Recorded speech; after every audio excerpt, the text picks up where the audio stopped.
Okay, everybody comb their hair.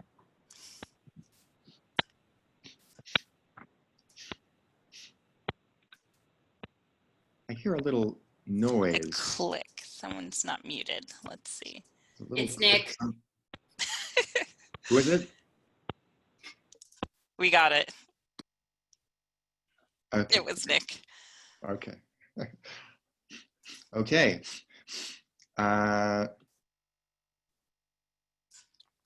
Okay, I see attendees are filing in here. So I'll let it kind of, I guess they're kind of coming in as the computer gets them all signed in or gets them put Yes. in there. So let's let it do that for a second until it sort of stops. Okay, looks like right for now we have 45. We'll probably get more than that. Madam Clerk, I believe the first thing you wanted to do before we call roll was to swear in the new members. Is that correct? That is correct. Okay, Yes. okay. If I can please have council. Yeah, go ahead. Go ahead. Okay. So I need Councilmember Hannan, Councilmember Dana Ariola, and also Councilmember Jerry Penton to please unmute themselves. They have also submitted these forms signed prior to the meeting. You'll just repeat after me. I'll do it at tandem. So I state your name. I, Michael Hannan, Dan Ariola. Do solemnly swear or affirm do solemnly swear or affirm that I will support and defend the Constitution of the United States and the Constitution of the State of California that I will defend the Constitution of the United States and the Constitution of the State of California against all enemies, foreign and domestic, against all enemies, foreign and domestic. that I will bear true faith and allegiance to the Constitution of the United States and the Constitution of the State of California, that I will bear true faith and allegiance to the Constitution of the United States and the Constitution of the State of California. that I take this obligation freely without any mental reservation or purpose of evasion, That I take this obligation freely without any mental reservation or purpose of evasion. and I will well and faithfully discharge the duties upon which I'm about to enter. That I will well and faithfully discharge the duties upon which I am about to enter. Thank you. You are now officially members of East Bay Community Energy with voting rights. And you will always wear face coverings when outdoors. Okay. Now for roll call, Alameda County.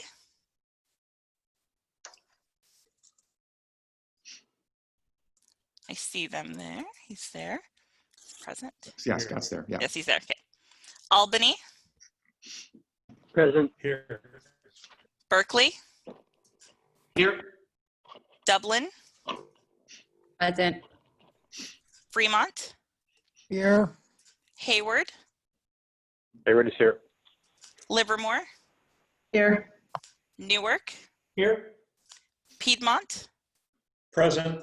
Pleasanton, Here. San Leandro, Present. Tracy, Present. Union City, Present. Community Advisory Committee, Present. Emeryville, Here. and Oakland.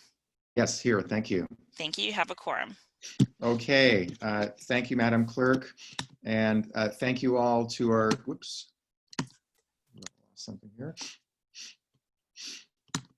I'm sorry, I'm just getting something together here.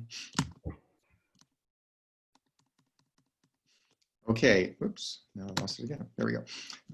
Thank you all for being here and thank you all for joining via this fabulous Zoom technology. We have a packed agenda today and we'll have quite a number of speakers, mostly on items later in the agenda. So appreciate that very much. And thank you for making time to start at 5 o'clock instead of 6 so we don't go too late into the evening. Also want to enthusiastically welcome our council members from the cities of Newark, Pleasanton, and Tracy. Thrilled to have you as part of EBCE. To our neighbor in Tracy, sometimes we inadvertently refer to Alameda County as what's going on. So no offense intended. We have to get used to realizing that we're not just Alameda County any longer. So we apologize in advance if someone mentions Alameda County. We know you're part of us and we welcome you with open arms and with plenty of megawatt hours. Okay, we're gonna call the first agenda item. And I just had that in front of me now. I seem to have. Okay. Oops, I apologize. Okay, the first agenda item will be general public comment. We already did the roll call. Would be general public comment for items that are not already on tonight's agenda. And so, Madam Clerk, do we have any people signed up for the general public comment item? I have. I'm sorry. One more thing I forgot. To the general public, we usually in our board meetings take public comment for 3 minutes each, but because of the long agenda and the large number of speakers, we're going to have that be 2 minutes each today. That should still be enough time for everybody, but all public comment will be 2 minutes per person for the entire evening. Okay, Madam Clerk.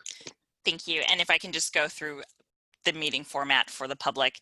So as attendees, please remember that all persons listening to speak must sign up to an item prior to being called on. We will call you based on who has already signed up.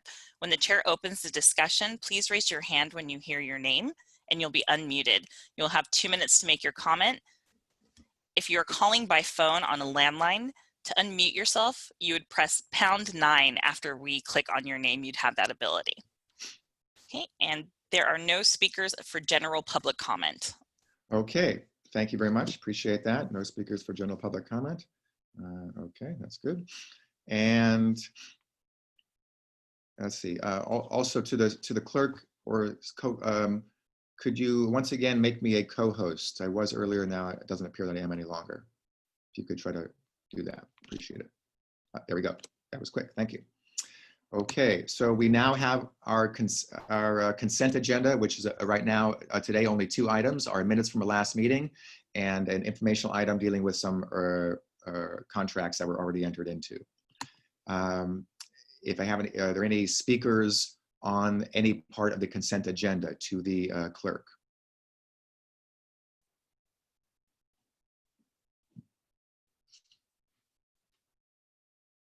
Stephanie?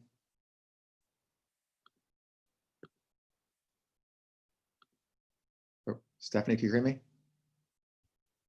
She seems to be muted. She looks frozen. Can you repeat the consent? There she goes. I'm Okay. sorry, you were frozen for a second. Any speakers on the consent agenda? No speakers on consent.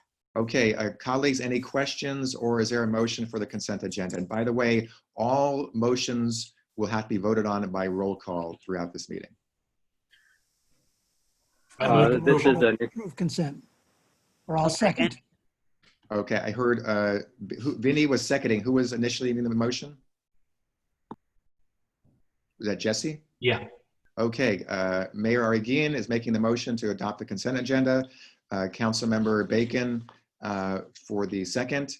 And Madam Clerk will need to do a roll call on this. Thank you.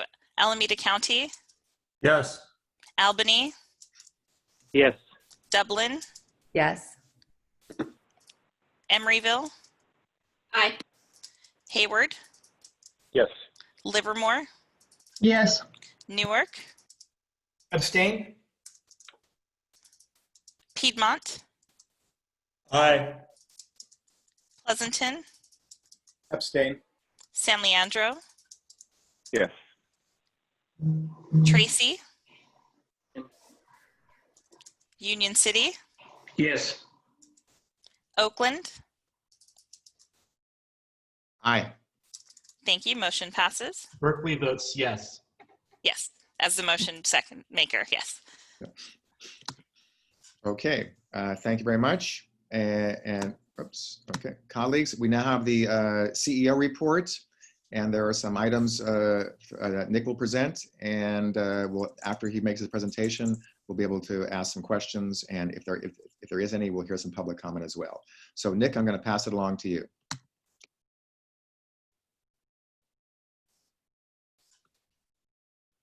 Okay, so is the CEO report up? Stephanie, Yes, are you driving or should I share my screen?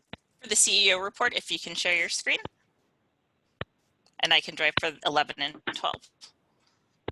Okay, let me just get my screen ready to share then. Pardon Or I me. can pull it. Let's One. see.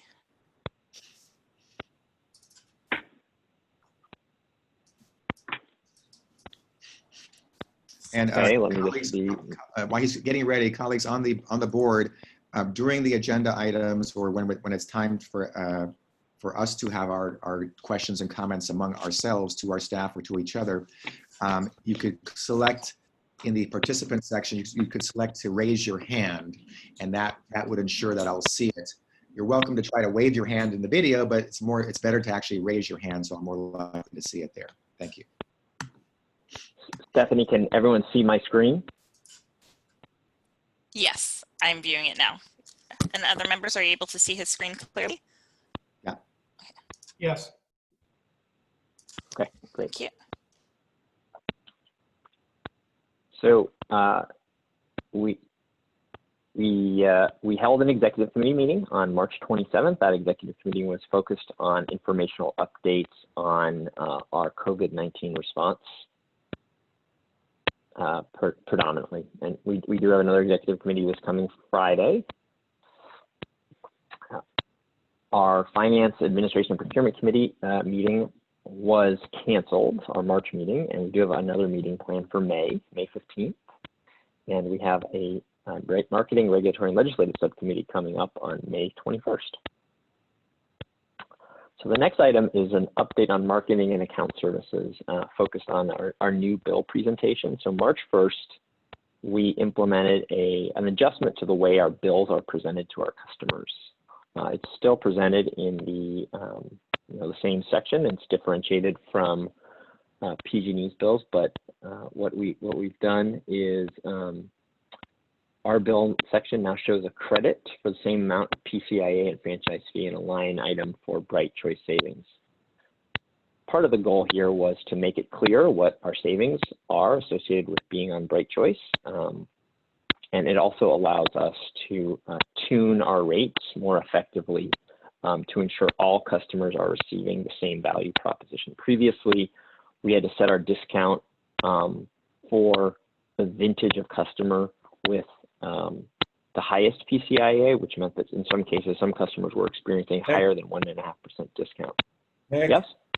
the clicking Yep. is getting much louder. Whatever the clicking is. So if Okay. you're not on mute, maybe you can mute. Is it from me? I'm not clicking. I'm just speaking through my headphones. I think it might be from your headphones though, Nick. Okay. Let me go to I have a non-wireless set of headphones. Let me put those in.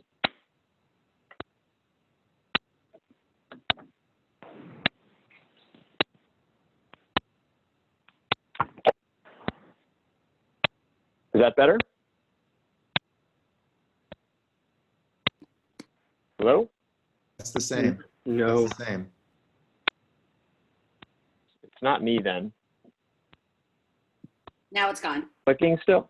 Is it clicking? No, or not clicking? Now it's clicking softly. Okay.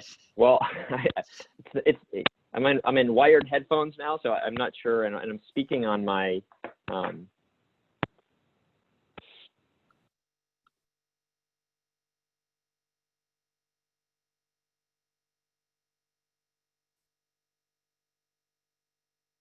Well, you're now muted, and now the sound is gone. So it's something from your thing there, Nick. Can you hear me now? We could hear you. We still hear a little bit of clicking in the background. But you know what? We'll make do. Well, why don't I get through this item and we'll see what we can do. Okay. Okay. So the first benefit is clarifying the customer savings. So as you'll see in this general example with Bright Choice with the green bar, we now have a way to very clearly explain to our customer exactly how much they're saving by being an EBC customer if they're a Bright Choice customer. Before, there was actually a calculation customers had to do. So we think this is going to improve our customer experience. It also is going to allow us to tune our discount more closely based on PCIA vintage. Previously, we had to set our 1.5% discount based on the highest PCIA vintage, which meant customers with a lower PCIe vintage would experience a more than 1.5% discount. While that is certainly good for customers, we want to be able to offer the discount to customers that you, the board, have set, not offer a discount to customers based on a small subset of customers and then have other customers experience a differential discount. So that went into effect April 1st.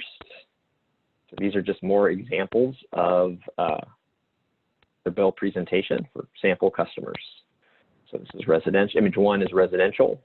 Image 2 is small commercial customer on Brilliant 100. Any questions about our new bill presentation?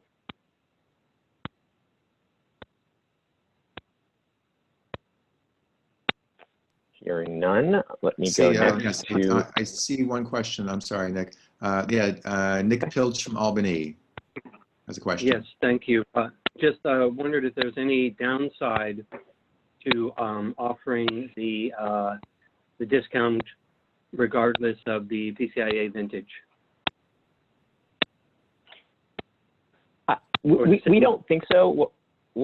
We think it actually allows us a lot more control over setting our discount. In the past, because of this vintaging issue, you had to set your discount based on your likely your most recent vintage. And so what that has meant is every year we have a very small number of customers who come back to our service, or if there's, say, a new building is built in Oakland, it has a new customer ID, and that will have say a 2020 PCIe vintage. So 1% or less of our customers every year kind of come in with the newest vintage. Previously, we had to set our 1.5% discount based on that very small set of customers, and because the newer vintages tend to have higher PCIEs, it meant that the vast majority of our customers were not experiencing a 1.5% discount. They were experiencing something else. And so we felt like, if the board wants to give customers a larger discount, then that's a decision for the board to make, and apply it to all customers. This is sort of a nuance that we've been working through within the PG&E system over the last 6 months, and we think it's going to just all around be a positive for our ability to manage our rates. Okay, thank you. Okay, Vice Chair Martinez. Thank you, Mr. Chair.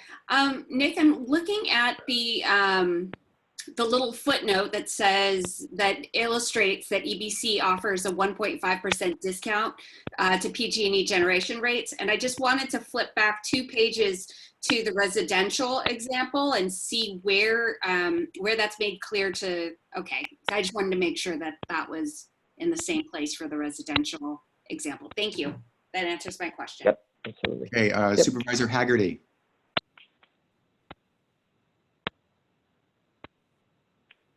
I lost my mute. Oh, am I on? Yeah, you're on. You're good. That's weird. The mute thing's gone. So I'm a little confused. So if I go to image 2, small commercial X A1X Brilliant 100 customer, is that seriously a bill we're going to mail to somebody? This is the way their bill has looked throughout the process. Our bill presentation doesn't fundamentally change this. Unfortunately, this is the way PG&E bills look. All we've done is we have added, yeah, and that's definitely a bigger challenge that we have with our customer engagement. So are you saying that is that the way a PG&E bill would look, or are they purposely trying to make us look bad and confusing? Oh, this is the way a PG&E bill looks too.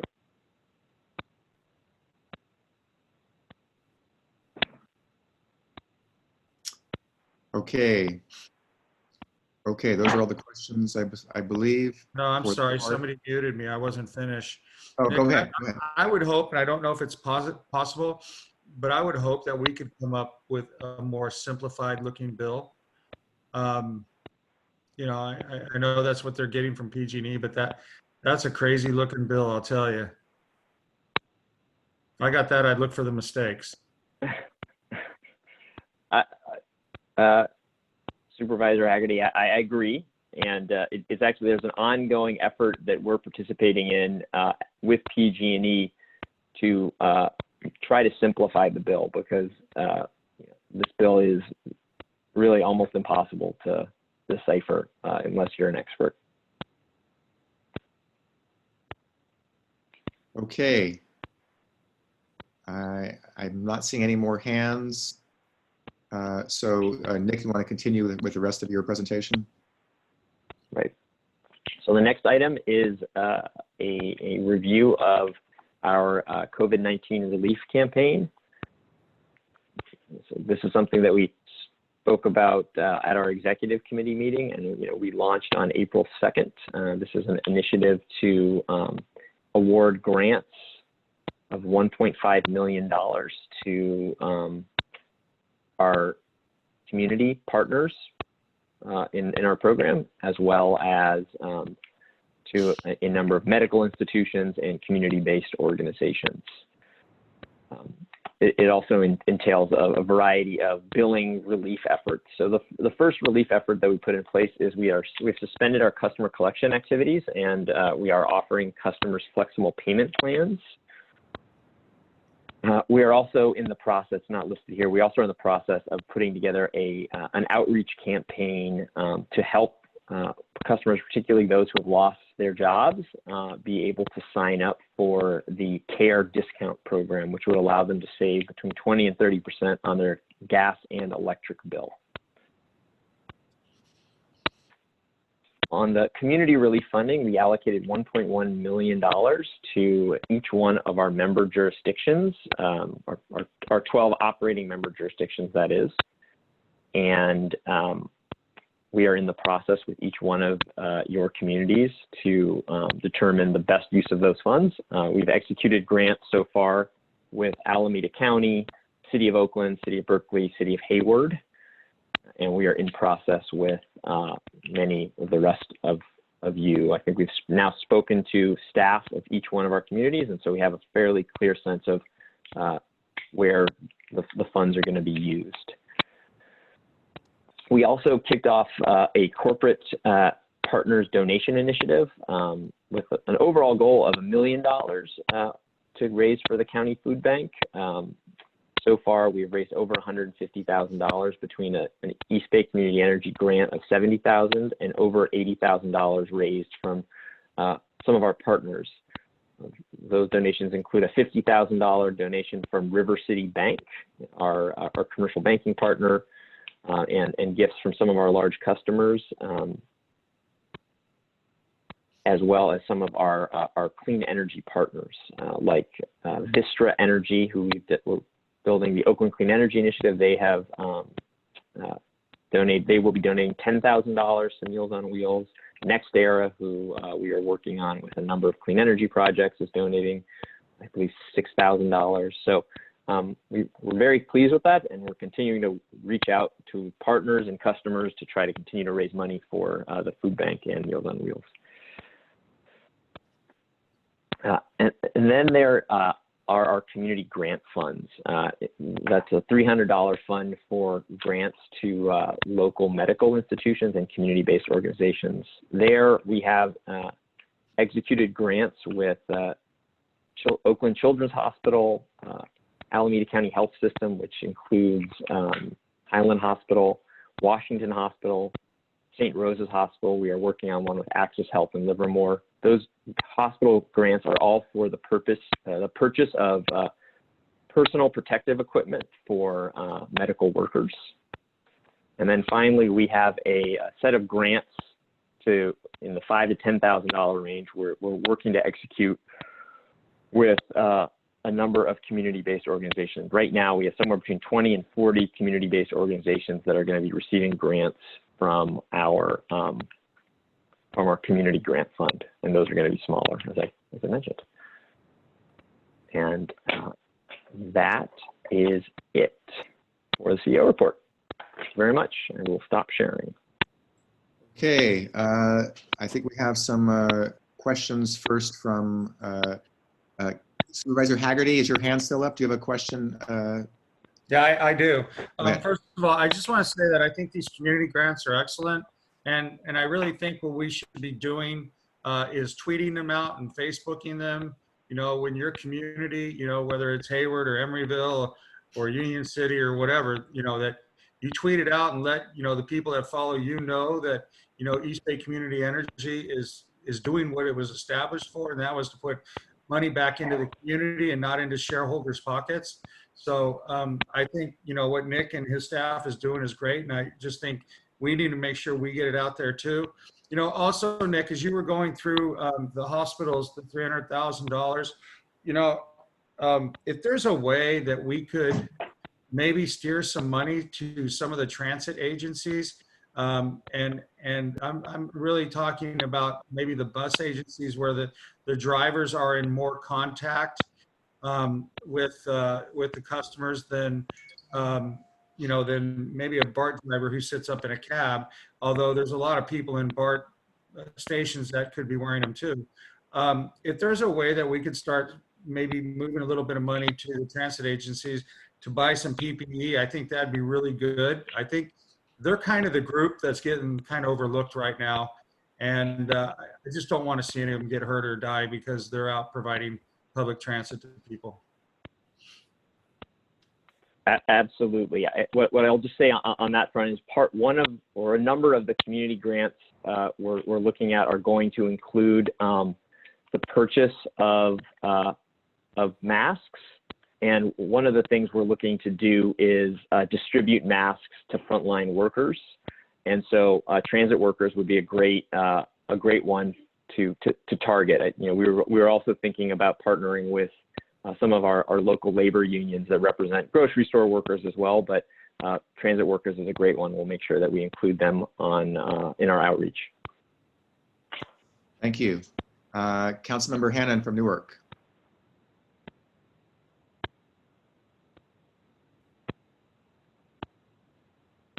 Can you unmute yourself, Mike? That's not normally my problem for some reason.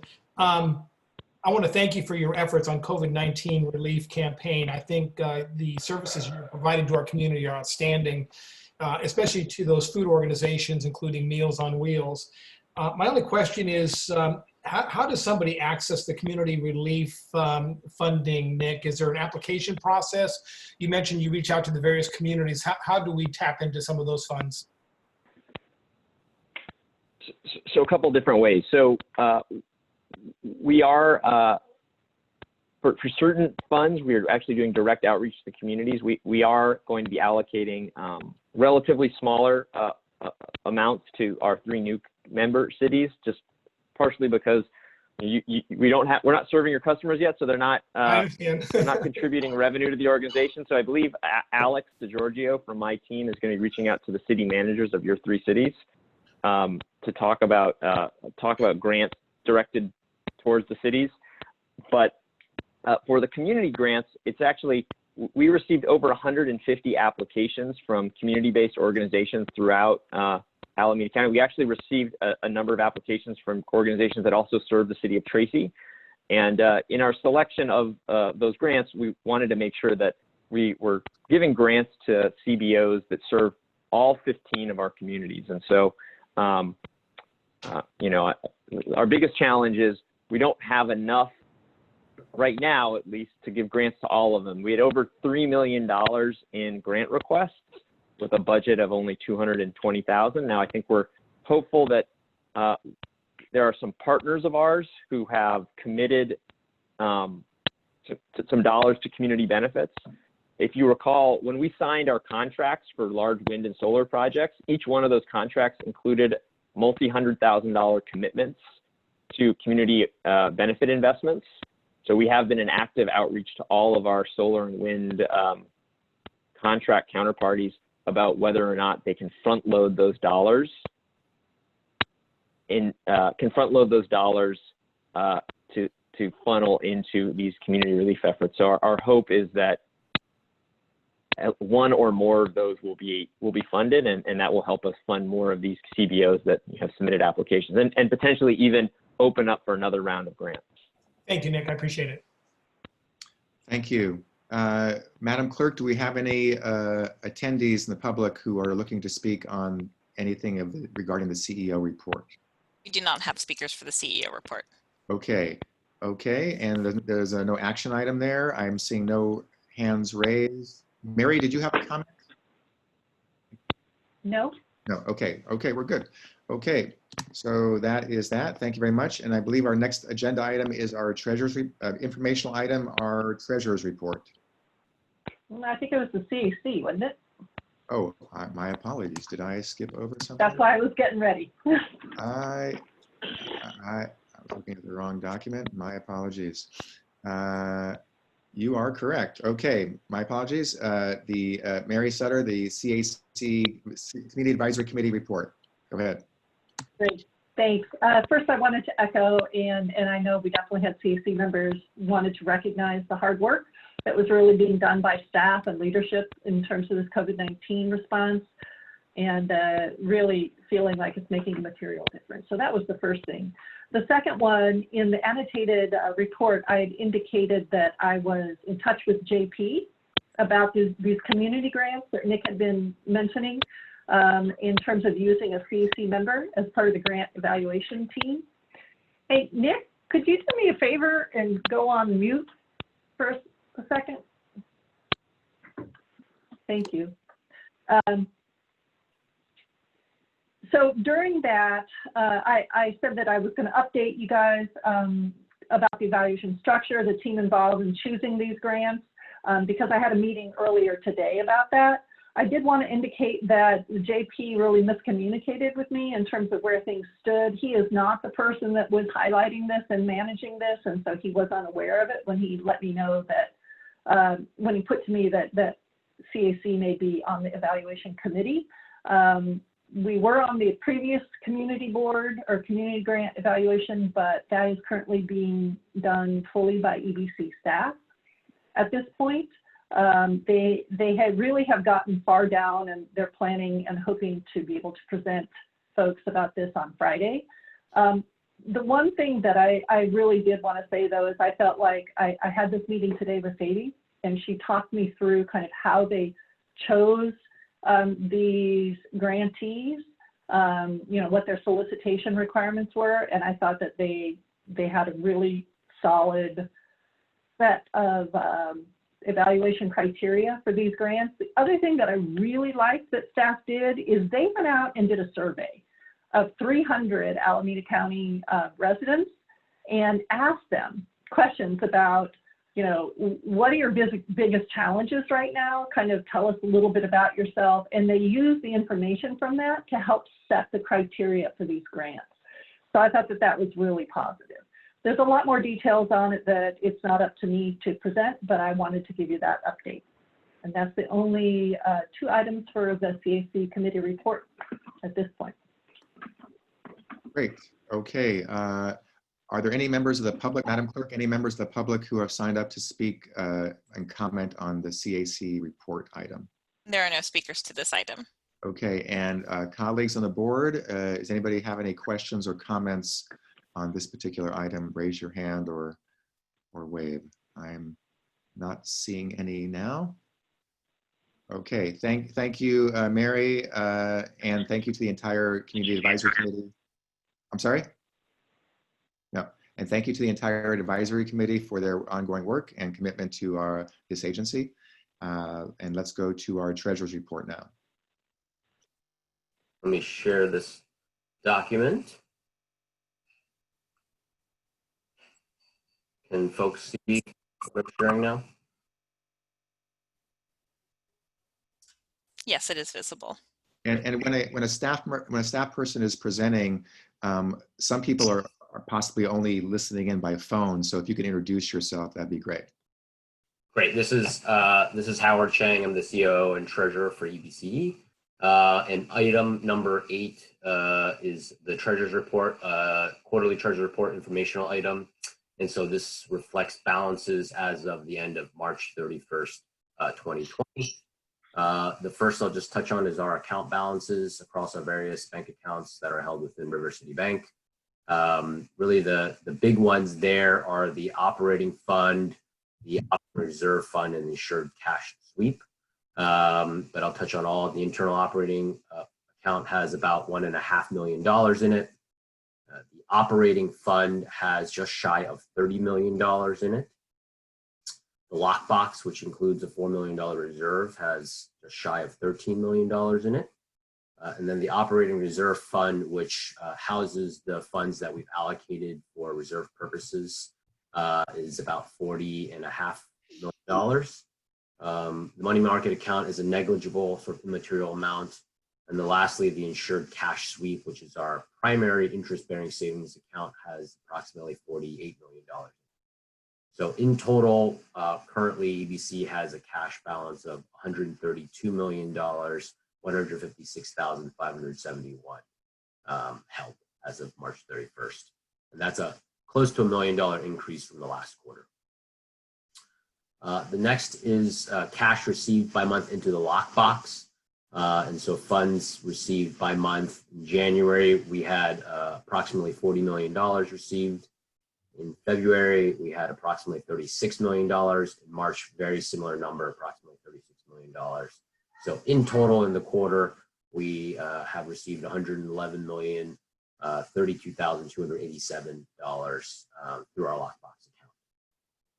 There's $0 currently outstanding in terms of debt. So nothing to report on that, and also $0 of collateral that are currently held. The last is a section called customer delinquency or our aging report.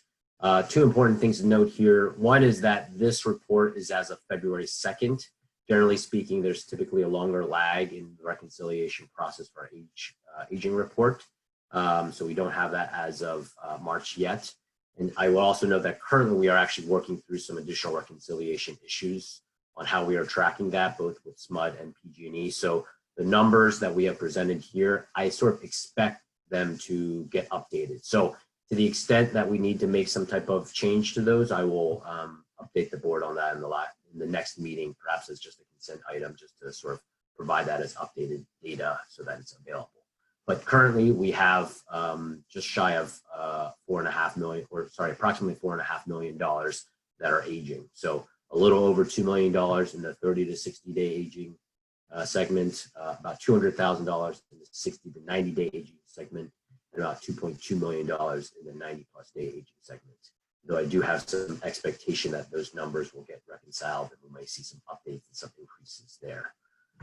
We are of course tracking this closely in light of COVID-19 and the recessionary sort of environment that we're in, to see if there are more extended payments that we see from customers. And as we're all aware, we have suspended the collections process during the COVID-19 event. And that is it on the Treasurer's report.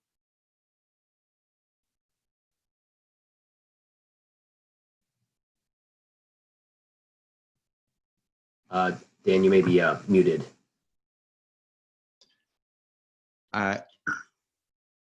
Okay, here we go. Yeah, thank you very much for the report. I'm going to take questions from board members, then we'll see if there's any public comment and then come back. I see Supervisor Haggerty. Thank you. Just real quick, Howard, when you say the numbers will get reconciled, I'm hoping and praying that you're saying that those numbers are going to go down.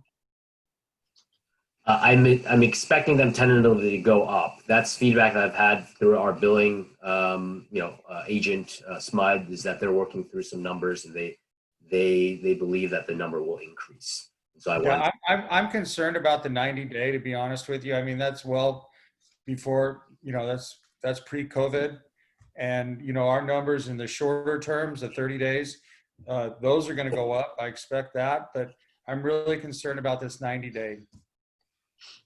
Yeah, and I'll note that we have been tracking this for the last several quarters, and it has increased a little bit, but it's held pretty steady around there. And so as we look at our actual write-offs for the year, typically we project, with our accountant for our annual, financial statements, approximately $2 million of write-offs or uncollectibles.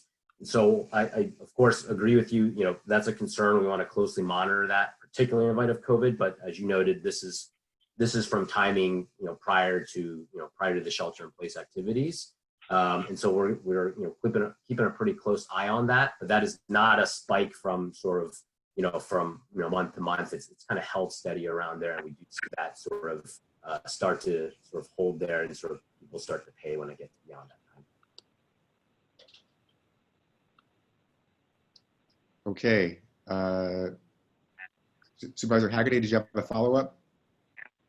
No, okay. And Mayor Pilch from Albany. Related to that question. So just to be clear, you're not concerned with those numbers, and those are in line with expectations, or maybe rather they're not.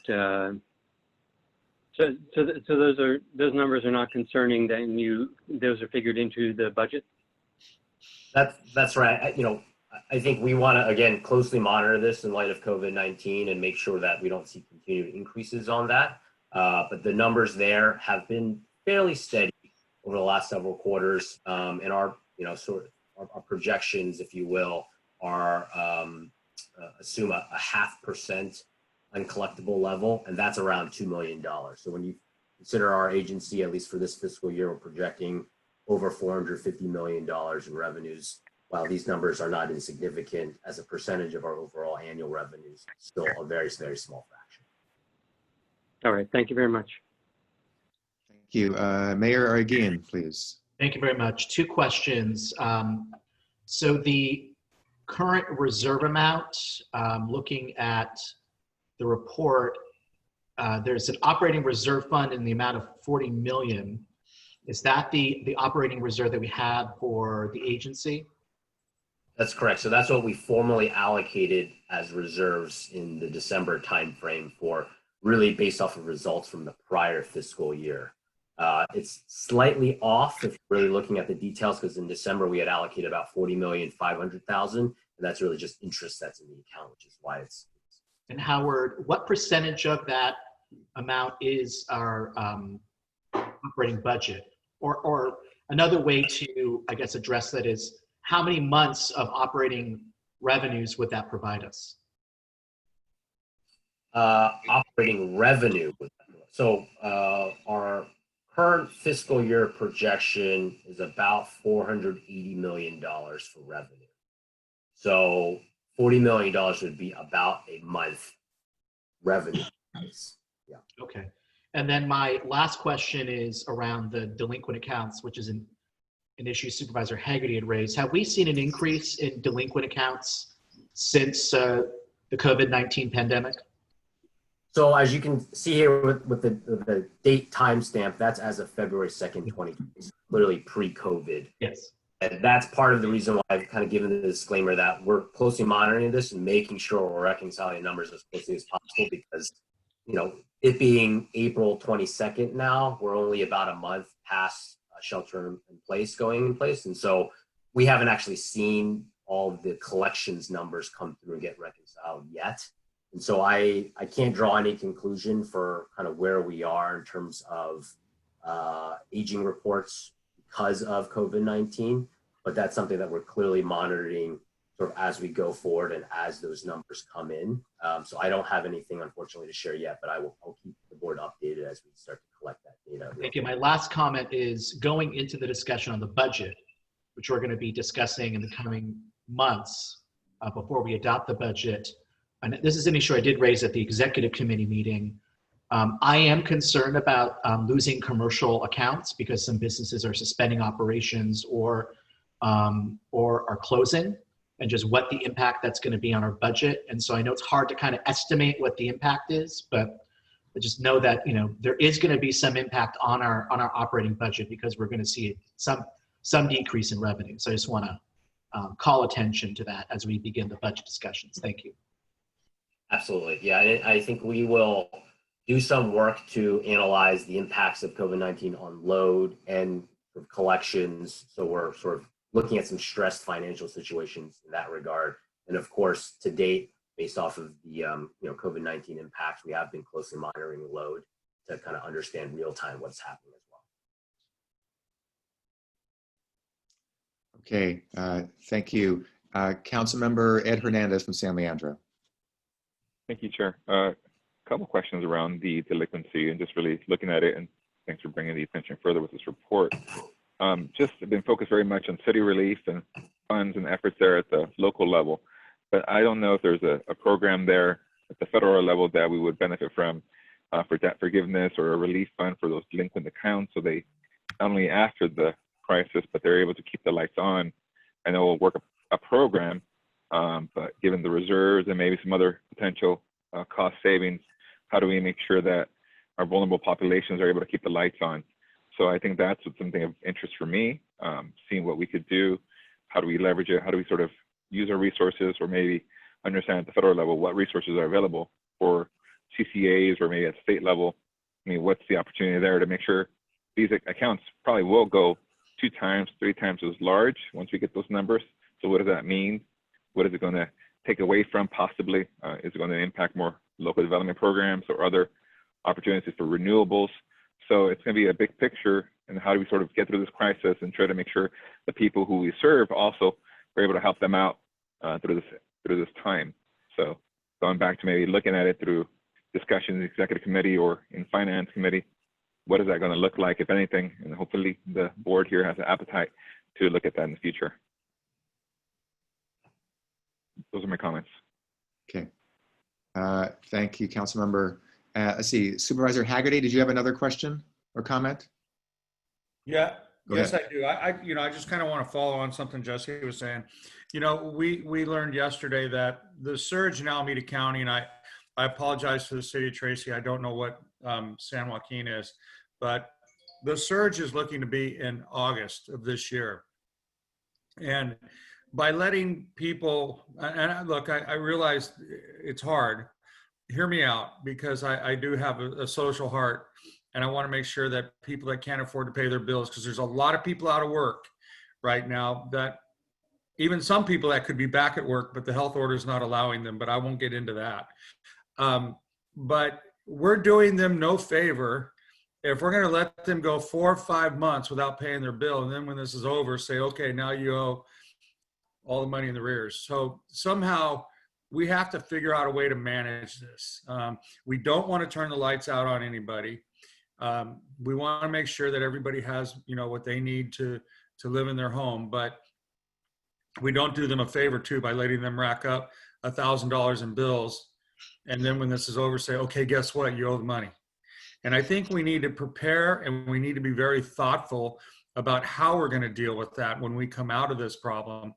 And so I just throw that out there. Maybe that's a conversation the admin committee can have, but we just want to be careful. Thank you. I would thank you, Supervisor. I would agree with that.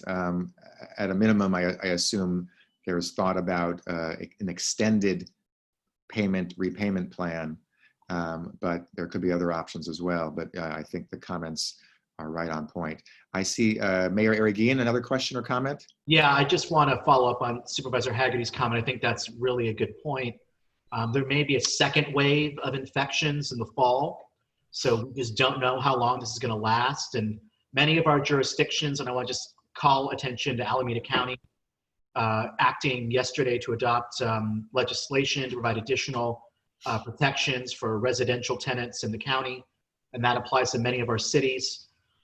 Many of our regulations allow a 6-month or 12-month repayment plan for residential tenants that are not able to pay their rent. And so I do agree with what's been stated, that we probably should look at how we are going to work with customers, particularly if they accrue a significant debt. I know it's going to be challenging for our budget, but we also we don't want to lose those customers either. Thank you.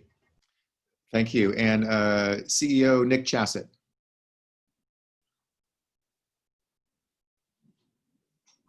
Yes, just in response to the accrual, one of the facts we have to bear, the California Public Utilities Commission sets the perimeters around payment plans, and so we are actively working with PG&E and the state to ensure that we have a mechanism to recoup any delayed payments, but also to recoup any of our write-offs. I think right now, the system that we have in place with PG&E is not really set up to ensure that CCAs are clearly able to recoup write-offs. And so we're working hard to try to make sure that we have a path to do so. Thank you. Okay, Madam Clerk, did we have any comments on this agenda item? Any public comments? There are no public comments for this item. And this is not an action item. No, it's information. Okay, so we are moving to the next item, item 9, the Oakland Clean Energy Initiative Vistra project upsize.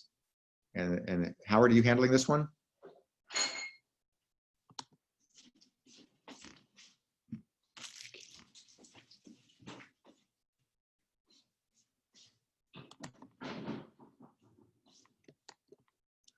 We're not hearing anything here.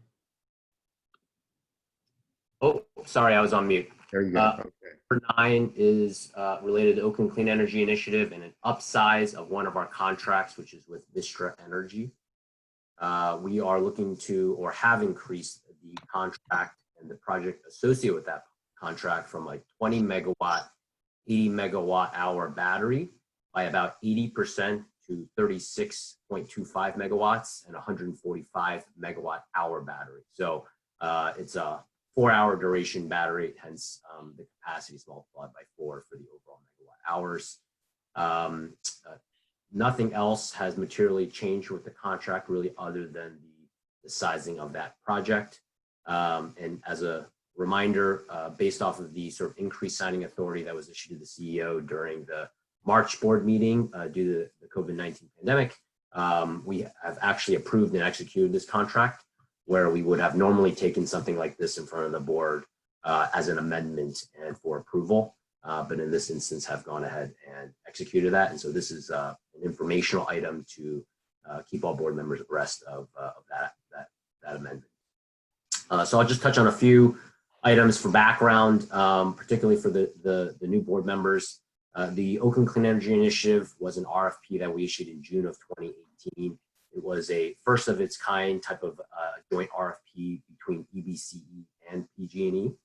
And the purpose of it was to seek virtual transmission solutions, specifically targeting downtown Oakland and the Jack London Square area, and to support the closure of a peaker plant that's currently located there. In the solicitation, EBC was seeking local Greater Bay Area resource adequacy, a capacity product. PG&E sought sort of reliability need product. Overall, we had targeted a minimum of 20 megawatts through the solicitation. And previously, we had awarded 3 contracts and executed them with 3 counterparties, Vistra Energy, ES Volta, and Sunrun, and that totaled 27.5 megawatts. And so with this upsizing, the projects will total 36.25 megawatts. I'm sorry. Sorry, that's the Vistra size will total 36.25 megawatts. It'll be approximately 43 megawatts through all the contracts with OCI. The background as to why we are doing this upsizing is since we have signed that last contract with Vistra, which was about middle of last year, June of 2019, we've been engaged in conversations with CAISO and PG&E, which have identified some additional transmission needs based off of load analysis and such that require basically larger batteries in place to support the sort of capacity and transmission needs there. And so they had identified 16 megawatts. We had gone back to counterparties that we had previously signed contracts with to see if there was an opportunity to upsize projects. And through that process, we had serious conversations with Vistra about the possibility to upsize theirs, and that made the most sense for us. And so as a recap, the new project size is 36.25 megawatts, whereas the prior one was 20 megawatts. The timing is still expected to go online and have an initial delivery date of January 2022. At this stage, PG&E has signed their contract, so that is very exciting news to also share as an update. It was nearly a year's time for PG&E to go and sign the necessary contracts, which are contingent contracts requiring both us and PG&E to sign our separate contracts with the counterparties. And PG&E has also submitted the advice letters that they have associated with these projects to CPUC for approval, another important and necessary step in this process. So things have made quite a bit of progress since the last year. We're excited by that. The last thing I'll just note is touching on some of the overall commitments that EBC has made to renewable energy, clean energy in Alameda County and in the state of California. With this upsizing now, the overall Oakland Clean Energy Initiative has awarded and contracted 43.75 megawatts, and that's a total of 175 megawatt hours. And that is, of course, located generally in downtown Oakland area. EBC has signed with that and our wind project over 100 megawatts in Alameda County. And in the state of California, nearly 600 megawatts. This is all new build, new generation, new battery capacity. That 600 megawatts is across solar, standalone solar, solar plus storage, wind, and standalone battery storage. So we're really excited by the efforts that we've made thus far in signing contracts. And of course, the upsizing of this contract with Vistra related to the Oakland Clean Energy Initiative is further investments that we're making locally. And lastly, we are, of course, in additional active discussions on other projects, both in Alameda County and in California, of which we'll, of course, bring forth to the board as those progress appropriately. And that's it on my end. Thank you. Thank you, Howard. Is there any public comment on this agenda item, Madam Clerk? There's no public comment to this item. Okay, thank you. Colleagues, any questions or comments on this item? This is an informational item. Any questions or comments? I see Councilmember Monroe from Livermore. Hi, so the answer to this may be, I just don't know, but for all of these, I really want to know what the prediction is of the effect of the shelter in place and COVID-19 itself.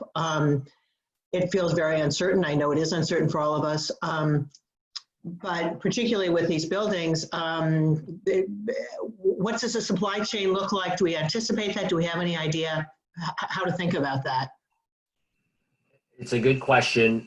Fortunately for these projects, there is some time before construction is expected to begin. So if nothing were impacting us through COVID-19, there would not be a lot happening right now as it relates to sort of manufacturing and supply chain for these projects. And so I think at this stage, there's nothing that's been identified from our developer partners signaling any potential delays or risks associated with supply chain or otherwise. And we do have, not related to the Oakland Clean Energy Initiative, but some of the other larger renewable generation projects that we have, they are under construction. And our understanding is they are continuing to progress and be able to work. Great, thank you. Well, this is really exciting. It's really good to see. Thank you. Okay, and Supervisor Haggerty. Apologize for being so chatty tonight. I just wanted to ask, and I guess I'm feeling sensitive that we include Tracy in these discussions. So Nick, I would ask, is there any recon going on to see if there's solar or wind opportunities in the Tracy area? Yes, I would say Tracy sort of misses out on the wind because the wind is actually on the Alameda County side of the line typically. But we will be starting to look for local development opportunities in Tracy as we're kicking off our solar and storage program. I expect we will certainly include Tracy there. One of the things we're really excited about with Tracy now joining our program is investing in heavy-duty transportation electrification. Tracy has a large Amazon fulfillment center. There's a lot of large logistics providers based in Tracy, which create great opportunities for EVs, but also for energy storage and for solar. So absolutely, that's going to be, I think, very exciting area of focus the rest of the year. Thank you. And I'm sure the city of Tracy is very much looking forward to that. Thank you. Thank you. Appreciate that. Okay. Any more questions or comments on this agenda item? I don't see any more hands raised. So thank you very much. That's very exciting. I think this upsizing would have been a newsworthy thing were it not for the COVID crisis that we're in right now, which makes everything else not news at all. So, but again, thank you for that good work and very excited this is happening and we got a lot more to do. Appreciate it. Okay, so we're going to go on to the next agenda item, which is item number 10. And this is the, Inder, are you presenting this? That's correct. I just unmuted myself. Can everyone hear me? Yeah, thank you. So with me tonight, I have my colleague, Elena Pacheco, and she's been assisting the EBCE with some of the local development sort of construction and building projects. And it was based on her recommendation that the board consider adopting the uniform construction codes tonight. Many of your cities in the county have done so. It gives us the ability to engage in informal bidding procedures for smaller dollar amount projects. And I'm going to allow Elena to briefly present to the board. Good evening, everyone. Thank you. Thank you for having me. Tonight, as we mentioned, we're recommending the adoption of what's called the Uniform Public Construction Cost Accounting Act, more commonly referred to as the UPCCAA or UPCA, which permits local agencies to carry out more informal bidding procedures for certain public projects. Currently, EBCE is subject to the standard public contract code requirements that govern construction of public projects. As many of you may be aware, a public project for these purposes is generally defined as a construction project on a public facility or public building. The code further requires that any of these public projects that cost over $5,000 be publicly bid. And what that means is that the local agency has to go through a fairly burdensome process that requires the agency to put together construction drawings, specs, to adhere to a series of advertising bid procedures, and ultimately go through a fairly long evaluation and approval process to award the contract to the lowest responsible bidder. UPCA provides a more streamlined process, of which, as Inder mentioned, several of your cities have adopted. Council members from Emeryville, Fremont, Livermore, Union City, and perhaps others will likely be familiar with these procedures. So by adopting UPCA, EBCE would instead be able to take advantage of an expediting bidding procedure for public projects that cost less than $200,000.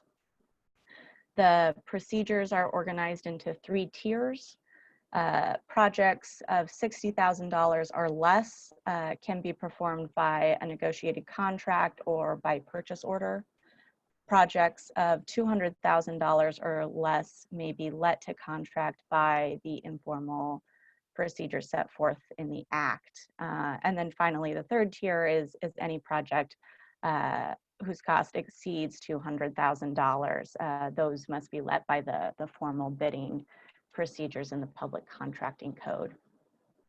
So the ordinance before you adopts these informal bidding procedures, but also provides a couple provisions that are more restrictive to ensure consistency with EBCE's current purchasing policy. In particular, those contracts that exceed NIC's signing authority can be approved by the executive committee. I believe that the current purchasing policy also limits the use of purchase orders to contracts that are less than what is permitted by UPCA. So in that case, and in any others where the purchasing policy is more restrictive, those more restrictive rules will be complied with. Importantly, even with the adoption of UPCA, EBCE will not be relieved from its obligation to pay prevailing wages or to award the public project to the lowest responsible bidder. Those requirements will remain the same regardless of the board's approval.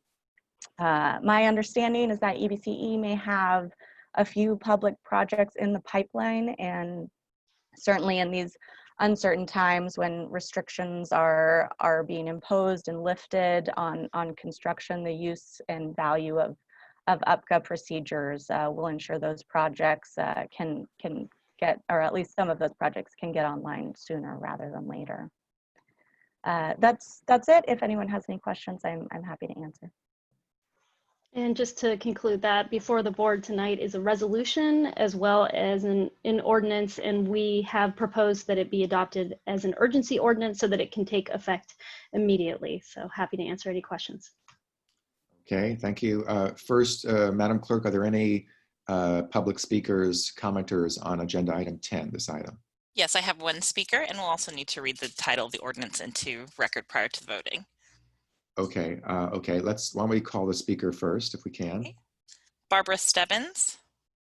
Okay, allowed to talk. I think Let me unmute. Are we unmuting her here? How are we doing that? Yes, this one moment. Let me try to unmute her.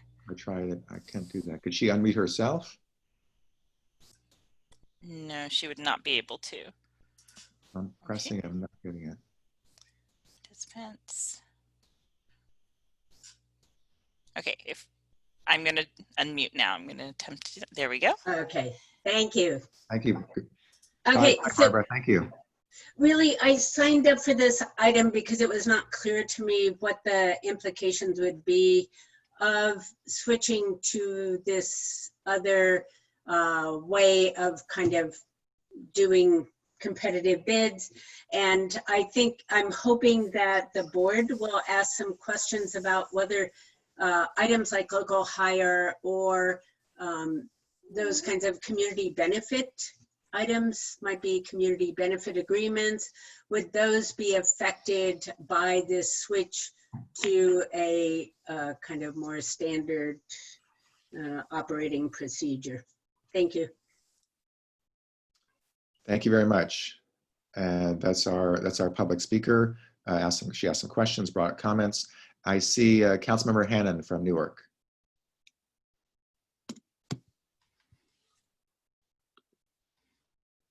You'll have to unmute yourself if you can. I'm sorry. Thank you very much for that reminder. On the purchase order requirements for contracts under 45,000, could you briefly speak to what on-call service is? Are those folks that have signed up in advance that you'll go through some process on how to select them?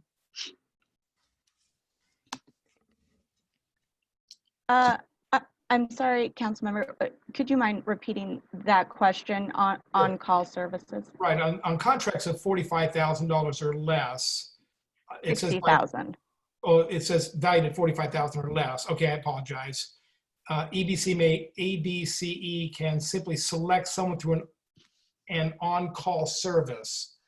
How is somebody on an on-call service? Do they apply to be listed as an on-call service? Are they then selected on location? How does that process work? So I can speak to this one, and maybe Elena can pipe in as well. So generally, we competitively bid on-call service agreements, and then those folks, are essentially on call for us, and we can call them in for smaller projects at any point. But there is a competitive bidding process at the outset, so that, for example, if we're looking for an engineering firm that also does, work in the field, we would put out an RFP award based on those proposals, and then those folks would be available to us for smaller projects as needed through the year. And this is one of the ways in which we are looking to sort of streamline our process and hopefully have less need to hold the full competitive bid each and every time we have a need. Thank you. And then my second question, real briefly, on the public projects value between 60,000 and 200,000, where we prohibit splitting projects into smaller projects. If we discover someone has tried to do that, will they be immediately excluded from the bid process? So generally, the concern about splitting bids comes sort of almost as much on our staff side, frankly, as it would from any contractor. The temptation to say, oh, well, we'll do this small project here that's not subject to competitive bidding, and then we'll do another small project with the same contractor that's not subject.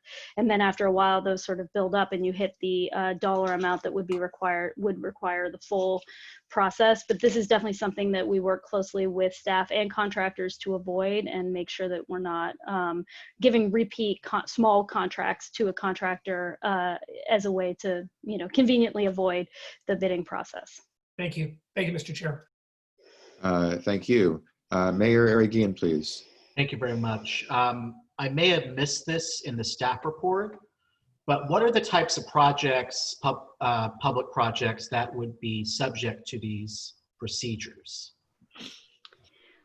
Elena can speak to some of the specific projects that EBCE has been working on, but I think EBCE is a little bit unique maybe compared to some of the other joint powers authorities that you may serve on, in that we actually do quite a few actual construction projects that trigger the public works contracts requirements. So for example, we were installing or helping to install EV chargers, and that was one of the pending agreements that we were looking at whether or not we might be able to streamline that process through the adoption of these codes.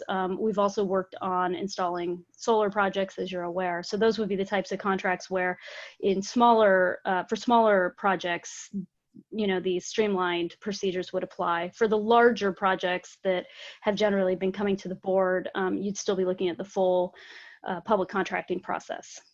Okay, I think that answered my question. I just want to ensure that with power purchase agreements for wind and solar projects, that we do a solicitation process like we have done in the past, and we have criteria that have been included in that process. Councilman McCollum and I are on the ad hoc committee around procurement. And so we've been in conversation with staff around these long-term agreements. Just sort of responding to a comment that Barbara Stebbins made, we want to ensure that, as we are evaluating these projects, that we are prioritizing local development, that we are prioritizing community benefits, that we are encouraging union labor to the extent we can. So I just want to clarify that those types of agreements, we would still go through a RFP process, correct? That's right. So nothing about the action before you here would change your procurement policies. And in fact, where the procurement policies are currently require more, that would still apply. This would apply to sort of the small to medium size, or maybe even small to still pretty small construction projects that we may be engaging in around to try to improve renewable energy technology on the ground. It would not apply to power procurement contracts, which are under a separate section of the procurement policy, and it also would not apply to any large construction projects. So it's just those sort of small to medium sized ones. For example, installing EV chargers in a supermarket parking lot even that might exceed the dollar limit, but that would be the type of project that we would be looking at streamlining under this section. Okay, thank you very much. Thank you. Councilmember Hannan, did you have another question, or was that previous handout? You'll have to unmute yourself again. I have no further questions. Thank you. Okay. I see Supervisor Haggerty. Just real quick, and I'm sorry, I should know the answer to this question, but Jesse talked about labor and all that. My question is, Nick, do we have PLAs? Yes, we do, with our renewables contracts. Okay, does this be based on the amount would not affect the PLAs that we have? That's correct. Our renewables contracts would not be subject to this section because we're signing third-party power purchase agreements. These are, I believe, public works that we would be actually owning and operating ourselves. So it's a slight difference, but no, this does not in any way, shape, or form affect our PLAs for our wind and solar projects. This really is focused on facilitating small deployments of predominantly electric vehicle charging. So if we were to work with one of our cities and there was a situation where we wanted to install 5 electric vehicle chargers. This would facilitate that sort of small deployment of electric vehicle charging. It also could facilitate public works, like if we wanted to paint our office, and it's a That's right. $15,000 office painting job. This would govern the procurement of those services. Right, and it should be noted that we would still be paying prevailing wages for those smaller contracts, as this would still be subject to that, so it doesn't impact prevailing wages. I think Supervisor Haggerty, you're probably aware we can't necessarily require union labor at that price point, but we would be paying the full prevailing wages. Okay, thank you. Mayor Aragian, please. Yeah, one last point. As Inder just stated, we legally can't require as a condition of contracting that the contractor enter into project labor agreement, but we have criteria, and we do give more points for firms that do employ union labor and are doing local development, and I think that's the means by which we can incentivize that. But we don't have a blanket PLA as an agency, correct? No. Okay. That is correct. We do not have a blanket PLA. We have well, I would say the projects we have contracted with have PLAs. East Bay Community Energy does not hold the PLA because we don't hold the actually underlying contract for the project. Thank you. Or put another, we don't own the project, so we don't have a PLA because we're not hiring a contractor to build anything. Okay, we had our public comment. So to our council, can we vote on the resolution and ordinance through one motion, or do we have to vote separately? You can do it through one motion, and let me pull it up here really quick so that I can read the title out loud. As Stephanie correctly pointed out, we need to introduce it correctly. Right. I think Stephanie was planning on doing it. Stephanie, did you want to do it? Do you have it up in front of you? I'm sorry, I lost my page here. That's okay. I do have it up in front. Please. Okay. An ordinance of the Board of Directors of the East Bay Community Energy Authority adopting Uniform Public Construction Cost Accounting Act, Public Contract Code Section 22,000, and the remaining. Moved away the balance of the full reading of the ordinance and move for its adoption. However, do we need to say anything about it's an urgency ordinance? No, but it does require a 4/5 vote of the board to do this as an urgency ordinance.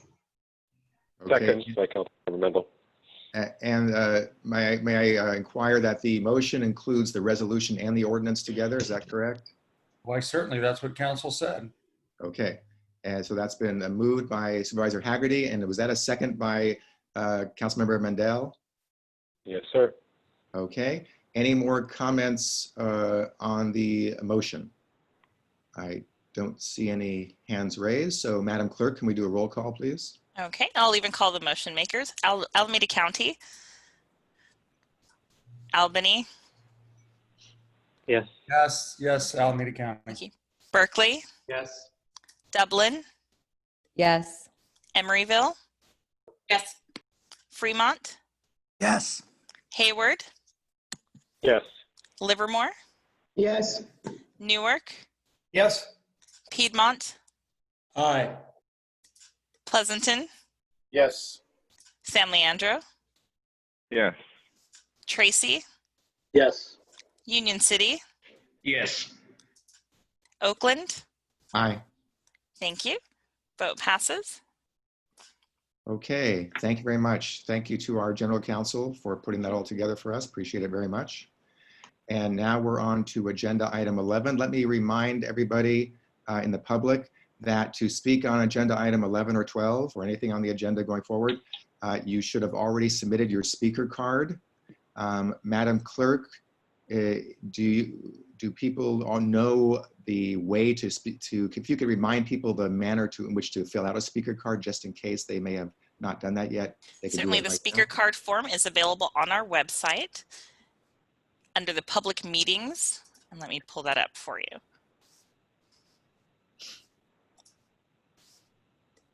Okay, you can also access it via the agenda.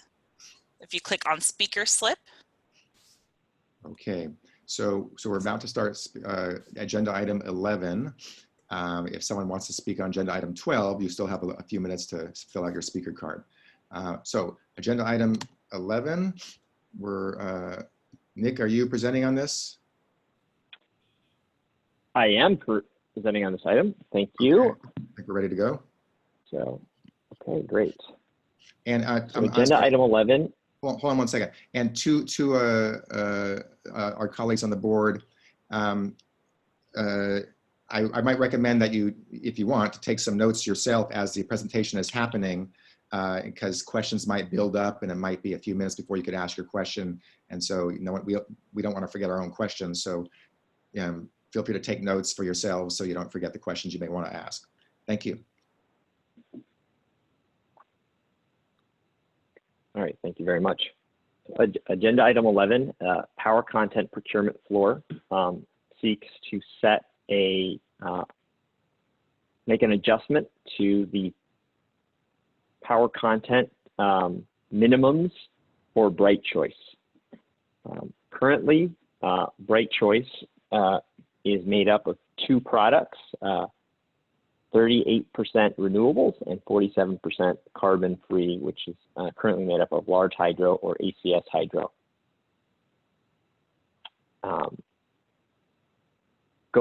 As we're moving into a dynamic with PG&E, and then that, let me just say that 85% was set in 2018 as the basis to compete with PG&E to be cleaner than PG&E.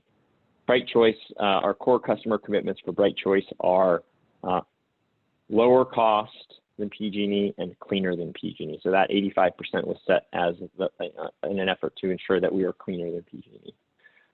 As we are transitioning into a dynamic where PG&E is allocating out carbon-free resources out of its portfolio and to CCAs, and we are facing a series of financial challenges related to, one, a significantly increasing power charge and difference adjustment, which is our exit fee, which reduces our ability to compete on rates with PG&E, and now the COVID-19 pandemic and the associated significant economic impacts.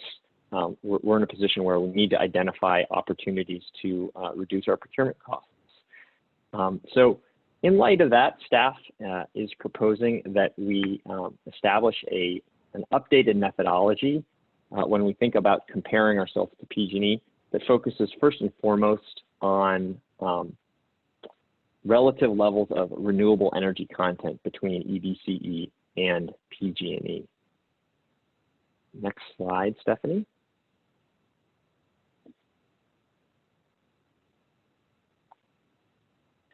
So the proposal is to transition from a set 85% carbon-free procurement goal towards a procurement floor, which would be based on a forecast of what we think PG&E's renewables are going to be plus 5%. That forecast is based on the prior year. So if it's 2020, if you're thinking about 2020 and what PG&E's renewables in 2020 would be, is we would take PG&E's 2019 renewables that they report in August of 2019 every year. They report, you know, how much they've generated and how much they expect to generate for the rest of the year. We would take that and we would add 5% to that. And that 5% buffer is meant to ensure that our 2020 levels are going to be greater than where PG&E ends up for that year. This is our effort to ensure that our renewables are higher than PG&E's. And so the shift would be to focus to compete against PG&E on the basis of renewables. And then the carbon-free portion of our energy portfolio would be from the allocation of resources from PG&E. So the next item, item 12, deals with the allocation of carbon-free resources. And so what we're seeking to do here is to say, let's focus on comparing ourselves to PG&E by how much wind and solar we buy relative to how much wind and solar they buy. And the incremental carbon free in our portfolio will be from the allocation from PG&E. So if we take the hydro allocation, we should have the same amount of hydro as PG&E. So that will be equal. If we take the nuclear and the hydro allocation, the allocation levels will be similar as well. One important note here is this proposed policy does not in any way, shape, or form implicate whether or not the board is going to accept nuclear into our portfolio. This really is about shifting towards a focus on comparing ourselves to PG&E on the basis of renewables and then whatever we accept in the allocation. Next slide.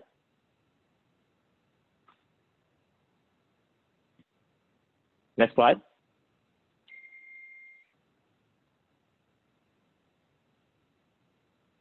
Okay, thank you. So, you know, I referenced the financial benefits of this this modification, and you know, let me highlight that first. So, this shift towards a focus on comparing ourselves to PG&E on the basis of renewables only delivers a significant financial cost savings. Our forecast for the next fiscal year is that this would reduce our procurement costs by $11.3 million. Those procurement cost savings come from the fact that we are no longer going and buying large hydro resources. The large hydro, and frankly, all the carbon free in this approach would be taken from the allocation from PG&E. From an RPS and renewables perspective, the proposal here is consistent with our current procurement guidelines, which is to be 5% greater than the RPS. So it doesn't actually change our renewables goals. In fact, we're likely to find ourselves in a position where we are procuring more renewables than we currently are, simply because PG&E has typically exceeded the RPS year in, year out.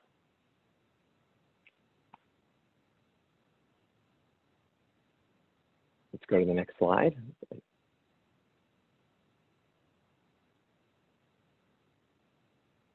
think that's, yeah, okay.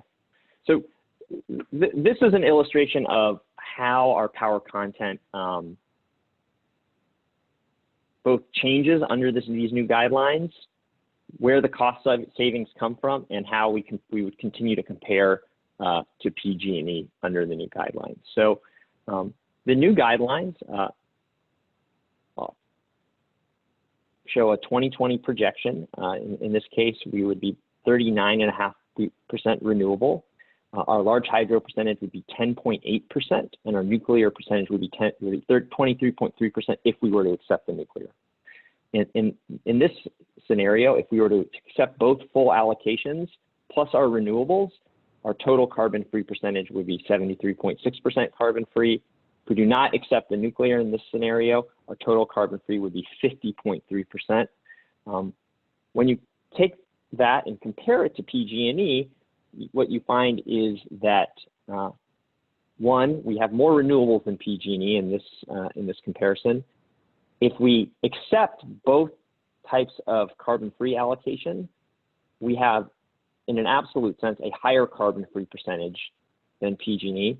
And if we do not take nuclear, then our carbon-free comparison to PG&E, if we exclude nuclear from their power mix, is higher as well. Though PG&E, if you count nuclear as carbon-free in their mix, they would be 68.6%.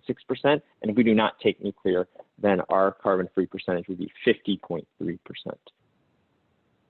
In this, you know, as I stated in the last slide, this scenario would deliver an expected fiscal benefit of over $11 million for the next year.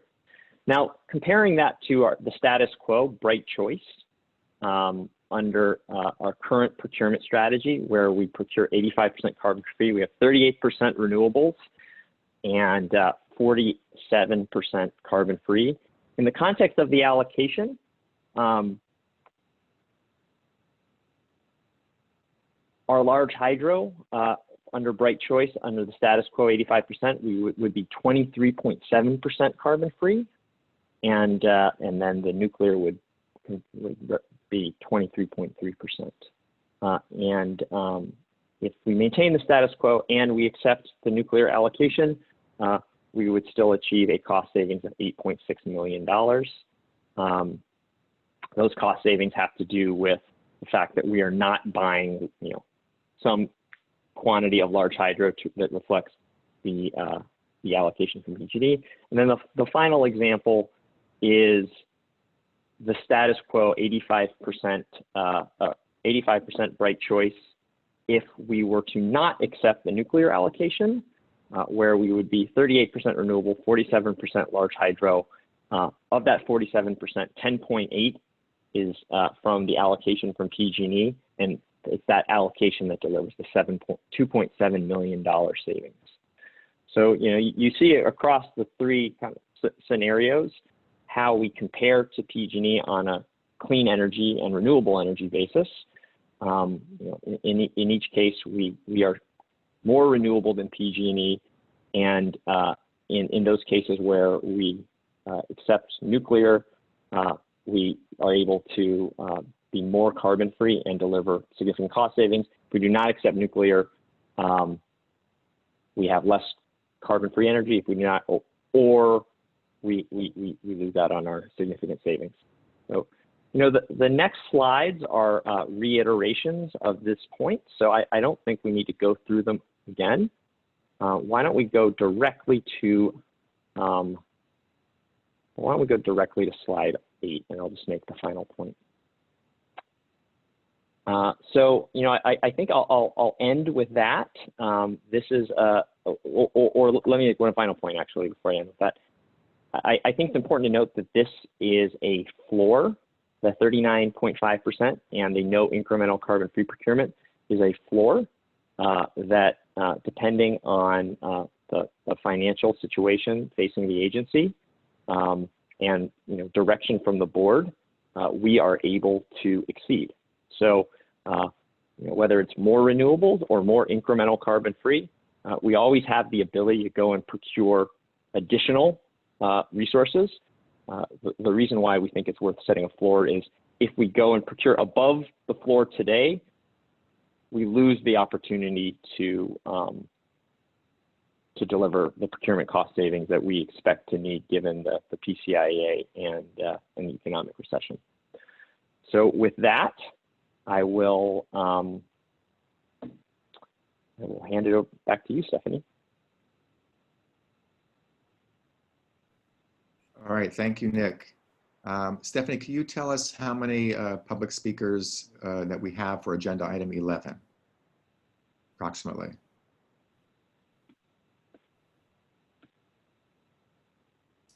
We have 17 speakers for item 11.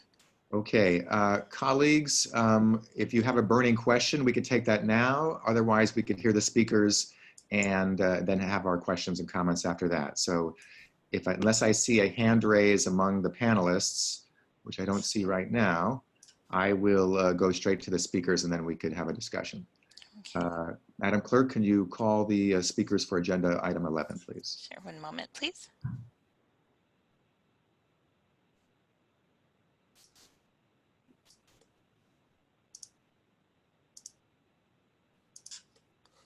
Okay, I'll call them in increments of 5. If you can just raise your hand, please. And I am seeing a hand by Benjamin Zank. You are signed up to speak to item 12. This is item 11. So we'll go Mary Rose Tarek, Lisa Tran, Pete Wowode, Colin Miller, and Barbara Stebbins.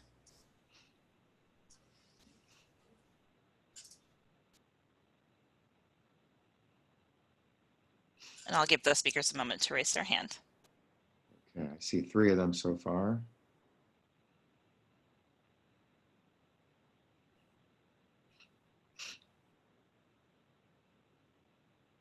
Did we lose one?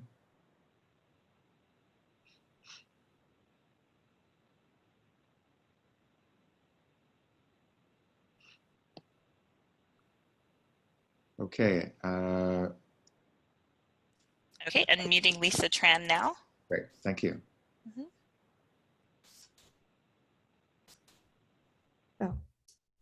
Hello? Yes, we can hear you. Thank you.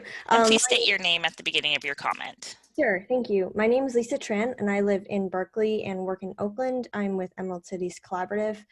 I just wanted to say that accepting nuclear energy into the EBC power mix is a betrayal of community trust. When we set this up, everyone understood that there'd be no nuclear energy in the mix because nuclear energy is not clean energy.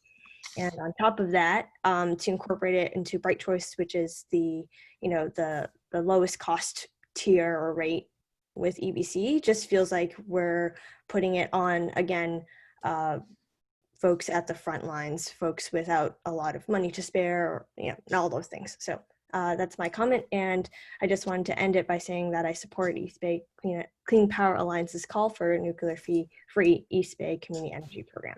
Thank you. Thank you very much. Hey, Barbara Stebbins. Okay, can you hear me? Yes.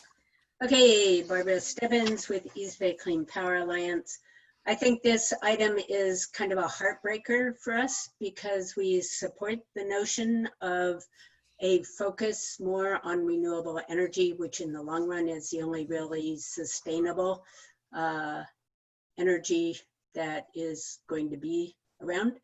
But it's problematic on a number of areas. I think I will start first with the fact that even though CEO Chasset says that it has no bearing on item number 12, it is clear what will happen if we don't accept the nuclear in terms of the consequence to the carbon content of Bright Choice. And the big problem here is that there is no context presented for why we would no longer procure carbon-free energy. Like what real impact on the budget would that have if we just procured enough hydro to make up the difference between what we could accept from PG&E and what we could buy on the market? There's no larger context to that 11 million that we're saving. There's no actual accounting for how we're saving that 11 million, which actually is an estimate, which I'll probably comment on more in the next item.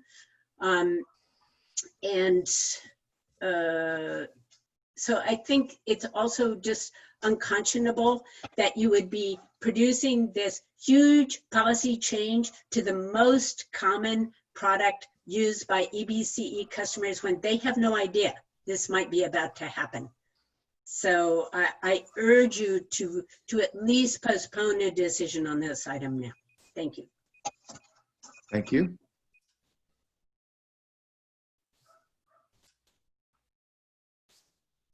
Hey, Pete W., if you please state your name for the record.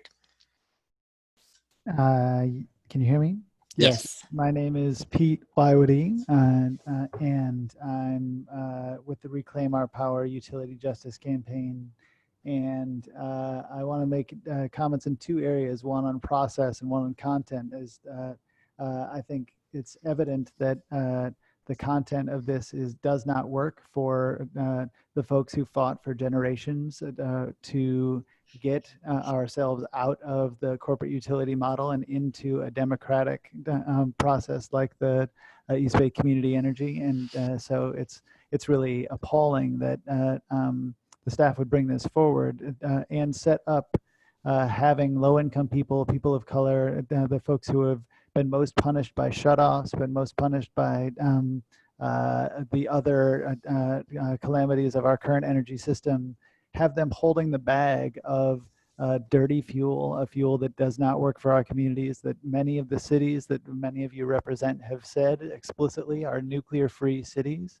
And it is quite obvious that the haste with which this has come forward to put this on the backs of low-income people and the lowest income members of East Bay Community Energy is really appalling. A note on process: we are all sitting in our homes where we found out about this meeting because we are connected to and are the communities that fought for East Bay, building East Bay Community Energy, and there are thousands of people who have no idea that this is happening. It's moving at such haste, and there has been no appropriate public discussion of an enormous change to what our energy system would be. So I urge you, in the interest of democracy, in the interest of representing your communities, to not vote yes on this, to vote no on it, or at least postpone it for further discussion. Thank you. Thank you very much. Thank you. And last call for Colin Miller. I did not see his hand go up. Okay, the next 5 speakers: Ingrid Tregub, Seda Dumas-Dugan, Leonard Sklar, Larry Kelp. Please raise your hand. Stephanie, did we only hear 4 speakers, or 3 or 4? We heard 4 speakers. Colin Miller did not speak. Okay, thank you.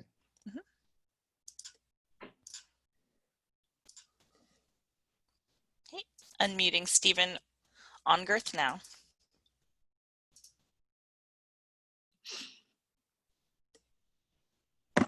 Okay, you're unmuted and can speak. Can you hear me? Yes. Hi, my name is Steve Ongerth. I am actually a resident of Richmond, California, and I have... Oh, we may have lost him there. Oh. You're mute. There you go. There we go. Well, let's start him from scratch. Start him Yes. beginning. Yeah, 2 minutes. All right. I live in Richmond, California. I am a MCE customer. However, I'm also on the steering committee of Local Clean Energy Alliance, and I am also a union member. I oppose the addition of nuclear power to the energy mix. Nuclear power is not clean. It is not carbon free. And for you to continue to promote the idea that it is speaking mistruths and untruths. The nuclear waste is impossible to clean up. And if you introduce this, or if you accept PG&E's offer, you're basically offering PG&E a place to dump their nuclear energy. And if you follow other community choice aggregation plans, will do so as well. So please vote no on this. Thank you. Thank you. Okay, Seda Dumas, you're unmuted. Can you hear me now? Yes. Okay, great. My name is Ceyda Durmaz-Doğan. I'm an Oakland resident and I'm with Local Clean Energy Alliance. I think the board shouldn't vote on this item today. And if the board decides to approve the new procurement floor and rejects nuclear, that means Bright Choice customers will pay the same price and their power mix will change in a bad way, while customers who can afford opting up to Brilliant 100 or Renewable 100 will be paying the same price and still get the same type of energy. And I think this is not just. I support comparing renewables, but I don't support this proposal. Thank you. And I think you forgot Mary Rose. There were 3 speakers in the first 5. So if you can call her. Yes, she's just raised her hand. Okay. So we'll call her in this group. Thanks. That's Thank all you. I want to say. Thank you very much. Okay. Now, Mary Rose, you're unmuted. No, she's still muted here. There we go. Am I unmuted? Can you hear me? Yes. Wonderful. Good evening. My name is Mary Rose Taruk. I'm a resident of Oakland, and I'm the coordinator of the Reclaim Our Power Utility Justice Campaign. And we work with tens of thousands of Californians from environmental justice communities, communities that are the most impacted, and our low-income communities of color who are demanding a just transition to a utility system that doesn't poison us or burn us down. We do not trust PG&E. They are criminals guilty of setting recent wildfires that have killed dozens of people and burned down towns. Our communities do not trust PG&E's offer of nuclear energy to enter our community choice program, and neither should you.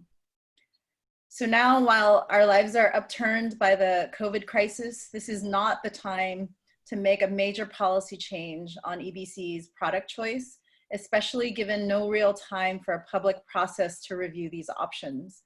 And from what we could see from the proposal, the Bright Choice option would get saddled with PG&E's nuclear energy, and that since Bright Choice is the lower price option, that means more low-income households are likely there and would thus get pushed to take this dangerous nuclear energy.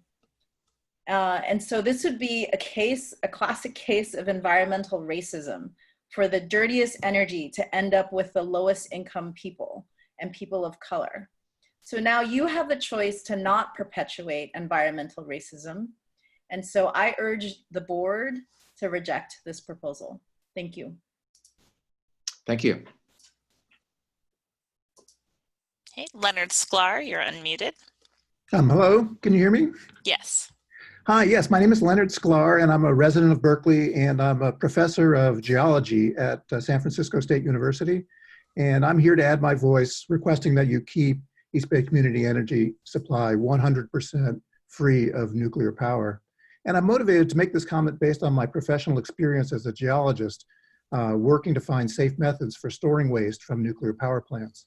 In the early 2000s, I collaborated on studies at Yucca Mountain in Nevada, which was proposed as a site for a federal nuclear waste repository. And doing that work, I was impressed with the severity of the public health risk posed by nuclear waste. You know, we studied the many ways that radioactive waste can enter the environment and reach the public, in particular through the water we drink and the air we breathe. And, you know, as I know you know, but radiation poisoning can cause many terrible health outcomes. And the radiation risk posed by nuclear fuel waste is essentially permanent. You know, it decays on a geologic timescale, not on the timescale of a human life. And because of the hazards posed by waste from spent fuel, you know, nuclear power is not a viable solution for our energy needs. And PG&E and the state of California should be closing down Diablo Canyon, not trying to find new customers for nuclear power. And so, you know, for East Bay Community Energy to be nuclear free, you know, to me, it's not just about marketing as cleaner and greener energy or, you know, looking better than PG&E. It's fundamentally about public health. You know, at this time of our public health emergency, it's especially important for our energy choices to align with a commitment to protecting public health. And so I just want to thank you for voting to keep East Bay Community Energy 100% free of nuclear power. Thank you. Thank you.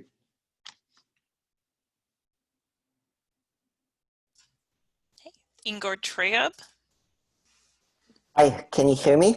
Yes. Thank you very much, Board President Kalb, board members, staff.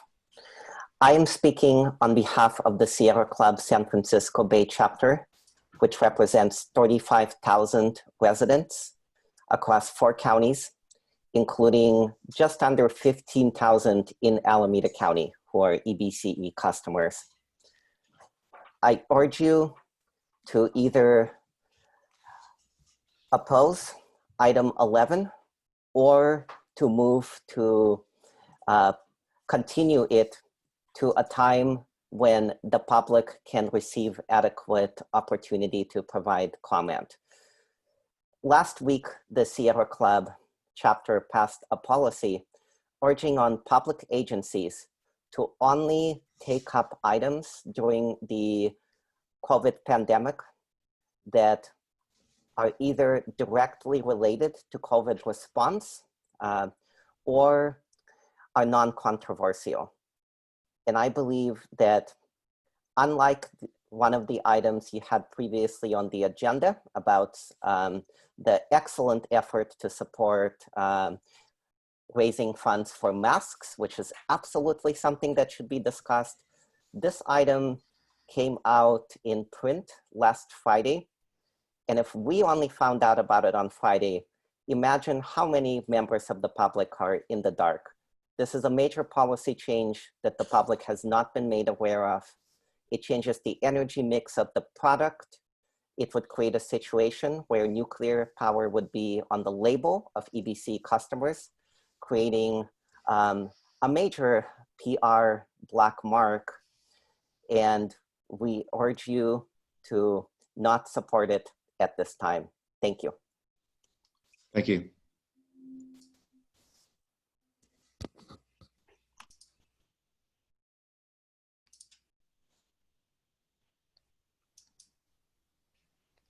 Okay, I'm having difficulties unmuting Leonard, so we'll go to Maggie Lewis.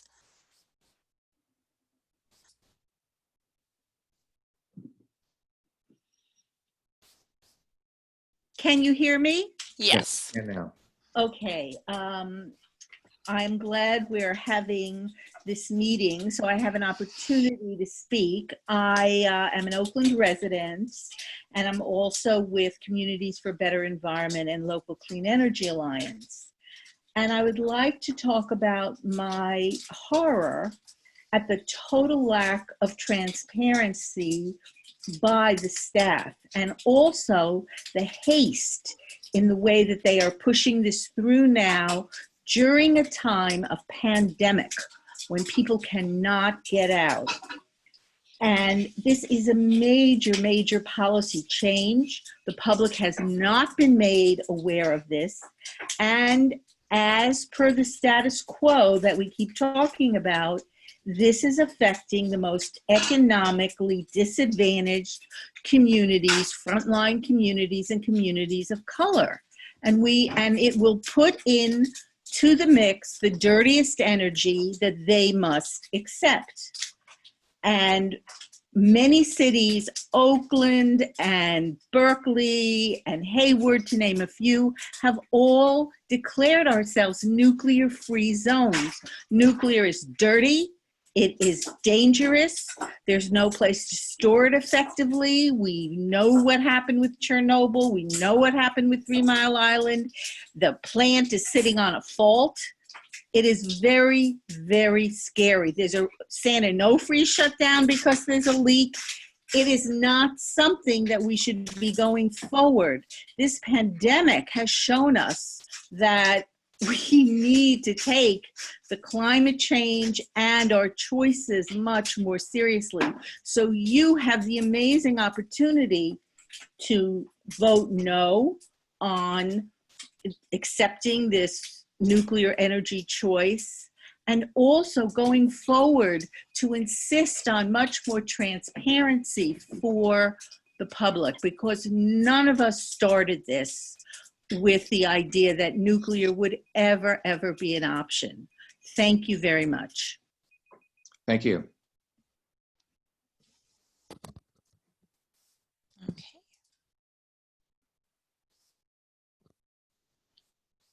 And we have more names. Yes, there we go. Barbara Stebbins, you're unmuted. Actually, this is Larry Kelp, a resident of Berkeley. Larry Kelp, K-E-L-P. I've been excited to be an EBCE customer because it offers cleaner and more local energy. But I looked at the staff presentation for item 11, and I can't make sense of it. And if I can't, I have a feeling that other people won't either, because they haven't even had time to find out that it exists. I got that it concerns Bright Choice, and other people who have commented here have made that part a little clearer. And I assume that most of the most common product here, often by EBCE, is Bright Choice, and that it would open the door to nuclear in that option. But I don't understand why this change is being proposed when most of the public don't know, and we're all too busy trying to deal with a global pandemic. I urge you not to take a vote on this item tonight, and not until the public can have more notice and so it can be presented so that we can understand what the change entails. Thank you. Thank you.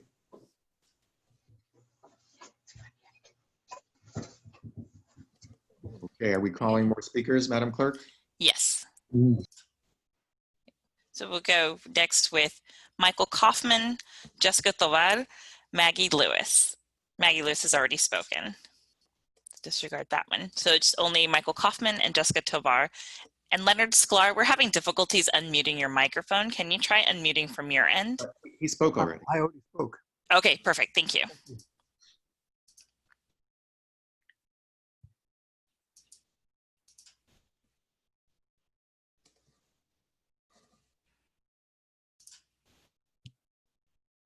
Okay, who's up next? Yep. Michael Kaufman, I'm unmuting him. Thank you. I'm Michael Kaufman. I live in Oakland. I've worked to mobilize my community against a coal terminal in West Oakland that my whole community rose up to demand be stopped, and it is still stopped, although we're continuing to struggle on it. I never thought I would have to raise my voice again to struggle against against nuclear, especially since my city, the city of Oakland, is a nuclear-free zone, or so the city council purports. Please do not introduce nuclear power into Alameda County. That would be a disaster. I am now living, as we all are, through a pandemic. I am watching institutions fail with great, huge implications. What of the institutions that run our nuclear power plants? I do not trust them at all. They can fail at a moment's notice, all of these institutions that rely on nuclear power. Please do not encourage them. Let's get Diablo Canyon shut down as soon as possible. Thank you for listening. Thank you.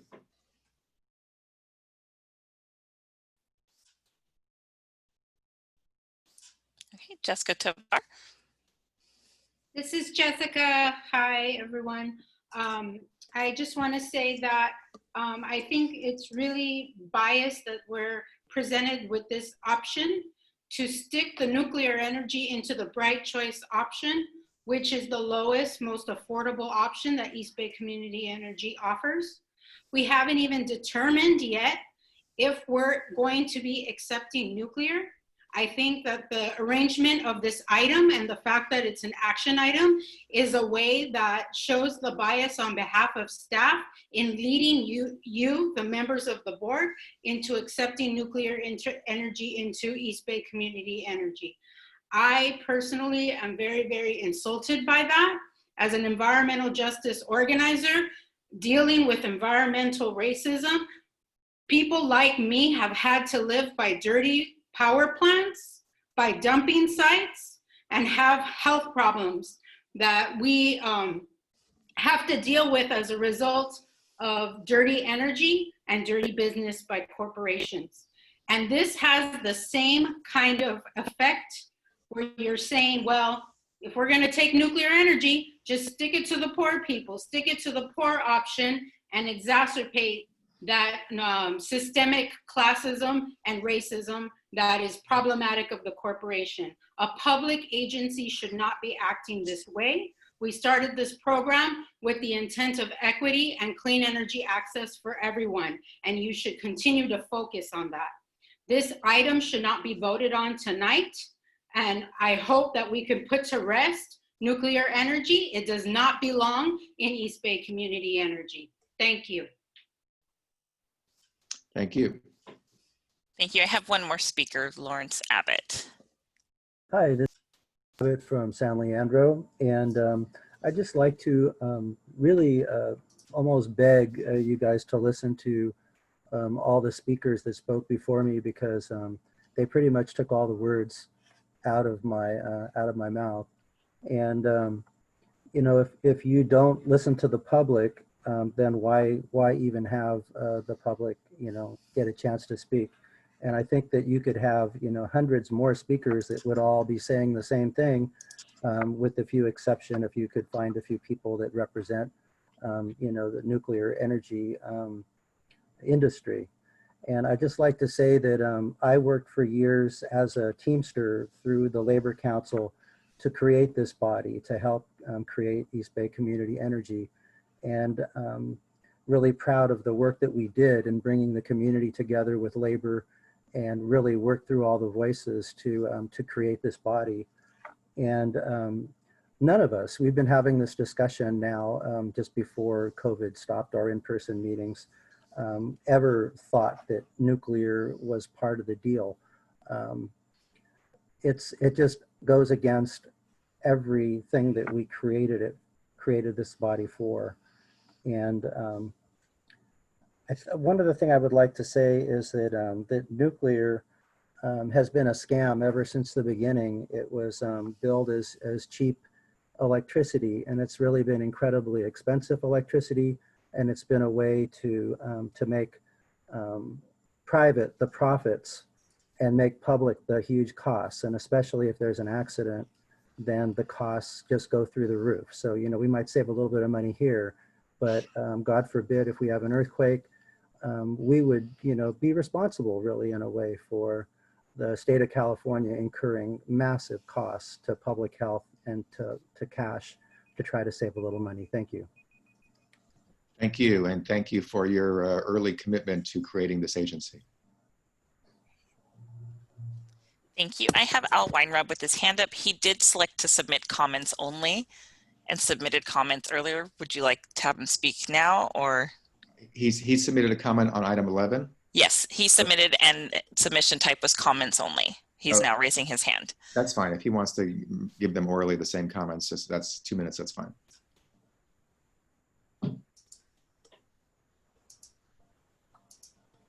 Okay, Al, I'm not able to unmute you. Can you unmute yourself from your end?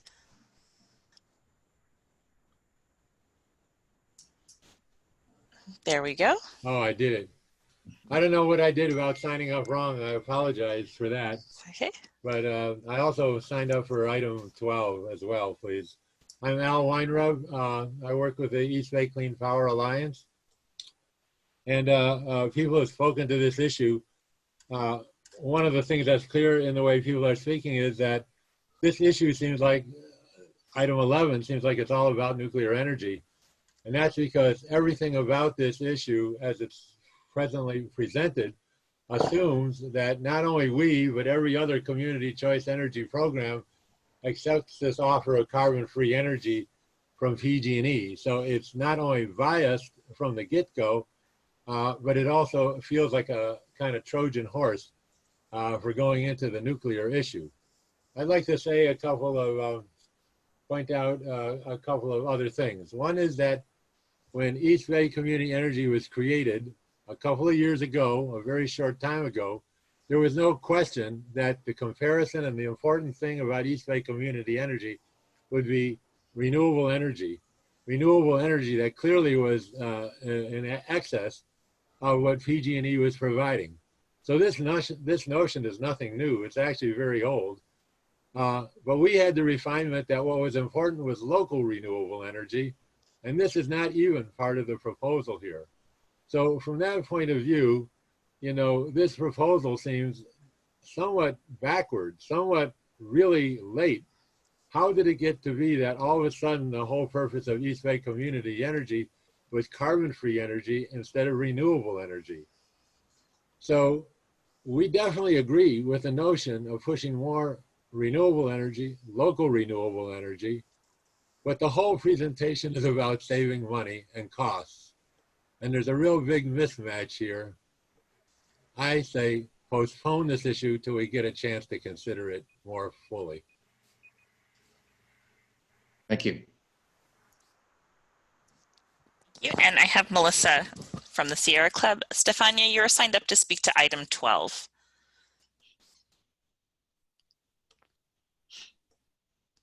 Hi, thank you, Stephanie. And hi, so I'm Melissa Yu. I'm a community organizer with the Sierra Club. What I want to say has already been echoed by a lot of the community here today. And this should really not be up for a vote. This was not put on the agenda until so late, and it just doesn't make sense. I feel like the comments that are going to be spoken for this is so similar to what's going to be spoken for item 12, and I'm not understanding why we would be making this decision before even making a decision about whether we're going to take the nuclear. And again, like others have said, you're really putting the dirty nuclear energy into Bright Choice is really perpetuating the problem of disproportionately burdening low-income communities that are already burdened by air pollution. And yeah, it may seem like a really small percentage that you're putting into these households, but all of these small percentages are very additive and on top of like gas stoves and proximity to industry. All of these things are additive. So there should not be nuclear. Thank you. Thank you very much. Okay, and then I have one speaker, the Mo. I do not see a name like that on our list. How would you like to proceed? Okay, They're not yeah. signed up. I'm sorry. This person could still sign up for item 12 because we haven't called item 12 yet. Yes. So I recommend moving this person to item 12. It sounds like we're done with the speakers who signed up for item 11. Correct. The Mo, thank you. If you can please sign up. Or you could just move them. You could just move them to item 12. Okay. And I don't have them on my list at all. Oh, okay. So ask them to sign up for item 12. And it sounds like all the speakers who did sign up for item 11 have spoken or are not here. Correct. Let me just double check for Dulce. Let's see. Dulce has signed up for public comment twice. But we're not hearing public comment at the moment. We're hearing it to, unless they intended to one of them be item 11. Well, okay. So then I don't know if it's a he or she, I apologize, that this person could speak then either at 11 or 12, since they did sign up. So they have to choose.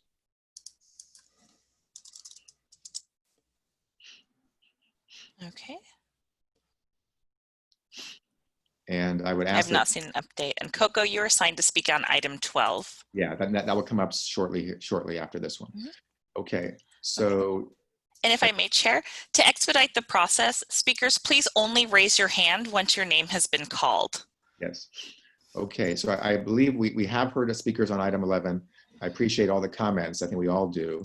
And I'm sure there'll be even more speakers, including some of the same ones in item 12, and that's also very important.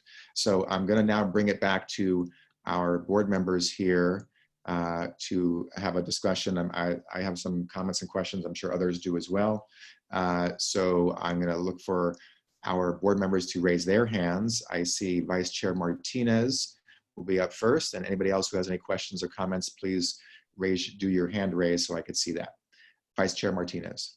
Thank you, Mr. Chair. I just want to clarify, because I heard from a lot of the public speakers talking about nuclear, and I want to clarify that this item is not related to whether or not we accept nuclear in the mix. My understanding is that staff included different scenarios, some where we did accept nuclear, some where we did not accept nuclear, for our information, so we would understand the implications of how carbon free we would be, how many renewables we would have in comparison with the loads that PG&E has. So, I think what the real question that staff is asking, and they can correct me if I'm wrong, but is whether we should be comparing apples to apples with the power content or apples to oranges.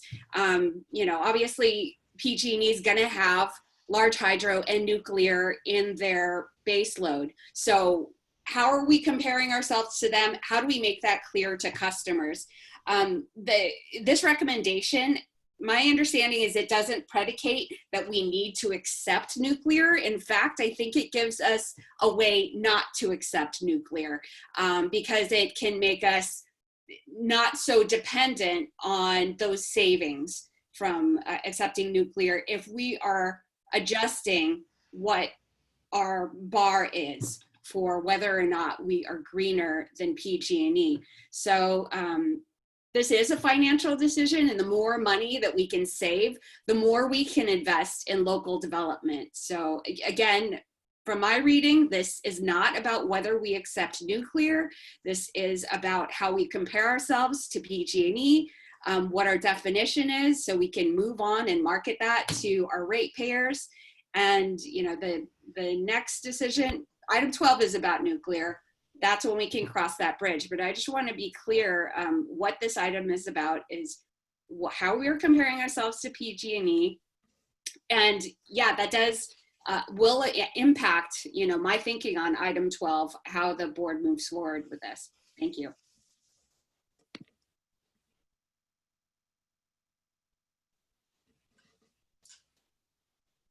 Dan, you're still muted. Dan, you're muted. Mary Setter, our Community Advisory Committee Chair.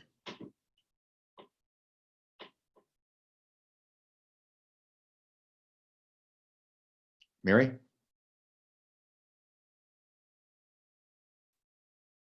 Here I go. Here you go. So we on the CAC heard a lot of discussion on this from the public that attended our CAC meeting on Monday, as well as the CAC members themselves. The CAC really does support benchmarking the EVCE's power mix to the RSP plus 5%. We also think that the fiscal responsibility measures to reduce a deficit that we know is present or going to be coming are prudent. As a whole, though, we unanimously are advising the board to really consider this item more of an informational item and not necessarily take action tonight. There were areas of concern about the premature to reduce Bright Choice from 85% clean energy when we really don't know all the other options available to us to reduce the expected deficit, as well as kind of a need for proper process in evaluating the issue, which we feel would take more time.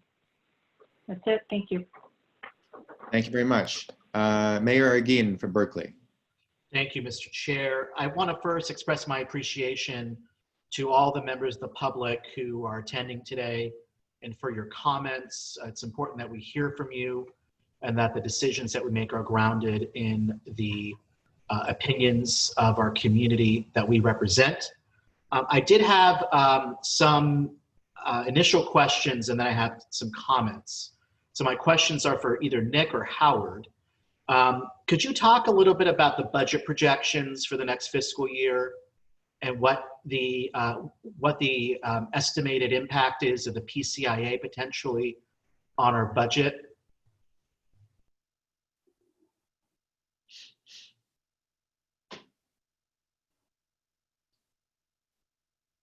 And that was a question either for Howard or Nick. I just think it's important to put this in context. Can you hear? Yes, Nick. Okay.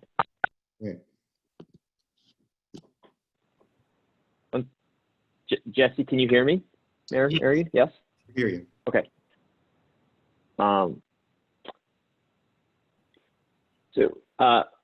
Let me just sort of start by with the caveat that we are still trying to really quantify the impacts of COVID-19, the shelter in place, and the economic recession. Both of those are factors that will negatively affect our financial picture.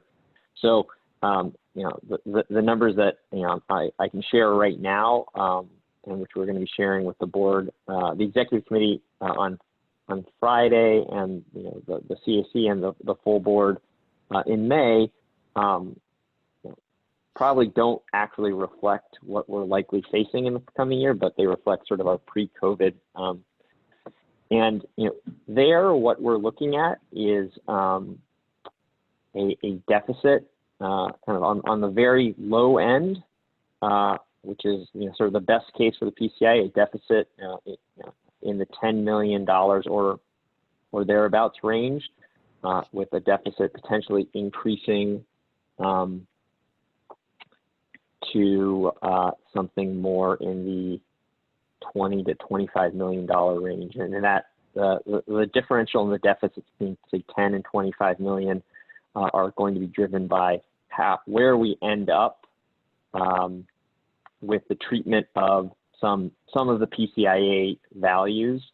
I think that the high end of the PCIA would mean that we're paying all of the PCIA that we owe this year. The lower end would be we're deferring some of the PCIA we would owe to next year, but all that would mean is that the PCIA will go up even further in 2021. So, I think unfortunately, the most prudent way to look at it is if we were to pay the full PCIA that we owe for this year, and look at that, how it affects our rates, it's sort of that higher value of deficit. Thank you very much, Nick. And again, that's probably a rosy projection given the COVID-19 circumstances. Yes. There's a whole nother element that we still don't fully know the impact. So it's in that context that I think this option is very helpful for the board, because at the end of the day, we need to look at how we can find ways to save costs to help address the potential deficit. Otherwise, we're going to have to look at other more drastic methods like raising rates or reducing the value proposition, which I think we can all agree is not good, particularly in this economic context where some people are just struggling to survive. I mean, I think that would probably impact our budget even more because people would opt out. So I just want to express my appreciation to Mr. Chassett for giving us this proposal. And I just want to state that I think I look at this separately from the nuclear question. This is really about how we differentiate ourselves from PG&E. And this is an issue that I've brought up on several occasions at the executive committee, that, you know, whatever we do, we need to make it clear, particularly in this time when PG&E is in a very precarious situation, but how we are different from PG&E, how we have more renewable content, are greener, and are a local option compared to PG&E. What this does is set a floor, and it's certainly my commitment to the extent we can financially to advocate for increasing the procurement of more renewables, but we have to look at that in the context of the budget. But if you look at the goals of this agency, it is to ensure that we provide cleaner local power to our residents and that we maximize the amount of renewables. So I think this is consistent with the purposes. And once again, this is a floor, and I think we should talk about, as we are approaching the budget, what are some options, either short-term or long-term, to look at reducing the renewable content. And we need to cost that out and look at that in the context of the budget. But I want to express my support for this, and I think that this provides us more options to manage some of the budget challenges that we're facing and creates a baseline that we can work from. So thank you. Thank you very much. Mayor Pilch from Albany.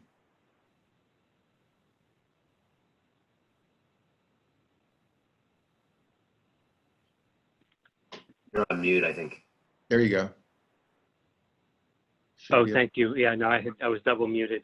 I also want to thank the public and the advocates for their participation in this process. And I want to note that both they and the Community Advisory Committee have a strong opinion in a certain direction.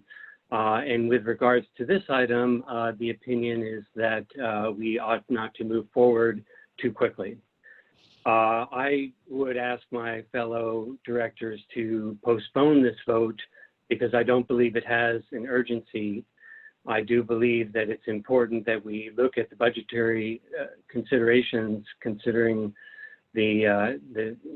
what's coming down with PCIA and COVID. But this is a big policy change. We haven't had a lot of time to consider it. And I, like perhaps other small city mayors, are devoting my time to two things. I still have my daytime job and then city business, which is mostly COVID. And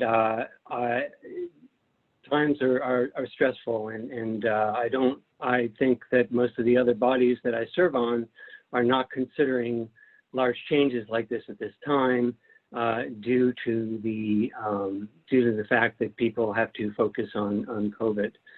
I think we need time to consider, and so that said, I don't quite understand the charts, and perhaps it's because I haven't had quite enough time to look at this, but I see three choices in terms of monetary savings. I see the savings with the nuclear and without the nuclear under the status quo, and then I see one number for if we change the policy, but not a number if we change, but not two columns where we change the policy and take nuclear or not take nuclear. So I'm wondering if staff could speak to the fact that I would think that I'd see 4 columns instead of 3. If staff could speak to that, I'd appreciate it. Yes, so I think the fourth column and the third column are both represented in the first column, if you will. So what we've shown here is if we were to approve these guidelines, you see what our carbon-free content would be with and without nuclear. The savings remain the same, though. because we are not going out and procuring incremental carbon-free energy. And then you have the point of comparison with Bright Choice. Does that answer your question, Director Pilch? No, and it might just be my inability to grasp it, but I don't quite see the. Could you try one more time? Okay. So I believe the question you're trying to understand is what are the power content implications if we do or do not take nuclear under Bright Choice, under the updated power content guidelines? Is that correct? The financial implications if we don't take take allocation with nuclear or not, the financial applications if we don't make a policy change, and the financial applications if we do make a policy change in both situations. So 2 times 2 could be four different implications. So there's only 3 implications because the financial if we change the guidelines, the financial implications don't change, irrespective of whether you take the carbon allocation or not. So if you change the guidelines to focus on to set a floor for renewables, we would no longer procure incremental carbon free. We would only, our carbon free would be based on what we're allocated from PG&E. That could be hydro, that could be hydro and nuclear. In both cases, the savings are the same. So approving these guidelines would allow you to not take nuclear, but still achieve the maximum financial savings. Financial savings that, are going to go to offset the deficit. But, as we continue to want to make investments in local clean energy projects, it's critical to be in as strong a financial position as possible. I'll just note that, the 16.5 megawatt energy storage project that, we signed, our counterparty is looking at our financials regularly to ensure that, we're a solid partner for them for an asset that they're building for, 10 years. And so being able to continue to report that we're in a strong financial position is really absolutely critical to continue to make all the investments that we have already made and we continue to want to make. We want to invest in solar and storage locally. We want to invest in wind and larger scale solar locally. We want to invest in electric vehicles.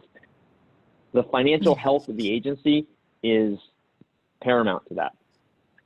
Absolutely, there's no question there. No, thanks. You've explained it to me. I think I get it. I would say that I personally haven't had the time to fully grasp this policy change. Seeing no urgency, I'd ask that we vote on it at the next meeting. That'll be my comments. Thank you. Thank you very much. Supervisor Haggerty.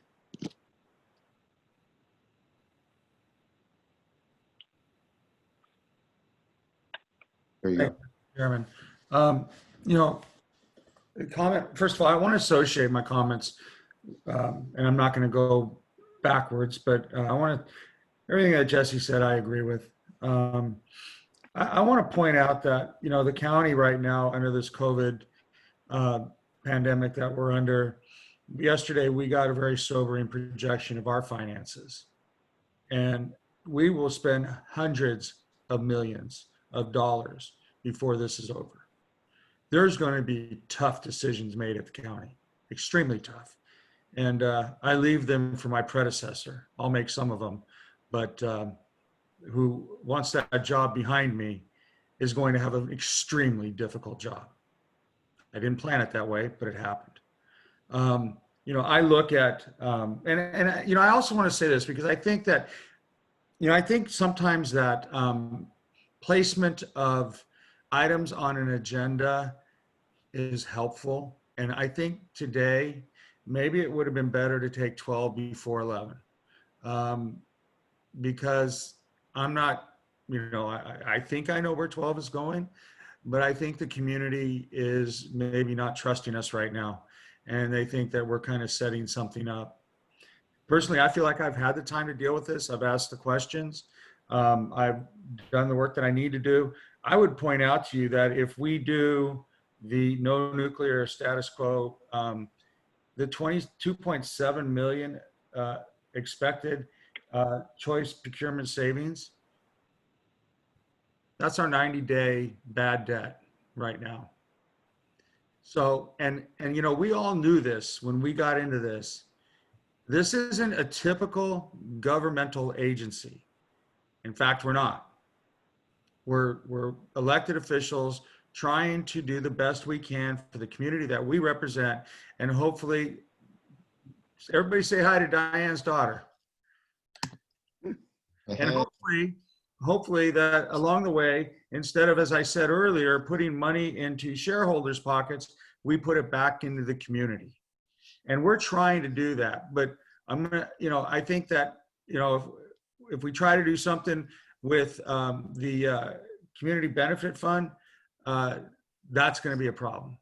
But I know coming forward, this agency, and by the way, welcome Newark, Tracy, and Pleasanton, is going to have some very tough decisions.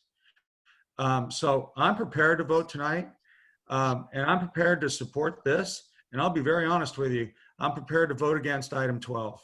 So if that makes you feel any better, then so be it, but that's where I'm at. Okay, thank you very much. Next on the queue is Councilmember Vinnie Bacon from Fremont. Thank you. I definitely agree with a couple of points from Supervisor Haggerty. Definitely the economic impact of this is, we're barely starting to feel it. And we had similar projections from the city of Fremont. It's not good, and it's not going to be good for quite some time. I also agree that I was trying to look at the charts, thinking about what happens if this wave 12 goes this way, if 12 goes that way. And I do agree that the juxtaposition of those is made it a little difficult to understand the charts. It's just an extra variable in there. But I guess my question, and I don't, you know, have a problem with this as is, but I do have a question for Nick. What if we decided, I mean, is there any urgency? What if we said, we want a month to mull this over. We want to, you know, find out how item 12 goes, and then, you know, take it from there. I mean, again, this economic urgency, this economic emergency is not going away. We'll be faced with this next month. What is the implications if we said we are going to put this off until next month? So the first major implication is this changes our energy procurement strategy for this year. So if we hold off, right now, we would need to go and procure incremental carbon-free to achieve our 85% goal. You know, with every passing day that we wait to pursue that strategy, we risk being exposed to higher costs, because you have to procure it within a calendar year. As the year passes, there's greater scarcity and prices typically go up. And so waiting a month is an extra month that we either go and procure to our current strategy, in which case we lose potential savings, or we wait until we take it up again in a month, if the board, and in which case we are at risk, if the board does not approve the change then, of higher costs, because we've waited and you know, we have one less month to hit our targets. So that's the really pressing matter from a timing perspective. It also will help us as we're preparing our budget. Understanding what our procurement strategy is going to be will implicate, you know, the staff's recommendations around what our budget for local development is going to be, what if any changes staff needs to recommend to our value proposition or discount, what overhead and other, you know, changes that we may have to make. Because these are very significant cost savings, it will very much affect, you know, what we bring forward in that context. And that will be in May when we bring forward our draft budget for review. Okay, thank you very much. Can I just add one comment to that too? Is just I wanted the board to be aware and informed that staff did want to bring this item forward in the March timeframe, understanding that this is a big policy decision. It was not our intent to shorten the amount of time to sort of consider it. But in light of the COVID events in March, we didn't feel like that was an appropriate time to bring something forward right as the shelter in place had taken place and we were starting this virtual forum. So did just want to mention that. Thank you. Councilmember Ariola from Tracy. Could you tell us again how to pronounce your last name? It's Ariola. Ariola, Councilmember Ariola from Tracy. Welcome. Thank you. And I appreciate the opportunity to speak on this. I think it's kind of odd because my community is new to EBC in general, and so for me it's also unique in the context of my community. I don't know how much all of you know about the city of Tracy, the Central Valley, but the culture there is very different. And I think all of you are very blessed to live in this culture in the Bay Area where this is kind of a given, whereas I'm dealing with a culture in which many members of our community still deny climate change.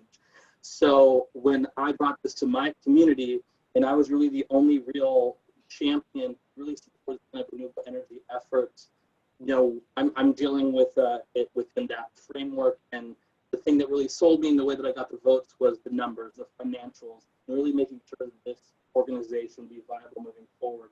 So given that, I had a question that was actually related to Appendix A. So my understanding is that what staff is asking us to change is going to be based on the prior number plus the 5% renewable. But what my question is between 2017 and 2018, there was a 6% change. So how did we get to that 5% number? And have we considered any factors for PG&E potentially going above that 5% in the future?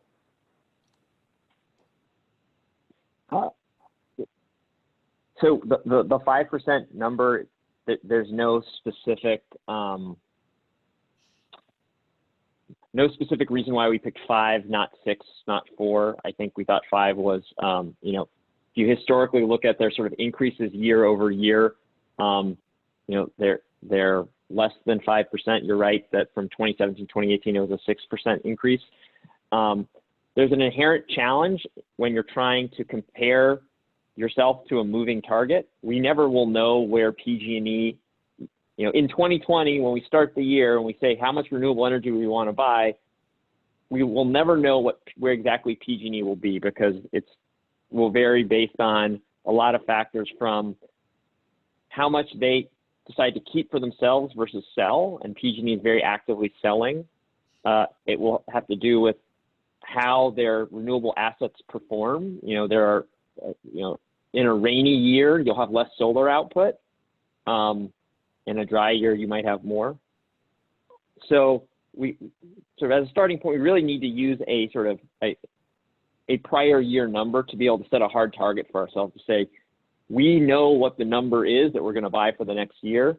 And while it's possible that in a given year, at the end of the year, you may end up, 1% in this case, over time, over multiple years, if you set this sort of goal of the previous year's most up-to-date number, which is what we're using, plus 5%, your trend will always be that you're doing better than PG&E because PG&E's year-over-year growth won't be 6% over a multi-year time frame. Okay, thank you. There's also one important factor. We're not basing the 5% kind of surplus off of last year's actuals. We're basing it off of the latest forecast from PG&E for the current period. Okay, thank you. I appreciate that. Right. That's a good nuance, Howard. Thank you. Yeah.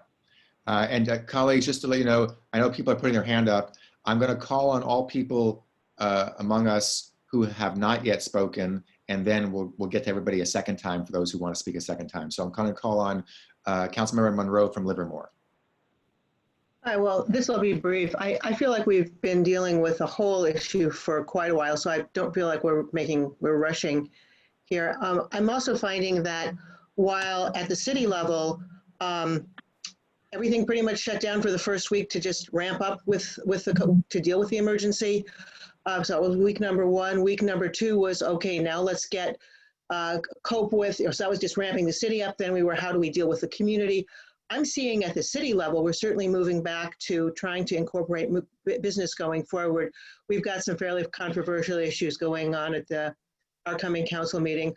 So I feel like this is the right time to deal with these issues, and I would like it to see us go forward. Excuse me, go forward with this. That's it. Thank you. Councilmember Hernandez from Dublin.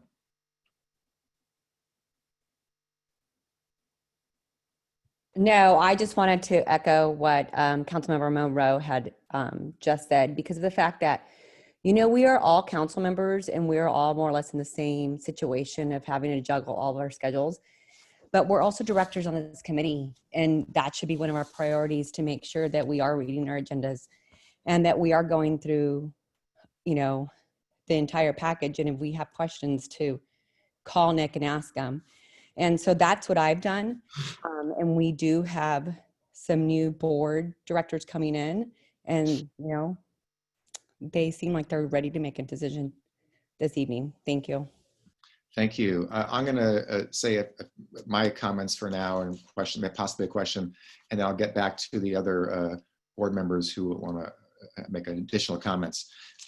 Again, thank you, staff, for putting this forward, and I appreciate all the people who came to comment on this, and of course, on the next item, which will have even more comments, I'm quite sure. So just to reframe it again out loud, and this is, I guess, a question or a confirmation to Nick or Nick and Howard. So right now, as we all know from when we first kind of flipped the switch, for our basic Bright Choice product, we were saying, I think it was like 38% renewable, because that was 5% above the 33% RPS, plus an additional 47% carbon free to get to an 85% carbon free product. That's what we've been for the past, whatever, couple of years or what have you, right? That's right so far. If I say anything wrong, let me know, but that's where we've been. And what we're proposing, I believe primarily for financial reasons, which is serious, of course, is that we continue, of course, our renewables floor, which would always be 5% at a minimum, always be at least 5% above what PG&E is required to do, or what they are doing, and possibly even more than that if we can, but not have that additional large 47% carbon free on top of the renewables that would effectively be, and at least has been in the past, large hydro, and to bring that down to an amount that is effectively what the amount is that we will be given, or not really given, but allocated from the PG&E, assuming we take the hydro later this evening. That's right so far, correct, Nick?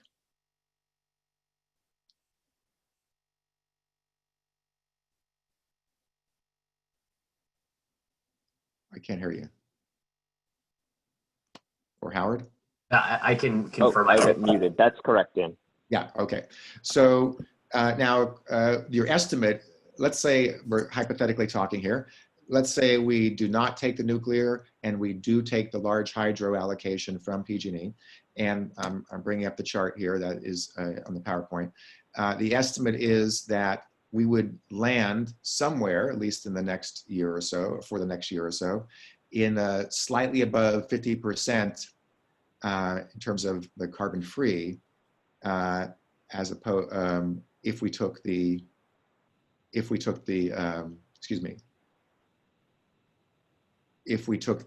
hydro, right, the large hydro.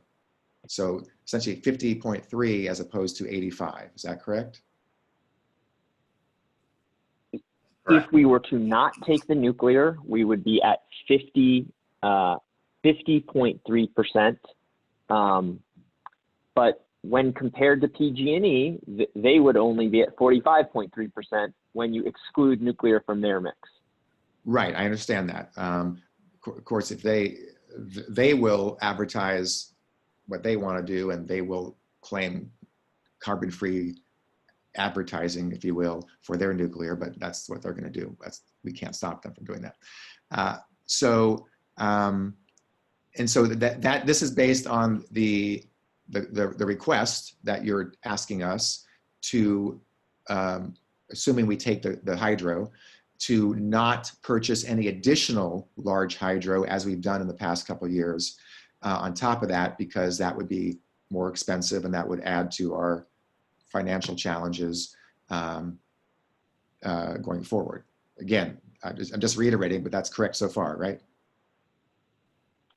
Correct. Okay, so by not purchasing the additional large hydro, we still have load to meet, so we're purchasing something else. What is that something else we're going to be purchasing, and where is that coming from? And what will be the implications of the demand we're increasing for that something else to fill that gap? So we would be buying market energy, unspecified market energy, which again is illustrated in the chart on slides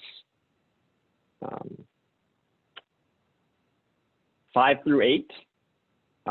You see that the non-carbon free percentages are unspecified market purchases that have greenhouse gases associated with them. In the case that you take nuclear, you have the forecast here would be 73.6 carbon free. So the 26.4% would be from unspecified market. That would be 5% less unspecified market or less natural gas than PG&E.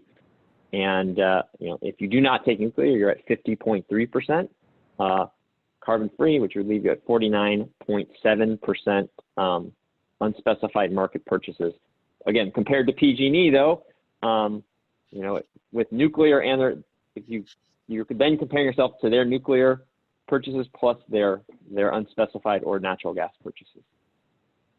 Okay, and what the request that we're being asked to make today, the staff recommendation, this doesn't necessarily prevent, I'm asking the question, this doesn't prevent the staff to, as the year goes on or as next year approaches, to propose or suggest that hey, maybe we should buy a little more large hydro. It's not as much as we had thought it was going to cost. So we're going to consider doing that. We're not precluding that as a possibility. We're just not requiring it. Is that also correct? That is also correct. Okay, so if the additional incremental cost of the large hydro, of available large hydro going forward isn't as much as you're anticipating it is, and maybe it's going to be, but maybe let's say some of it's not, or let's say it's not, you might still decide, hey, you know what, this is not that much more, a little bit. And so let's be as clean as we can, and we could do that, and you'll come back to us and propose that, and that's a possibility, if not a probability. What I would say is in the last 2 years, both years we have exceeded our power procurement floor. So in 2018, I believe that we set our floor at 85% and we achieved over 90%. And I believe last year we achieved 87%.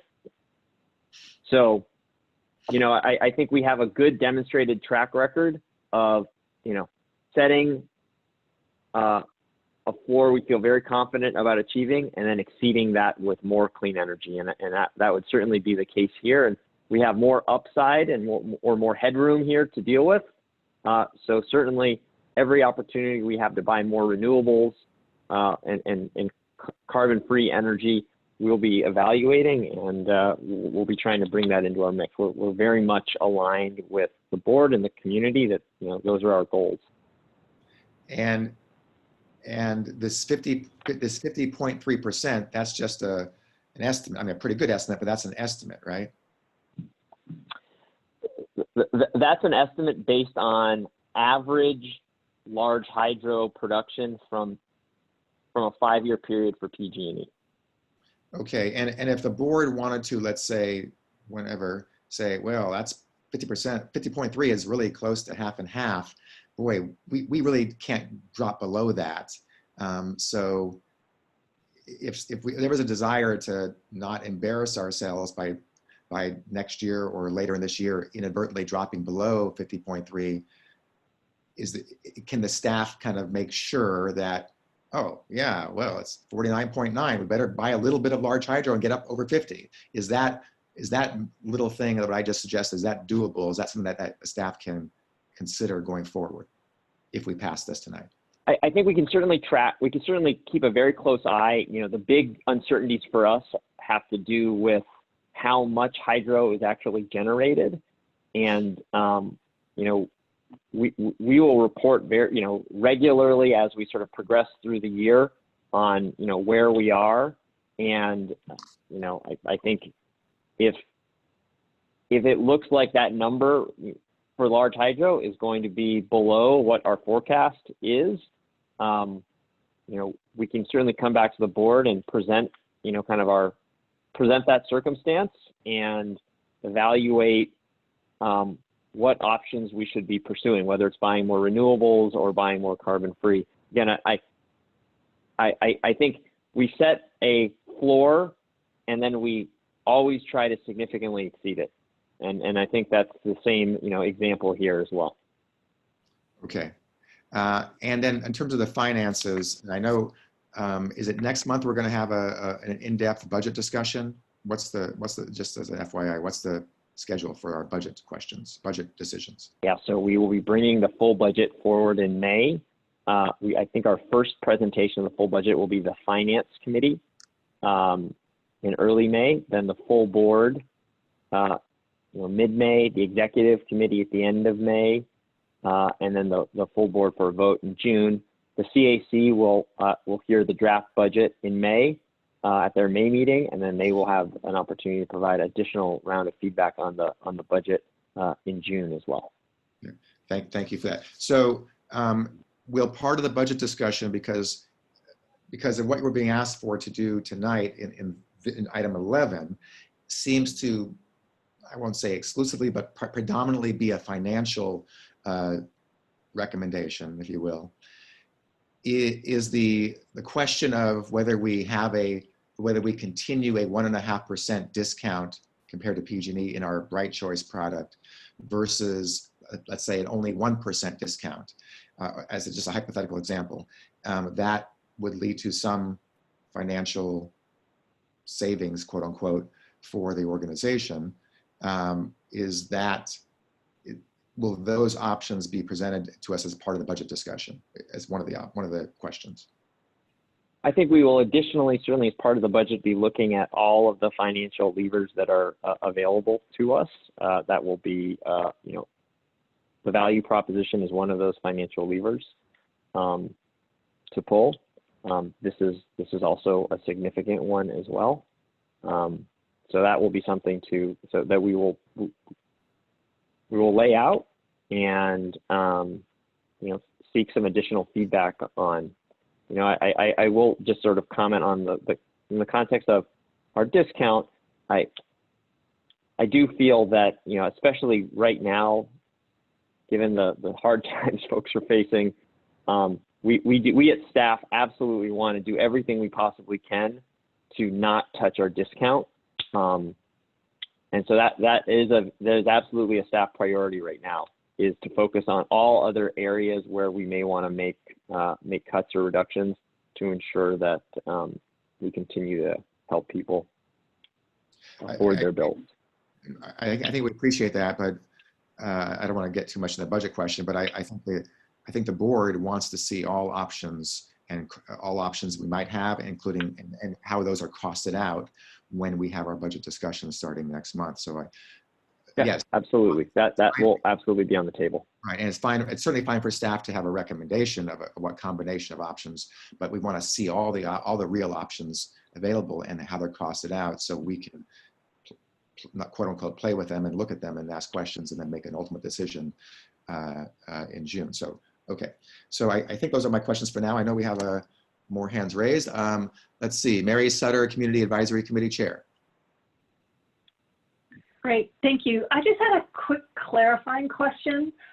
While this particular item is solely about Bright Choice, it is tying the percent to PG&E again. PG&E's percent may change and probably will. And in fact, you know, it'll depend upon the actual volume that they put, that this renewables percent may go up. What is the likelihood that the renewables then in Bright Choice would be higher than the renewables, or yeah, in Bright Choice would be higher than the renewables in Brilliant 100, given this policy? You know, I think that's a possibility. That's a possibility. It's hard to sort of forecast, you know, to what degree that will occur.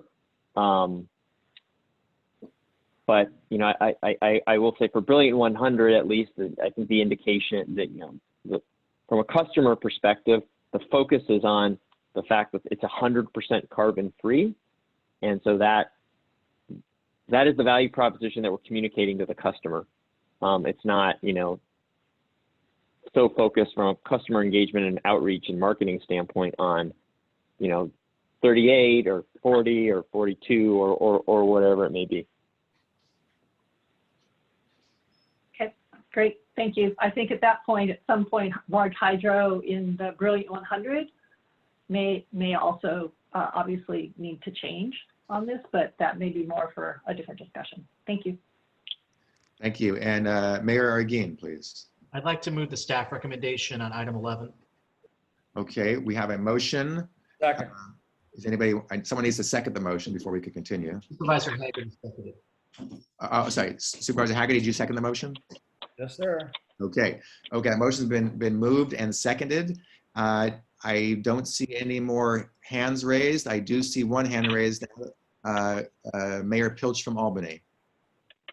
Yeah, just very briefly, I appreciate the chair's comments, particularly the comments about presenting choices along with recommendations, and I thank him for that. Thank you. Okay, thank you. And just to be clear, the recommendation is what's in the packet on, I just want to make sure we're clear on what we're actually voting on here. Page 31 of the packet, the recommendation, the staff report. Yeah, okay. This is the first page of item 11, staff report item 11. And if I may, Mr. Chair, I'll just note under 1C, it does state that our goal is to surpass the procurement floor and that we will review these guidelines annually as we are discussing the budget. Thank you. Excellent. Thanks for noting that. Colleagues, you see the item recommendation in your staff report, the first page of staff report item 11, which is what the motion is. And I don't see, oh, I'm sorry, Al Mandel from Hayward. Thank you, Chair. I'll just be brief. First, I want to thank Director Martinez for your comments at the beginning in terms of framing this and pointing out that this is separate from the nuclear question. And I want to basically echo everything that Director Arguin said. You know, to me, it's unfortunate that we are effectively reducing the mandated amount of carbon-free that we're repurchasing. That one hurts a lot to me. I'm really not happy about it. But I do acknowledge that it's necessary from a financial perspective. We're going to be facing some tough financial decisions in the coming months, tougher than we thought even a few months ago, between the PCIA and the COVID-19, and that is sort of forcing my hand and forcing me to be willing to support the motion, even though it will lead to a negative impact on climate change, which is, you know, in my opinion, the primary reason that I'm here, speaking for myself anyway. So, but I do appreciate that it sort of aligns us and we're comparing apples to apples going forward. I think that's a good thing long term, and it'll push us to up the renewables in the long term. And that's where we're going anyway. We know that in a few years when our renewable contracts come online, the ones we've already signed and they're built, our renewables numbers are going to go way up and make a lot of the short-term decisions we've got to make in the next 3 to 5 years moot. It'll be up maybe in the 60, 70, 80% range at some point in the not too distant future. So this is really us sort of figuring out how to chart a fiscally responsible path in the medium term. So I thank staff for the work and the recommendation, and I will be supporting it. Thank you. Thank you. Thank you. So I share those views. Thank you for articulating that. We do count.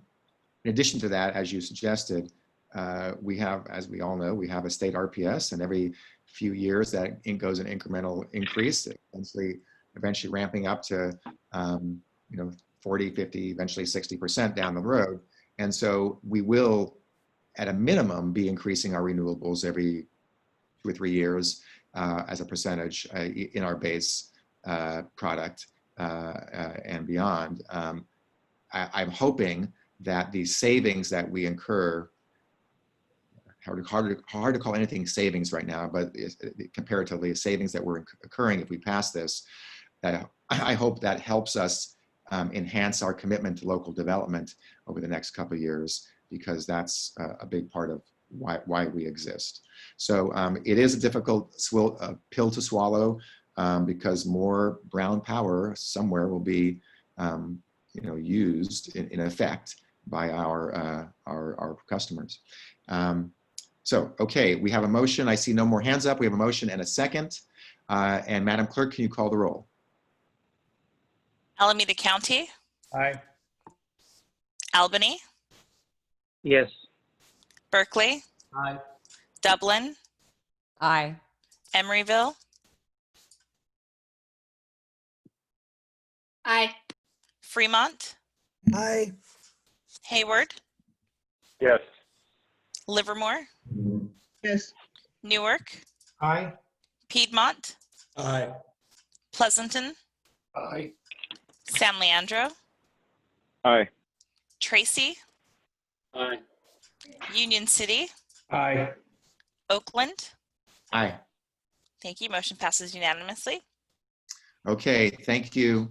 And I hope staff will kind of give us updates, not just a year from now, but maybe more sooner than a year from now in terms of just how this is impacting things and what the actuals are. So, okay. Okay, we're now on to item 12. I'm sure it's a very non-controversial item. Just take us a couple of minutes. No, just kidding, of course. So we're going to call item 12. And Nick, I believe you are introducing the item and giving the presentation for initially. Yes, I am. So Okay. can you pull it up? Yeah, and Madam Clerk, how many speakers do we have signed up approximately for item 12? We have 65 speakers for item 12. Okay, so we're going to be listening for a while. A reminder to the speakers, you'll get 2 minutes each, not 3 minutes. If you want to only use 1 minute, you're allowed to do that.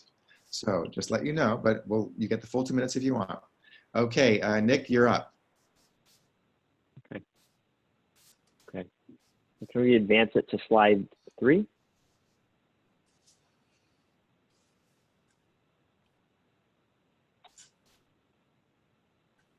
Okay, so this is as much for some of our new board members as anything, but just to sort of frame the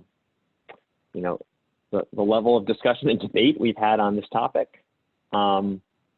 We have now discussed the nuclear allocation at 3 separate board meetings, 1 executive committee and 2 board meetings. So that's just, I think, a good frame of reference to sort of give you all and to indicate that this is certainly a topic that we have covered quite extensively over the last few months. Next slide. This gives a little bit of history and a little sense of the allocation process. So the history of the allocation is 2 years ago, when the CPUC made changes to the power charge indifference adjustment, their exit fee, they indicated that they would not provide any value to carbon-free energy as a reduction in the PCIA. And they said they indicated the utility should sell carbon-free from their portfolios, and that's how they would establish value for those resources. In the case of PG&E, PG&E stopped selling carbon-free resources in 2019. They did not offer any of their large hydro or nuclear, whereas in the past they had at least offered their large hydro. CCAs, a group of Northern California CCAs, intervened in a regulatory proceeding and threatened a lawsuit. Effectively a lawsuit. It's not exactly a lawsuit because it's an administrative proceeding, but threatened litigation.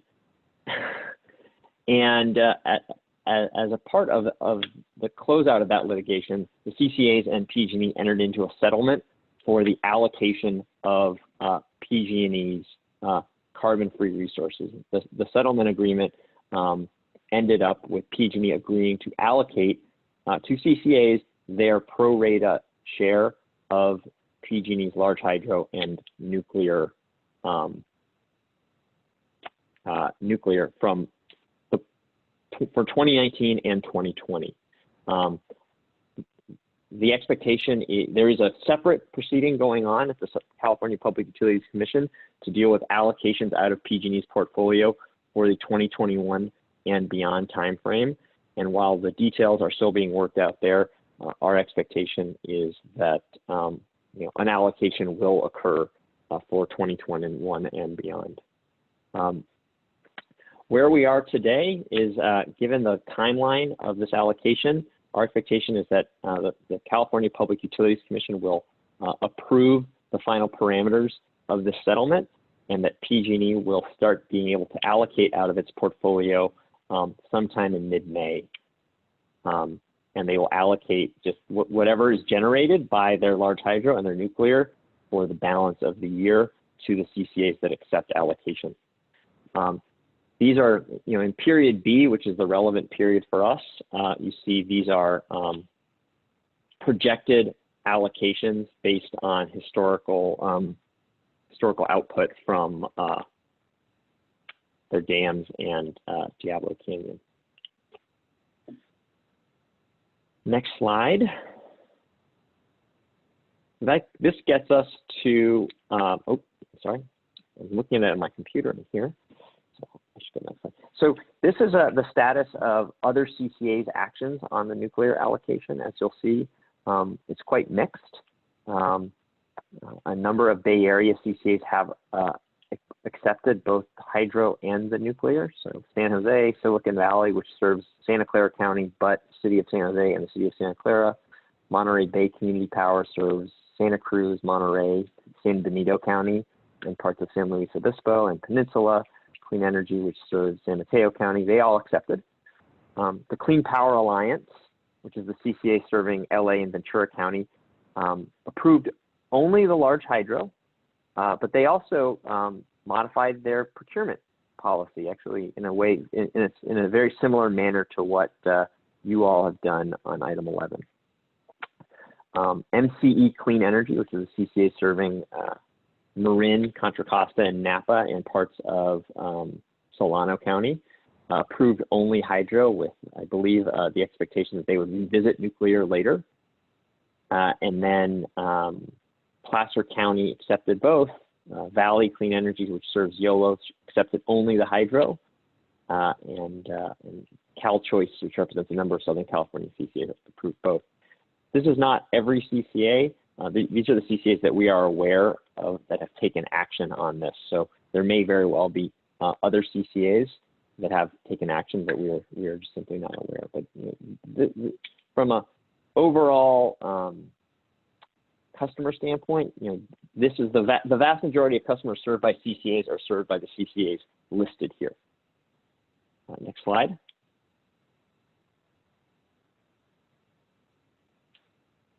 Next slide. Okay. So what is the process for, oh, I'm sorry, one more slide back, slide 6.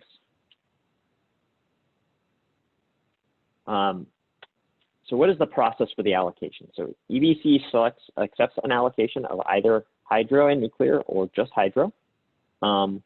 Depending on what the allocation is, that those resources are split equally between Bright Choice and Brilliant 100. The idea being that, you know, we're not allocating, if you were to accept nuclear, not just allocating it to one group of customers, you're allocating it to all customers who are not on 100% renewable. 100% renewable customers don't receive hydro and wouldn't receive nuclear because it's 100% wind and solar. Once that allocation occurs across the portfolio,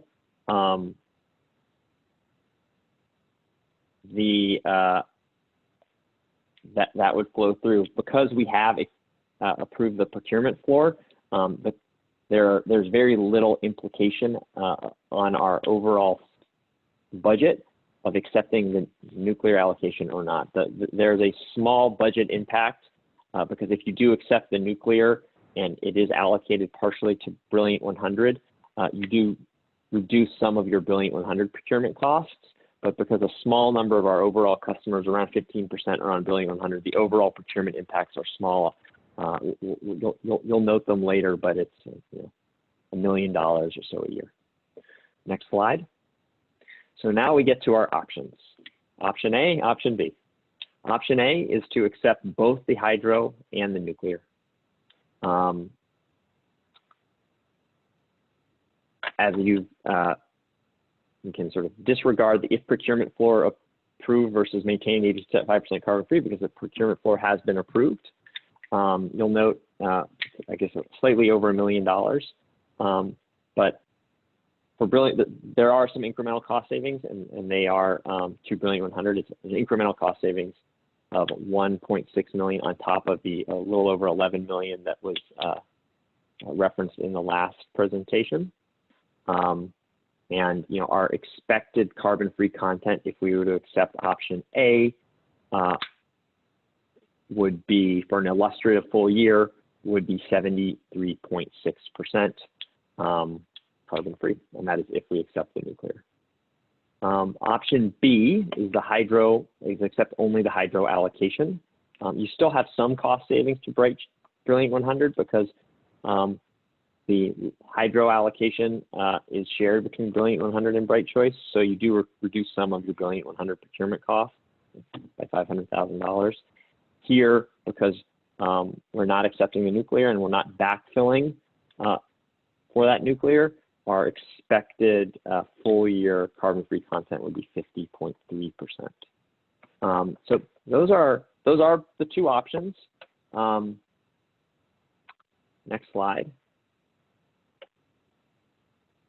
And so we'll only actually go to this slide. We're going to go to the next slide because we've made a choice on item 11. You see the total procurement savings of option A versus option B. It's about $1.1 million differential, and that has to do with whether or not Brilliant 100 costs are reduced because there's nuclear. The major difference is your power content, and that is because if you accept nuclear, you can count that towards your carbon-free content. If you do not accept nuclear, then you are not counting that towards your carbon-free content. I think one thing that we don't highlight in the presentation, but I think is just important to note, is that whether or not EVCE accepts the nuclear allocation, the power from Diablo Canyon, where it's coming from, will continue to be generated. And by not accepting it, it means PG&E customers will continue to be served by it at a higher relative level than they would have otherwise been had we accepted it. So that's, I just think, an important point to note. So we have 3 cities with who have now joined our program who are still served by PG&E. Those customers are receiving Diablo Canyon today, And if we do not take the allocation for the time between now and when we start serving them, they would actually end up probably with a slightly higher percentage of Diablo Canyon than they might otherwise have had were we to accept the allocation. So I think that's one point to make about what are the impacts of this choice.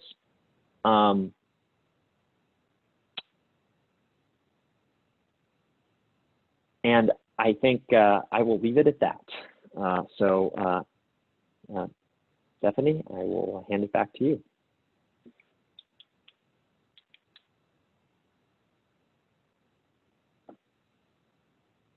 Just a moment. There we go. Okay, thank you. Nick, there's no other, there aren't any additional staff who are presenting on this, right? That's the initial presentation. That's the initial presentation. We do have other staff who are available to answer questions that the board may have. Of course. Okay. And so colleagues, does anybody want to have a burning question before we hear the speakers? And I see Mayor Erigin. Erigin, please. Thank you, Mr. Chair. I really appreciate all the people that have called in and are participating remotely in this meeting. I think we want to hear their comments. I am concerned, however, that 2 minutes is really 2 hours. And respectfully, what I'd like to suggest, Mr. Chair, is that we give speakers a minute, but people can pool their time if they're organizational speakers. So say Jessica Tovar wants to speak. If she can get other people to yield their minutes, she can have a larger amount of time. That might help us better manage the public comment this evening. So I wanted to suggest that for your consideration. Okay, anybody else have any thoughts about that? Nick, Mayor Pilch has his hand up. Yeah, I didn't have thoughts about that, although that does sound like a good idea. Excuse me, that does sound like a good idea if the chair can manage that. But I had a question for staff, unless you'd like me to hold it till after public comments. That's your call. If you want to ask it now, if you believe you can hold it without anything being lost, then that's okay. But if you need to ask it now, you're welcome to. I don't need to ask it now. I can hold it. Okay. Okay. So Mayor Berkeley suggested that we limit the comment to 1 minute, given the unusually large number of speakers we're having, but also in addition allow people to essentially cede their time. If they are signed up and they don't want their minute, they can give it to somebody else who they know or representing an organization or what have you. Is that about right? Yeah, it's going to be probably challenging given that we're using Zoom. So Stephanie would have to kind of keep track of it, but I know that we have a lot of speakers that are representing various organizations, and they may want to have 1 or 2 representatives of their organization. Yeah, I'm just putting it out there for consideration, but I do think, and I'm by no means trying to stifle, public discussion, but I just being mindful of the time and ensuring that we have sufficient time to have a discussion and take action this evening. Okay, I'm okay with that. I will go along with that, with the understanding that if somebody is at their minute and they have 1 more sentence to say, I'm going to be flexible and allow that and not cut them off right at 1 minute. So let's do that. And if people are part of an organization, I know there's one organization in particular, Youth versus the Apocalypse, a fabulous organization of young activists who have come here together. So I'm happy to invite the handful of people who are part of that organization to I guess, raise their hands first. And so our clerk can note that and allow them all to come together or right after each other if that's possible. So that's one example that I'd love to hear them soon. So let's do that at the discretion of the chair. We'll go along with that. And Madam Clerk will allow 1 minute each. Let's invite the Youth versus Apocalypse group to raise their hands first. And then beyond that, we'll have the clerk read off names as she's been doing previously. Mr. Chair, I have my hand up. Oh, I'm sorry. I missed it. Okay, Supervisor Haggerty. Yeah, I'm just wondering, how many speakers there are. If it would be of value to maybe get some sort of motion on the floor. I mean, I kind of feel like nuclear is dead, and maybe to make a motion to support taking the hydro only might help, and people could just get on and say, I agree with the motion, or I don't know if that's helpful or not, but I'm certainly happy to make that motion if we could just get it on the floor, if you would allow it. Yes, Supervisor. Actually, according to Robert's Rules of Order, it is absolutely appropriate to make a motion at the beginning of the item and have it seconded so the speakers can speak to the motion. That's certainly valid. I'm just asking if you'll allow it. I am absolutely going to allow that. Yes. I'll move that we accept the hydro only. Accept the hydro only. Is that your motion? Yes. And I second. And Mayor Berkeley is seconding that motion. Okay, there's a motion on the table. We are going to hear speakers first, and then we will discuss, ask questions, and debate the motion as needed. Obviously, there's always opportunities for alternate motions, but this is the motion on the table. And Madam Clerk, I'd like to invite all the Youth versus Apocalypse young activists to raise their hands first. For those who did sign up to speak, to raise your hands first, and then call on them, assuming they are on the list, and then we'll go for all the rest of the speakers after that. Thank you. First one is Mohammed Kaba. You're unmuted. Hi, my name is Mohammed Kaba from Alameda. By accepting nuclear energy, you are not only betraying the trust of your community, but also letting down your community by letting radioactive waste into the atmosphere.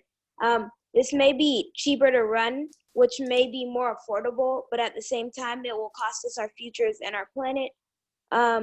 Community choice gives us the power to choose where our electricity is sourced, and I don't believe people want their energy to be sourced from nuclear. Thank you. Yeah, you're welcome.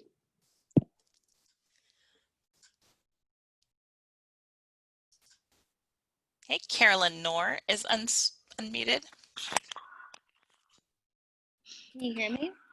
Yes. Great. So I'm actually an adult advisor with Youth versus Apocalypse, and I just have really brief comments. I wanted to say that I actually helped get that group going because I was giving birth right at the time that the Fukushima power plant exploded, and at that time, that explosion was what really prompted me to start thinking a lot more about what's happening in our world and how the disasters that we're creating as human beings and as a society are threatening our young people. So for me, this decision about whether or not to have nuclear power, especially in an area that's at risk for earthquakes, especially because nuclear power is particularly harmful to already impacted communities, that decision is so connected to me, to my work as a climate activist, and to my work with young people, and to my role as a parent now of 2 kids. So I really hope that you consider what all these young people are about to say related to having truly clean energy. We have the option to have a better choice than nuclear, and we don't need to sacrifice that choice. Great. Thank you so much. Okay, Sky Liang. Can you hear me? Yes. Okay. Hi, dear board members. I'm an organizer of Asian Pacific Environmental Network, which have been fighting for environmental justice for 25 years. And I'm also a resident of Castro Valley, and here is a beautiful city with regional park that I have been living in for a long time. And I really don't want the nuclear energy to destroy the healthy environment that we are trying our best to keep for our community. And nuclear energy is not clean when it produces tons of radioactive waste every year. And there are over 2,200 tons of radioactive waste on site at Diablo Canyon. That way will remain harmful to all living for hundreds of thousands of years. So I urge all board members to keep East Bay Community Energy nuclear free. Thank you so much. Thank you. Dulce Arias. Yes, hello. Hi, everyone. Happy Earth Day, I guess. It's very ironic that we're voting on a power plant today, especially. I'm here because my family lives in Hayward and I live there part-time. If I don't spend most of my time in Hayward, I spend it in Oakland. Something that I am most worried about is my younger cousin. She is 7 years old and lives in Hayward, and the fact that she has to live in a place where she might be exposed to cancerous chemicals is not okay. It is not fair for a little girl to grow up in a place like that. She will not be given the same opportunities as others who live out of these places without polluted air, or other kids whose parents are wealthy enough and can afford healthy renewable energy. Nuclear energy might be cheap, but it is not clean. I repeat, it is not clean. It produces tons of radioactive waste, and the waste will remain harmful to all living things for hundreds and thousands of years. This nuclear power plant is discriminatory against low-income people, my family. It would dump the nuclear into the lowest priced product, putting it on people who can't afford cleaner mix. This is called racism and classism.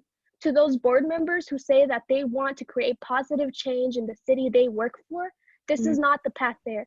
How many people will have to suffer to save a couple dollars that will not benefit our city's residents at all? Too many. Make an actual bright choice, not the cheapest choice. My family and I are not dumping grounds for dirty energy. Thank you so much. Thank you for listening. Aisha Clark, you're unmuted.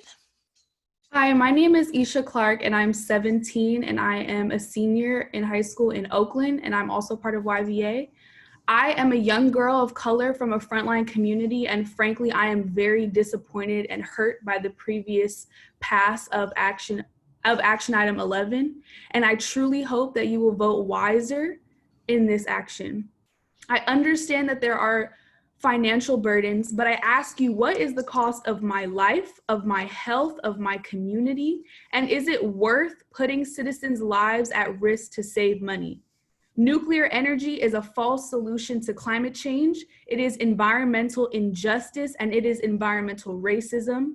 It is mined and dumped on indigenous lands. It puts workers' health and lives on the line, and it is especially dangerous in California where we are constantly experiencing earthquakes.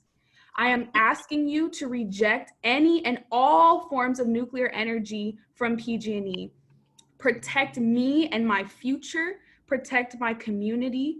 The young people of Alameda County, especially those on the front lines, do not want nuclear energy. Instead, we ask you for an opportunity to have a clean and healthy future. Thank you for listening. Thank you. Thank you very much. Next speaker. Hey, Lisbeth Ibarra, you're unmuted. Hi, my name is Lisbeth. I reside in Richmond and I'm 15 years old. And I'm also from YVA. Nuclear energy is not a truly clean energy. It's only a false solution to climate change, as Isha was saying, and it's a direct example of environmental racism. There's no disposal method of nuclear waste, so PG&E will just mine and dump it on native land and marginalized communities. It doesn't benefit us, but communities are trying to be convinced that it's okay. Reject nuclear energy because it's a bad shortcut and it's unsafe. This won't go away, so we'll have to deal with the outcome in the future. I fear what the consequences will be because there's no need to keep nuclear energy. We need real clean energy. I don't want my energy to be sourced from unsafely, and nuclear is a risk I don't want to take. Thank you. Celia Malone. Hi. So though I live in California, my dad was born and raised in New Mexico on the Navajo Nation, which covers around 17 million acres of land. My cousins on my dad's side still live in New Mexico, right off of the reservation, and they also live about 10 minutes away from one of the hundreds of uranium mines that cover the reservation. that have been abandoned.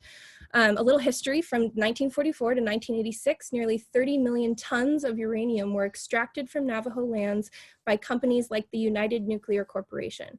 But their mines poisoned the land, air, water, and health of the Navajo people enlisted for mining work and their families. Though these mines have been closed and abandoned for over a decade, they have left long-lasting and incredibly detrimental effects for people across the Navajo Nation, including my family. Rates of cancer and lung illnesses have skyrocketed among Navajo people, many of whom live below the poverty line and have no other option but to use poisoned resources left behind by uranium. I have 4 little cousins, all under the age of 13, who have lived on the edge of this poisoned land for their whole lives, and who, though so young, are already experiencing negative health effects from it.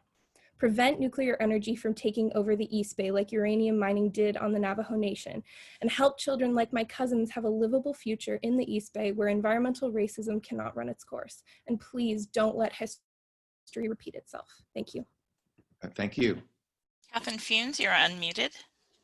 Hi, I'm Catherine Funes, and I work for the New Voices Are Rising program. We're a youth environmental justice program for Oakland students, and I currently live in East Oakland myself.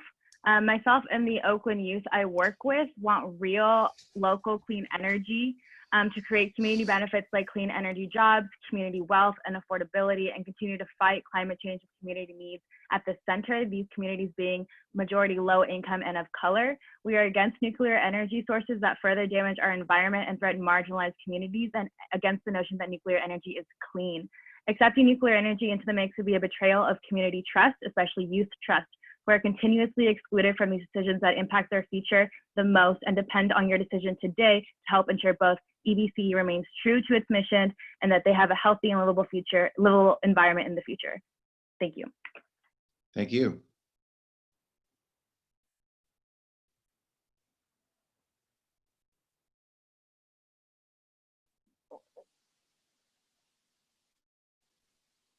I was muted, sorry. Simon Bueller-Royden. Hi, I'm Simon. I'm from YVA and I'm 16. I'm opposed to the nuclear energy plan that PG&E is proposing. It creates an incredible amount of waste, and the workers are at huge risks. What if one of those workers was my mom, my dad, one of my family members? What would I have to tell my sister if one of my family members were working in a plant and there was an earthquake killing everyone? My sister is 2 years old. Is that energy plan worth my family and is that worth my family's life? Please reject this plan and find a new clean energy deal. It's not about saving money, it's about saving lives. Solar, wind, etc. are costly, but so much better to invest in. And please, don't let history repeat itself.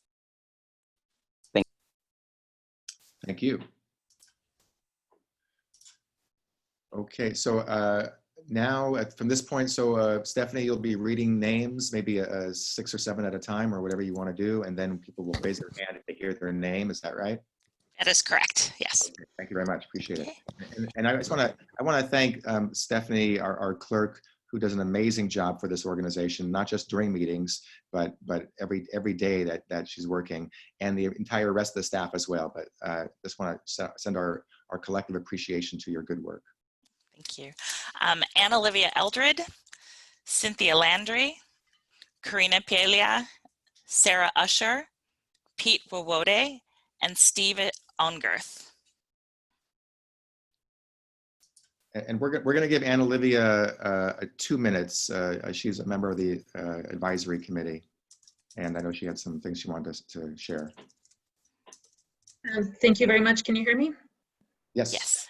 Great. I was actually expecting to speak after Mary to provide a supplemental report to the CAC questions that were submitted on February 18th, distributed on February 19th, and then answered last night, which is why they could not be part of the chair's report this evening.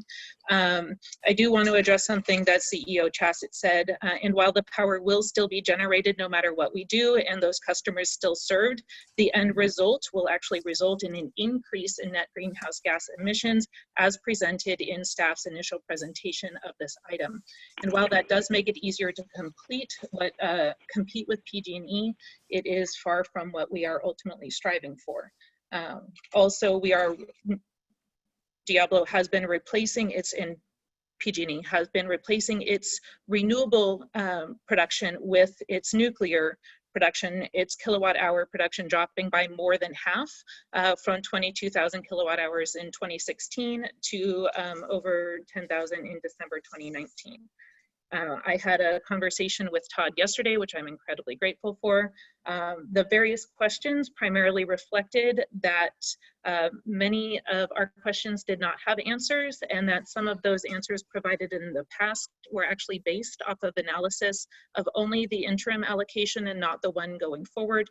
It brought up the following concerns, specifically regarding MCE's technical committee presentation on the greenhouse gas allocation in February of this year, which states that unlike the interim proposal, allocations not accepted by load serving entities would be automatically reallocated among participating load serving entities. And that brings up a big question of how much we're actually going to get. It also, the narrowness of previous focus returns liability concerns, especially coupled with the Nuclear Regulatory Commission's decisions today to extend the working hours of staff working in nuclear power plants to 12-hour shifts for 2 consecutive weeks, and reducing or delaying safety inspections of facilities. And I do want to address one thing that was made very clear, and that is that, which is a huge community concern, is that we would not be directly buying the nuclear power, that any surplus energy goes into the surplus energy pool at the CAISO pool, but that we are still buying the equivalent amount of brown power, and then legally able to claim greenhouse gas free attributes, which to me sounds somewhat like an unbundled REC.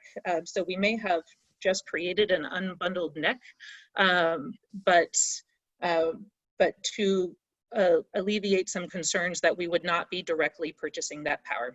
That was as fast as I could make that. Thank you so much. Thank you very much. Okay. Cynthia Landry. She's Yes, also a member of the CAC.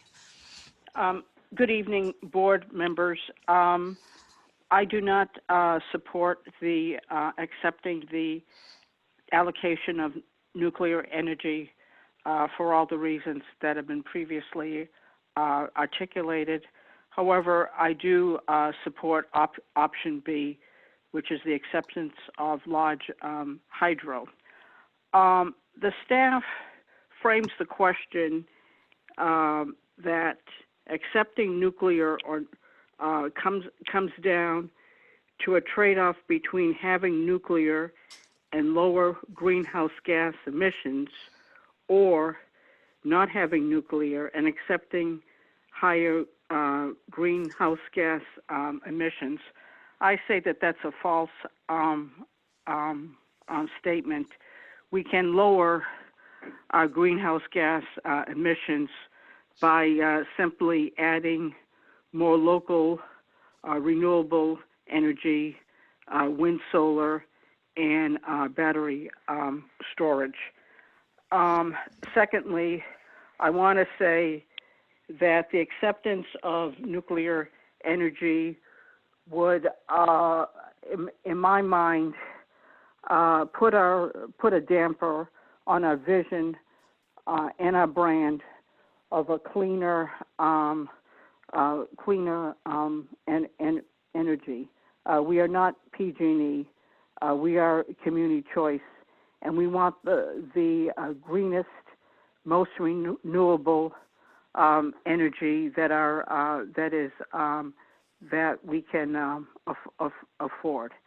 And I think we're going down a dangerous path if we accept nuclear. Those are my comments. Thank you. Thank you. We're going back to 1 minute.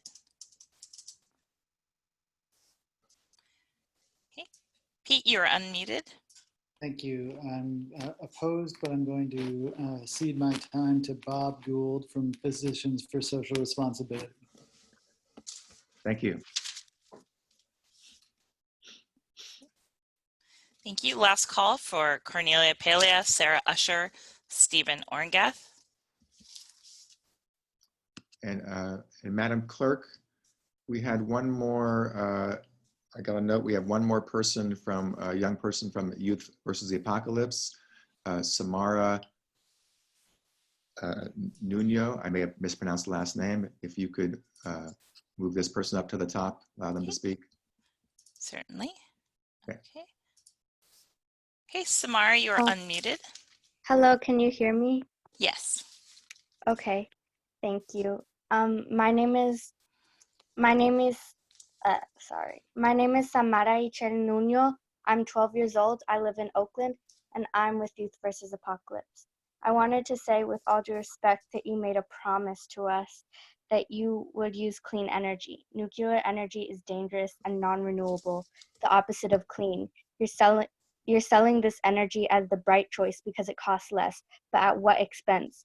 Nuclear energy should not be an option. It does not matter how you are different from PG&E, because at the end of the day, PG&E is hurting people because it's cheaper. And you would be doing the same, putting people in danger if they live in an area with a nuclear plant, especially in a place like California, known for earthquakes. Please don't put us in danger. Thank you. Thank you very much. Thank you. Okay. Steve Ungarth, you're unmuted. Yes, thank you. I just want to add to what Anna Olivia Eldred said and maybe say that I think that CEO Nick Chassett either doesn't know how the grid works, in which case that is very disturbing, or he thinks we don't know how the grid works and wants to try and fool us. This idea that PG&E is just going to send us the power anyway and that people are going to use it is, that's a gross oversimplification of how it works. There's already an agreement to shut down this plant. There's already a just transition agreement for the workers. Vote no on this idea of procuring nuclear power and just go with the hydro only. Thank you very much. Thank you. Thank you. Colin Miller, Crystal Huang, Jill Ratner, Robert M. Gould, MD, and Ingor Tragob.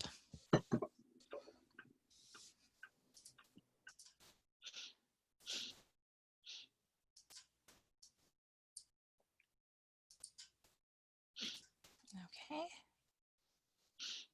There's a slight delay with when it unmutes. Jill Ratner, you're unmuted.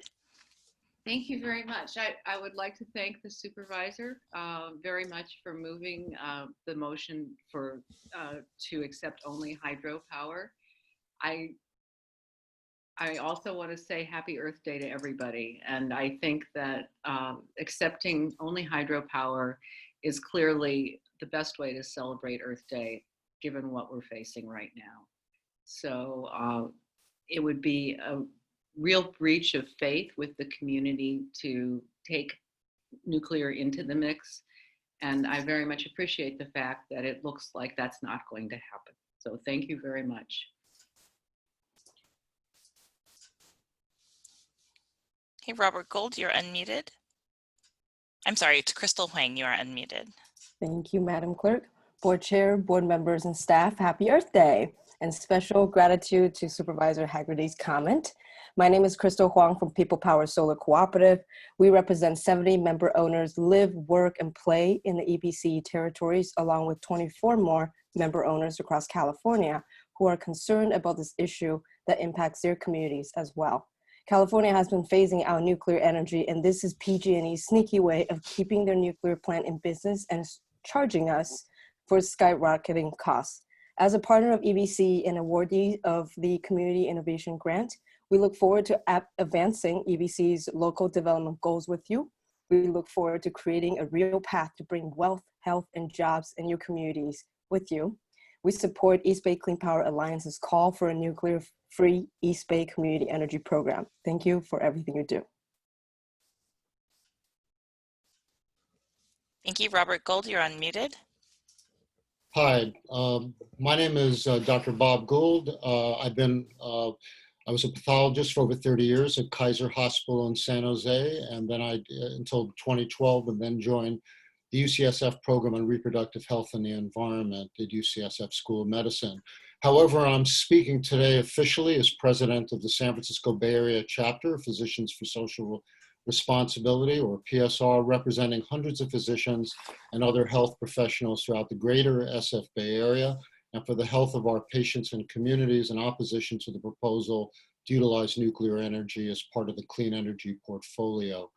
We've, at PSR, supported the expedited closure of the earthquake-threatened Diablo Canyon facility as part of our longstanding opposition to nuclear power, based on a number of important environmental and public health considerations, which I'll go through quickly, and I have submitted written comments completely. First is the dirty nature of nuclear power. Annually, enormous quantities of radioactive waste are created during the nuclear fuel process, with over many hundreds of metric tons of high-level radioactive waste and millions of cubic feet of low-level radioactive waste in the US alone.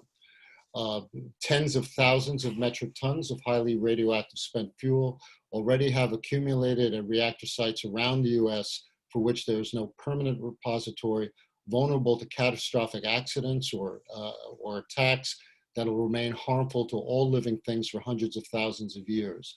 The mining of uranium, which creates serious health and environmental problems, including enormous volumes of uranium tailings that have contaminated many rivers and lakes, has disproportionately impacted indigenous people here and abroad. In addition, uranium miners experience higher rates of lung cancer, TB, and other respiratory diseases. Increased cancer risks have been established by a study conducted by the German Children's Cancer Registry, which examined data over a period of 23 years on more than 6,000 children under the age of 5 who were living in the vicinity of German nuclear power plants, where there was significant increase in the risk of cancer in the proximity of these plants. As regards worker health, an in-work study published in 2015 showed increased leukemia rates in a cohort of 600,000 nuclear workers. Thank you very much. Thank you. Ingor, you're unmuted. Thank you. Can you hear me? Yes. Thank you very much, board members and Chair Kalb.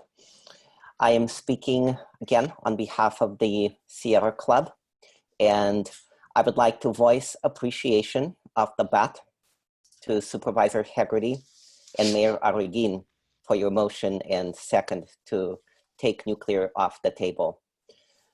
We are part of the East Bay Clean Power Alliance. Many community groups have come together to help stand up this agency and provide public support for it, based on the premise that we want real local clean energy to create community benefits like clean energy jobs, community wealth, affordability, and to continue to fight climate change with community needs at the center. While the Sierra Club has a nuanced position when it comes to large hydro, and we would prefer renewable to that, we were disturbed to see that the proposal currently on the table included 70% nuclear, and we're glad that there is a motion to reject that. It's interesting that PG&E wants to dump its unwanted nuclear energy on community choice program like ours, when it has a glut of renewable resources that what it should have done is give the opportunity to CCAs to get those. Accepting nuclear energy into the power mix of EBCE would be a betrayal of community trust. When this agency was set up, everyone understood that there would be no nuclear energy in the mix, because nuclear is not clean energy. It is not part of the renewable portfolio standard. And so we support the motion that is on the table. We urge others on the board to support it as well. Thank you so much for continuing community choice in its initial vision of giving us the power to choose where our electricity comes from. Thank you. Thank you. Thank you. Hannah Bauscher-Gage, Jessica Tovar, Barbara Stebbins, Al Weinrub, Melissa Yu, Seda Durmaz-Dorgan, Susan Harmon, Leonard Sklar, Mehmet Dogan.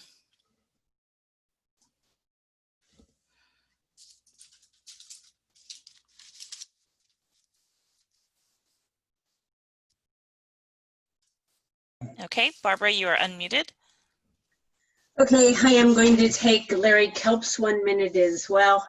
I really appreciate that Supervisor Haggerty was willing to put the motion out there and that Mayor Ericking seconded it. I have to say that I hope that means they are pretty well assured that in fact the nuclear issue is dead, because otherwise it seems so disrespectful to the public and to the efforts of organizations like East Bay Clean Power Alliance and people like Jessica Tovar, who have spent hundreds of hours organizing people, researching to get answers to questions that we had, because the CEO, Nick Chassett, was not providing clarity in many, many issues.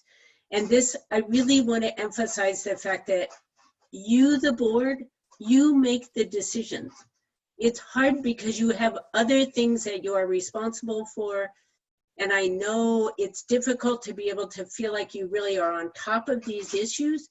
So you turn to the staff. But the enthusiasm of the EBCE staff for the nuclear offer that is on the table has really meant that they are not providing information that they really should be providing, and they are providing misleading answers to information that you have asked for. So I really want you to be aware of that, and I won't have time to present to you some of the clarifying answers that we have found to those issues. I won't have time to tell you all the things you should be asking for, like actual figures. When CEO Chassett says, you know, this will be really bad, it'll be a bad situation, and we are going to need this free energy in order to make it through. Ask for numbers, ask to see all the budget numbers, ask to see a comparison of the financial aspects of what he's talking about. Thank you. Jessica, you are unmuted. Hi, Jessica Tovar, East Bay Clean Power. Can you hear me? Yes. Okay, great. Obviously, I'm against the nuclear energy proposal.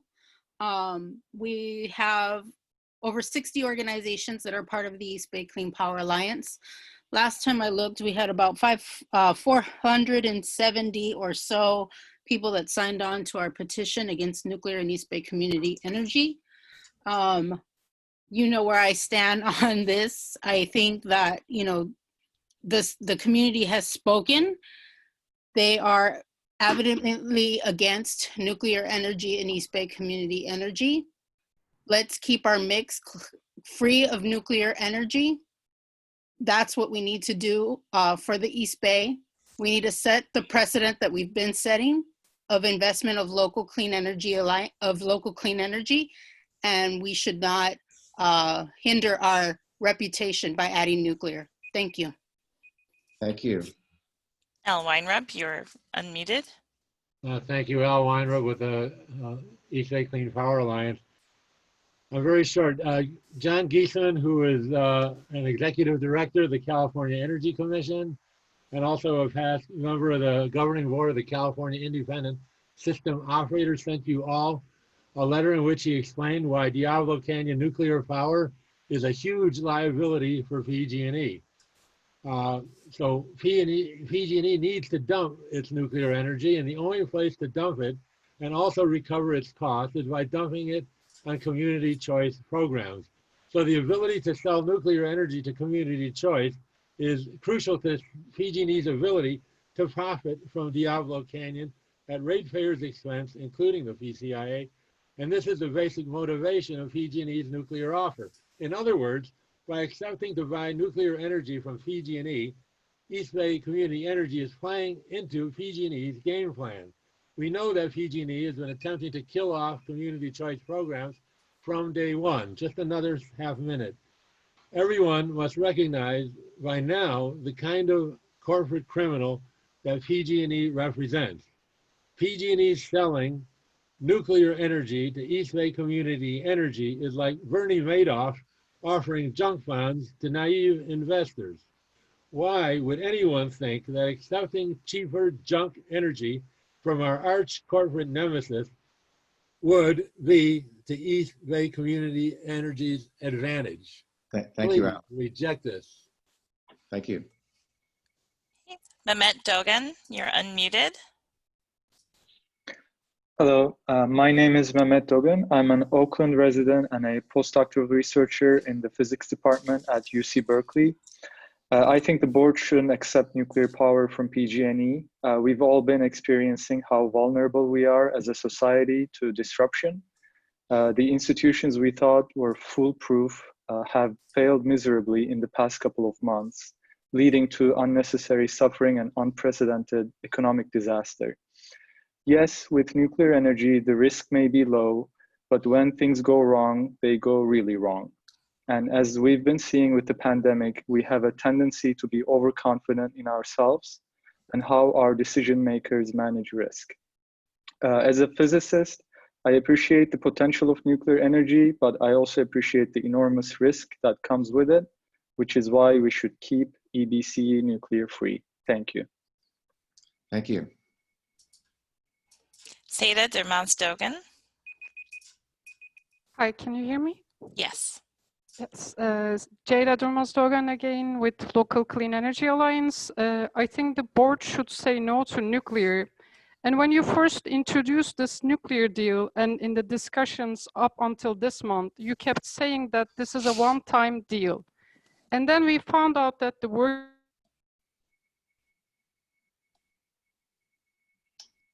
I think we lost the voice here. We're not hearing you anymore. Let's stop for a second here. See if we can get her back.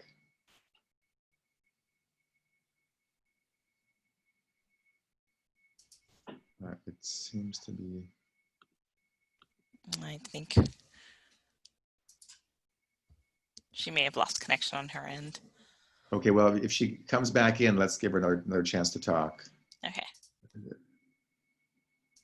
Sita, can you hear us? Okay, well, all right, let's go to the next person, and if she comes back in, we'll give her a chance to talk. Okay. Susan Harmon, you're unmuted. I'd like to thank Scott Haggerty for being a realist and cede my time to Jessica. Okay, she's already spoken. Thank Jessica, you. Jessica already spoke, so that. Yes, I know. If she has more to say, I'd love to hear it.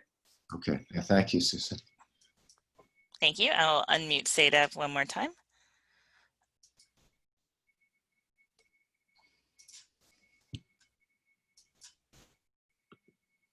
Okay, it's not allowing me to unmute her.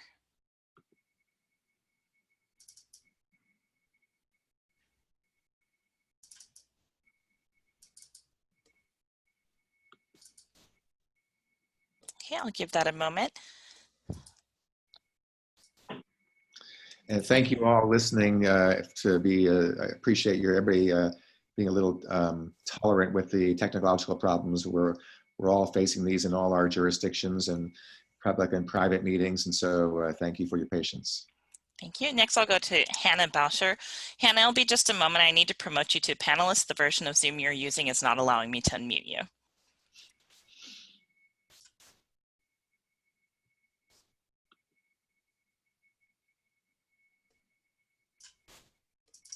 Okay, Hannah, you are unmuted.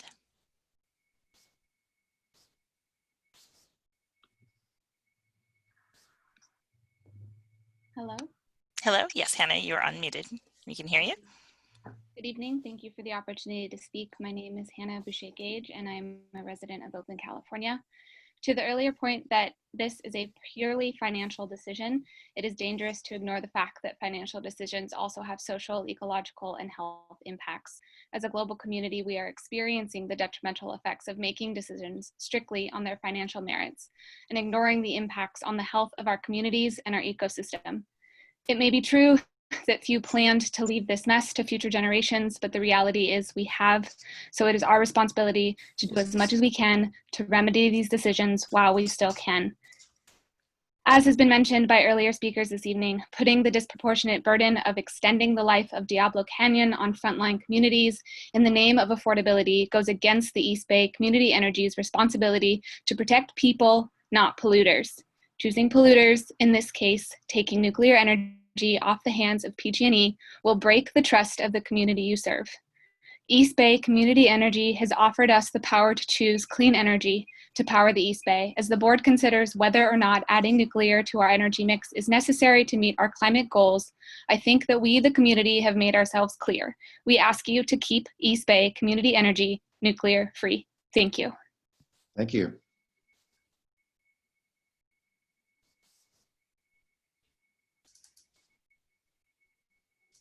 Okay, Seda, you're, Okay. there you are. Okay, Can you yes. hear me now? Yes. Okay, so I don't know how far I got, but anyway, so I was talking about when you first introduced the nuclear deal and in the discussions up until this month, you kept saying that this was a one-time deal. And then we found out that the working group 3 proposed that PG&E will annually provide an allocation of carbon-free energy to all PCA eligible CCAs. And now you're asking the board to grant approval for staff to accept getting nuclear energy from PG&E until the closure of Diablo Canyon nuclear power plant. It's only mentioned in a short paragraph at the end of slide 4, and nobody saw it until I showed people. And in the slides explaining options A and B, you mentioned it briefly, but I don't think that it's clear from those 2 slides that the board is granting approval for the future offers. Also, we don't know what PG&E's offer will look like in the future. So I don't understand why the EBCE staff is now asking the board to grant approval for future nuclear deals, and not only for this year, as you kept saying all along. If you're afraid that we will be back when it comes to the agenda again in the future, you're right, we will be back. We are not tired of fighting for what is best for our communities. Thank you. Thank you. Hey, Jessica Tovar is unmuted. Thank you for the extra time, Susan. I just want to speak to the process, finishing off what Cheda just shared. I'd like to acknowledge that staff has sent letters of support, joint letters, citing various community choice programs in favor of this allocation from PG&E. And I think that that's very much out of order, especially when the board has not decided what they're going to do. And that information, a lot of information was not shared with the public. We had to look at other staff reports from other community choice programs to find out the full scope of this offer. And I think that's very concerning. We should have full transparency, and you should not be bringing the cart before the horse and making decisions without board approval. I think that's very, very disrespectful, and certainly disrespectful to the community.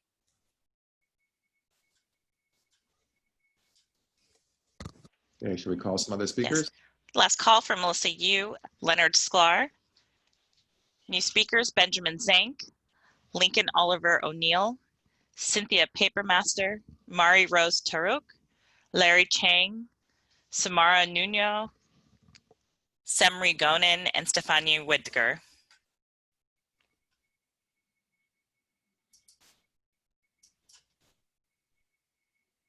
Larry, you are unmuted. Leonard, sorry. Hi. Thank you again for listening to those great comments. I just want to bring up 2 words.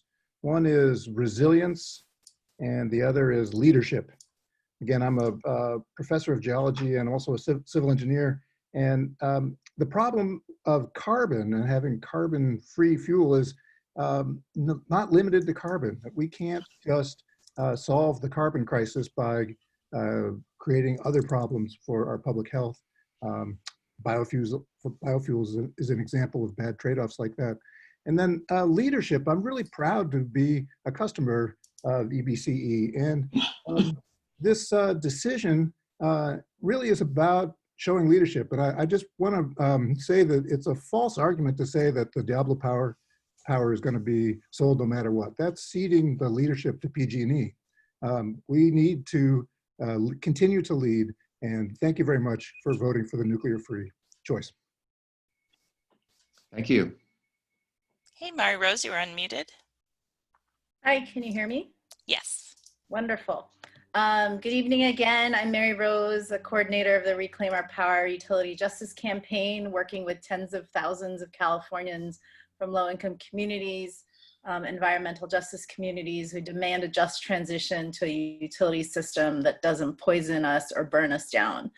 On this Earth Day, I want to honor Indigenous, Black, Latino, Asian, Pacific Islander, and immigrant leadership that expanded the environmental movement to be more colorful and more powerful in the United States.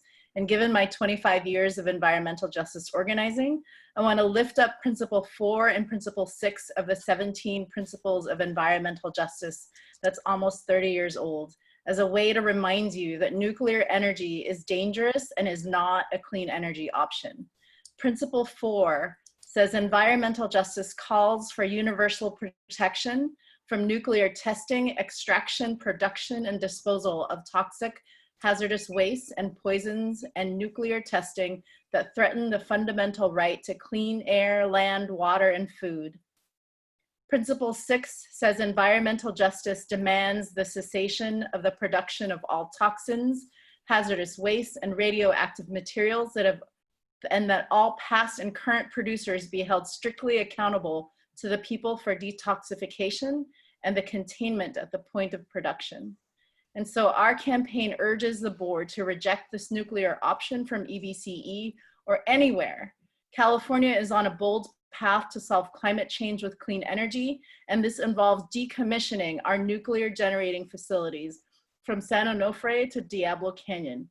EBCE should leave nuclear behind. Thank you. Thank you so much. Okay, Benjamin Zank, Lincoln Oliver O'Neill, Cynthia Papermaster. This is the second call. Okay, Benjamin. You are unmuted. All right. Yes. Great, thank you. I just want to quickly say to the board, clearly it would be in PG&E's benefit to get rid of this nuclear energy, and so we should not be considering it. And I would also ask that we work harder with other CCAs to present a united front against PG&E. The fact that some CCAs have taken the power and some have not shows that we're not working together to provide clean energy for all the communities of California. And I would also say if there's a concern around finances, those that opt into the 100% renewable energy plan, I'm sure would be happy to pay more to subsidize the plans for low income folks. And I, as someone who buys that plan, I would be happy to pay more.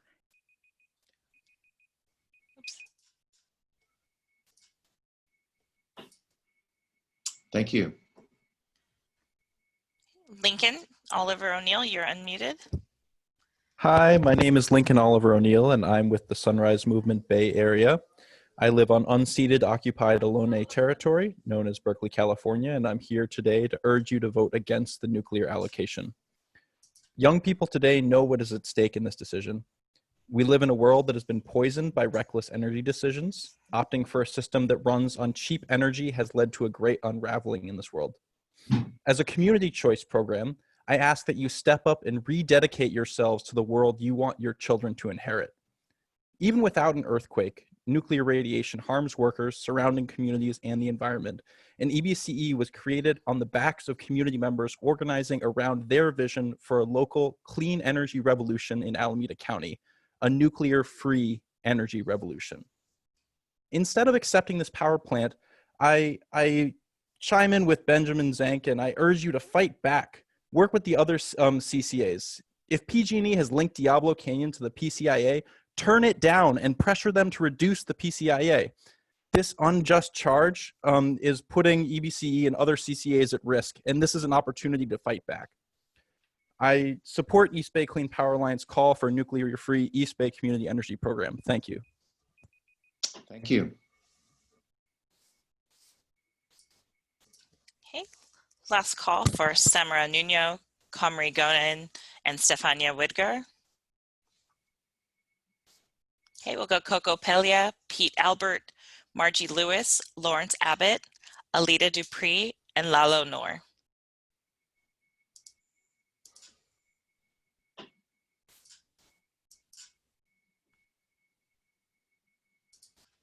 Thank you, Cynthia. You're unmuted. Thank you very much, and good evening, everyone. I'm the coordinator of the Golden Gate chapter of Code Pink.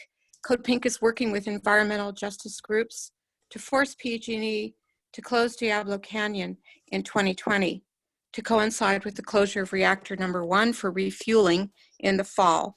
We're asking the governor and the CPUC to tell PG&E to shut Diablo Canyon this year due to the dangerous condition of that plant and the fact that it's sited near 13 earthquake faults. The proposal to accept nuclear in our clean energy mix as carbon-free energy is based on faulty assumptions. The truth is that nuclear power plants are not carbon-free. The whole nuclear chain is CO2 intensive, from uranium mining, milling, and processing to the back end of having to deal with a waste product that will be deadly for 1 million years.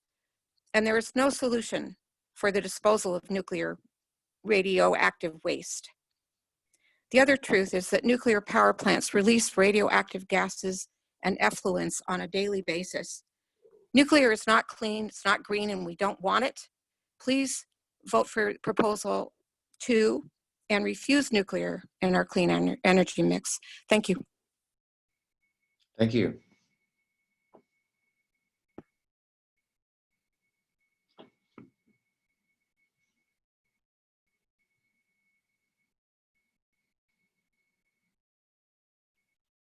Stefania, you're unmuted. Hi, thank you. I'm Stephania Widger, a lifelong resident of Hayward, and I live a block from a sign that says Hayward, a nuclear-free zone. I would like to remind especially Al Mandel of the ordinance number 87-024, an ordinance establishing nuclear-free Hayward.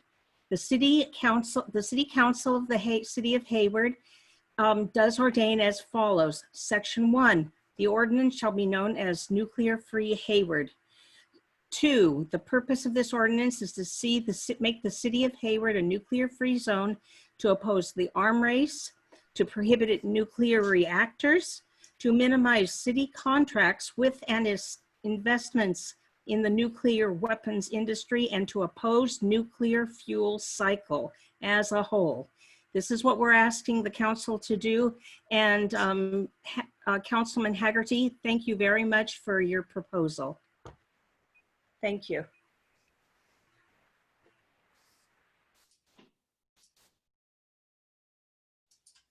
Okay, Margie Lewis, you're unmuted.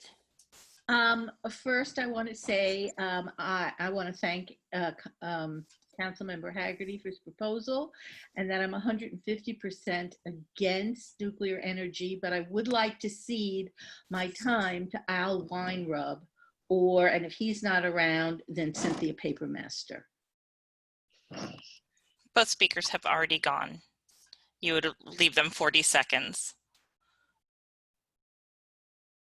That's okay.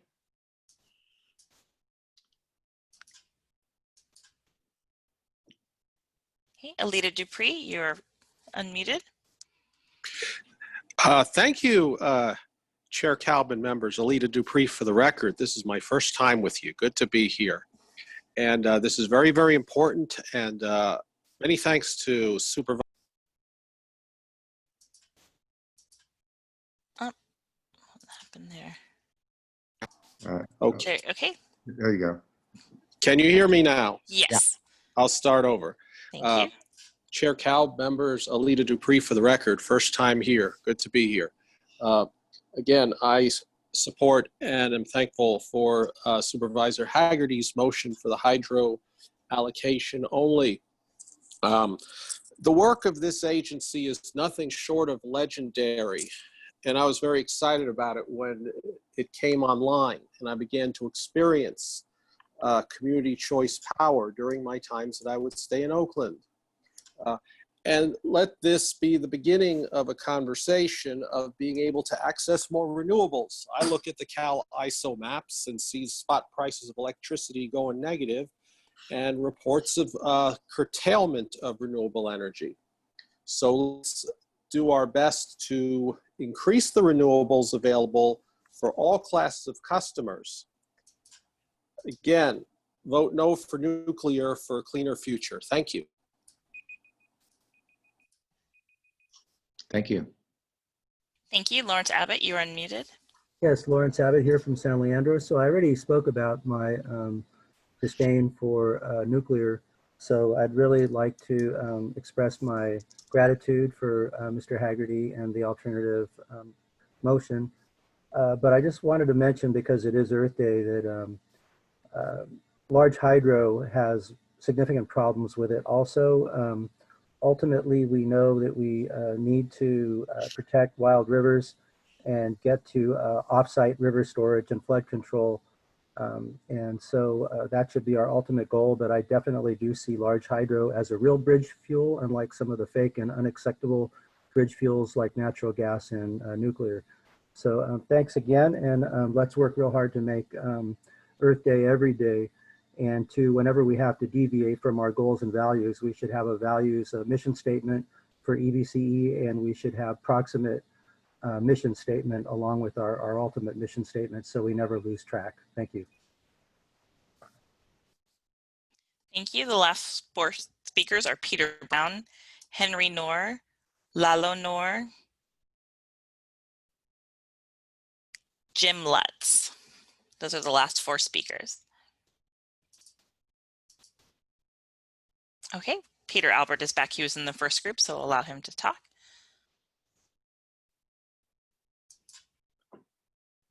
Pete, you there? Hi, Pete Albert. Okay, Peter, I'm unable to mute you, so I'm going to move to the next speaker and come back. We could hear him. Can you hear me? Yeah. Okay, there you go. Okay. I'm a member of SEIU Local 1021, which has 17,000 members in Alameda County. I am a co-chair of our political committee. Maybe let it run while Vetri's talking. I'm a co-chair of our Alameda County Political Committee. I was on the planning committee before the JPA was formed as an alternate to Cynthia Landry. I want to thank Cynthia Landry for her hard work. Our union opposes nuclear, and we support the motion. Thank you.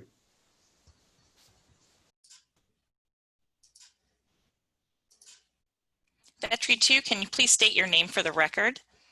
Yeah, hi, this is Vetri Valen.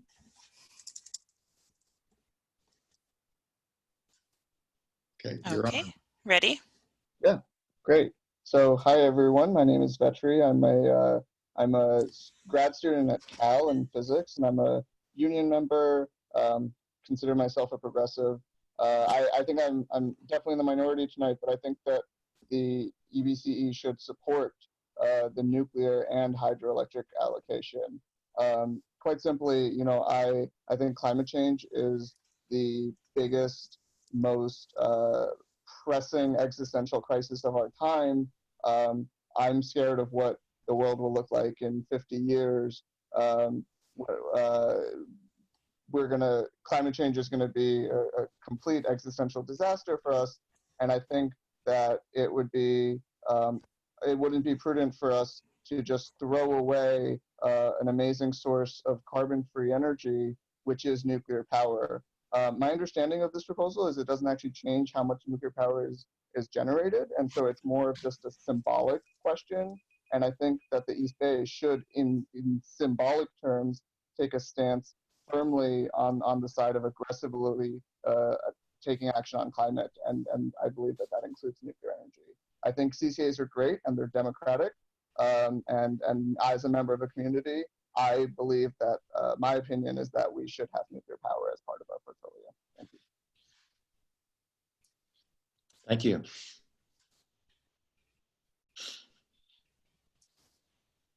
Okay, Kenneth, you're unmuted. Thank you, Kenneth Tang. I just want to acknowledge, for what the youth has said. I really appreciate them standing up and really taking the future in their own hand by speaking up. And so my name is Kenneth Tang. I'm a worker at Oakland, organizer of Asian Pacific Environmental Network. We organize 100 low-income Chinese immigrant working families.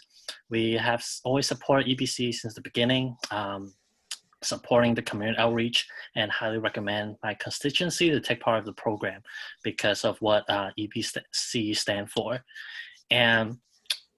And yet a consideration accepting nuclear energy would betray the community trust and betray to your own commitment to clean energy. And also as a resident of Pleasanton, I attended Earth Day Fair last year. I came across someone tabling for EPCE and observed many local residents who are intrigued by the program and its meaningful approach to be a local clean energy supplier that reinvests back to the community. I was rejoiced to hear Pleasanton was taking part of the program in 2021, and it will be so disheartening for me and many of my local residents to only find out the program will be tainted by nuclear power, a source of energy that is unwanted by many, produce radioactive waste that will never go away. And I urge you all to vote with your heart, with the interest of the community, and disapprove the nuclear power. Thank you. Thank you.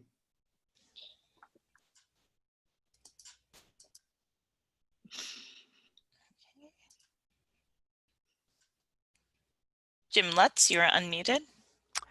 Thank you. It's Jim Lutz. I'm in Oakland, a constituent of Dan Kalb's. I support Supervisor Hagerty's motion. The opposition to Diablo Canyon is pretty personal to me. I grew up a dozen miles away from it and have been fighting it since before it opened. One thing I'd like to bring up that was mentioned sort of obliquely, but the cost of the PCIA, a lot of that is Diablo Canyon. So instead of continuing to pay for Diablo Canyon, I suggest that East Bay Community Energy organize the other CCAs to press the legislature, the PUC, to shut down Diablo and take it out of the PCIA. Thank you.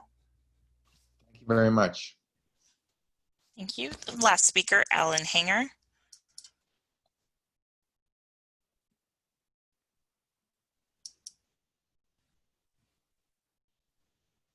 Oh, there it is. Okay, am I unmuted? Yes. I'm Alan Hanger. I'm a retired energy engineer with 40 years utility experience. I helped Alameda Power to 100% GHG neutral at 20% below PG&E. Addressing this Diablo Canyon bait and switch, the energy is not free. 2 years ago at the Facilities Committee of NCPA, we were addressing geothermal, which is a base load like nuclear, facing daytime prices of -5 to -$35 per megawatt hour, meaning we pay to schedule the energy. And so we decided to shut the geothermal down at -$15. Well, nuclear, you can't turn it off and on and off each day in order to meet that schedule. And given the lowered energy use due to the COVID and more solar, the prices are going to be minus probably 65 to 100. And the average annual price will probably be, my guess is -5 to -10. So you're going to pay CAISO $7 to $14 million a year to schedule this nuclear free energy. Thank you. Thank you very much. Thank you. That concludes all speakers. Okay, so if your name was called and you haven't raised your hand to speak, now is your last opportunity. I see a name that someone was just, someone just rose their hand. I believe you did call that name. Yes, I did call Henry. Okay, great.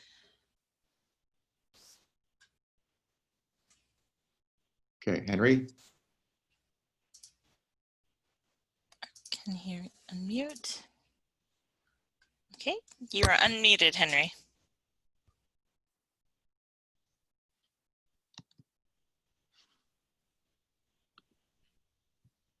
Henry, can you hear us? You could talk now.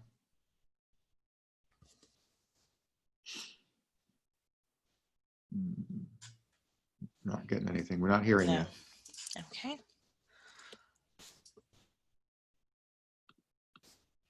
Okay, he just muted himself, unmuted. Henry, can you hear us? Okay, now he's off there. Yes. I see another name. Is that a name you called? I did not. Let's see. Stephen Falk. I do not have a speaker slip for him or that person.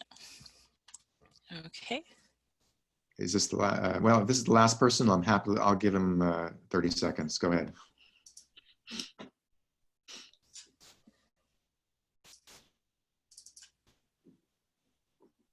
Okay, you're unmuted, Stephen. Oh, thank you. As well, perhaps as the last person, I just want to truly appreciate having the opportunity to heard all, particularly the youth, and who I worked with all my life in education, and I really am proud of the voices that I heard tonight. Thank you. Okay, thank you very much. I'd like to thank all the speakers who have spent time listening to this entire conversation, and most of them, if not all of them, were not coming late to the game just tonight, but have been following this issue for weeks, more likely months. So appreciate all the effort and research and discussion and organizing, and of course tonight's public testimony. So now we'll bring it back to, bring it back to our board members, our panel. And I have some hands raised. I will go in the order I'm seeing them now, but all board members will have a chance to say what they need to say. Vice Chair Martinez is first. Thank you, Mr. Chair. I want to take the opportunity to thank all of the speakers for hanging in there, especially the youth participating tonight. Your passion is obvious and it did not fall on deaf ears. I agree that nuclear is not the future of renewable energy, and I agree that Diablo Canyon should be shut down. I do want to clarify, however, that whether or not we accept the nuclear allocation will not impact how much energy is produced by Diablo Canyon, nor do I believe that it would impact the scheduled closure of Diablo Canyon, which is already slated for 2024 and 2025. That said, our earlier action tonight on item 11 makes me feel better about not accepting the nuclear allocation, so I will be in support of the motion. Thank you, Mr. Chair. Thank you very much. Al Mendel from Hayward, please. Thank you, Chair. So a few things to say. First, I want to agree with a number of the speakers when they said that nuclear is not clean. I agree it's not clean because of the radioactive waste and other factors. But it is a fact that it is effectively greenhouse gas free, and I think it's important that we acknowledge that. Every independent rating agency of greenhouse gases acknowledges that nuclear energy is greenhouse gas free, so I don't think it makes any sense for us to argue with that. And if the choice tonight were between accepting nuclear energy or purchasing more, renewable power, green power, it would be an easy one. We would all choose the renewables. But that's not the choice. If we don't accept the nuclear, then the end result is that we are going to end up purchasing more system power.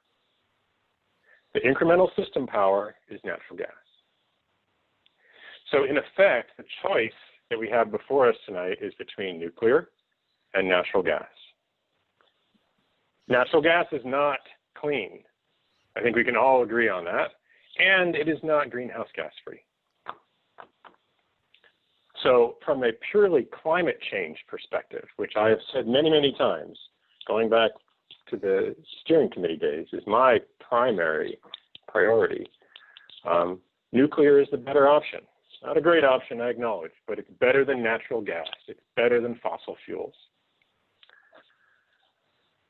But there's a second point that I'm surprised nobody brought up. If we end up purchasing more system power and thus require more natural gas to be burned at power plants, that will increase the number of hours that the only natural gas power plant in all of our service area will have to run. That power plant is in Hayward. Hayward is the third most diverse city in the United States. It is, I believe, the lowest income city in Alameda County. And so it is going to be spewing pollutants into the air of the lungs of people in Hayward. And also, because of the wind study that was done when that plant was built, into the lungs of people in San Leandro, in Union City, in Ashland, in Cherryland, in Castro Valley, in Pleasanton, in Dublin, and in Livermore. With all due respect to Supervisor Hagerty and Mayor Arreguín, I cannot support a motion that would have the end result of putting more soot and pollutants into the air that we all breathe. I can't do that. It doesn't make any sense. And when you add to that the fact that it's, not bad for climate change at the same time, as much as I'm not a huge fan of nuclear, it's better than natural gas. So I will not be supporting the motion. And I urge my fellow directors to consider what I just pointed out about the power plant in Hayward that is going to run more. Thank you. Thank you very much. Next we have, where's the list here? Councilmember Hannan from Newark, excuse me.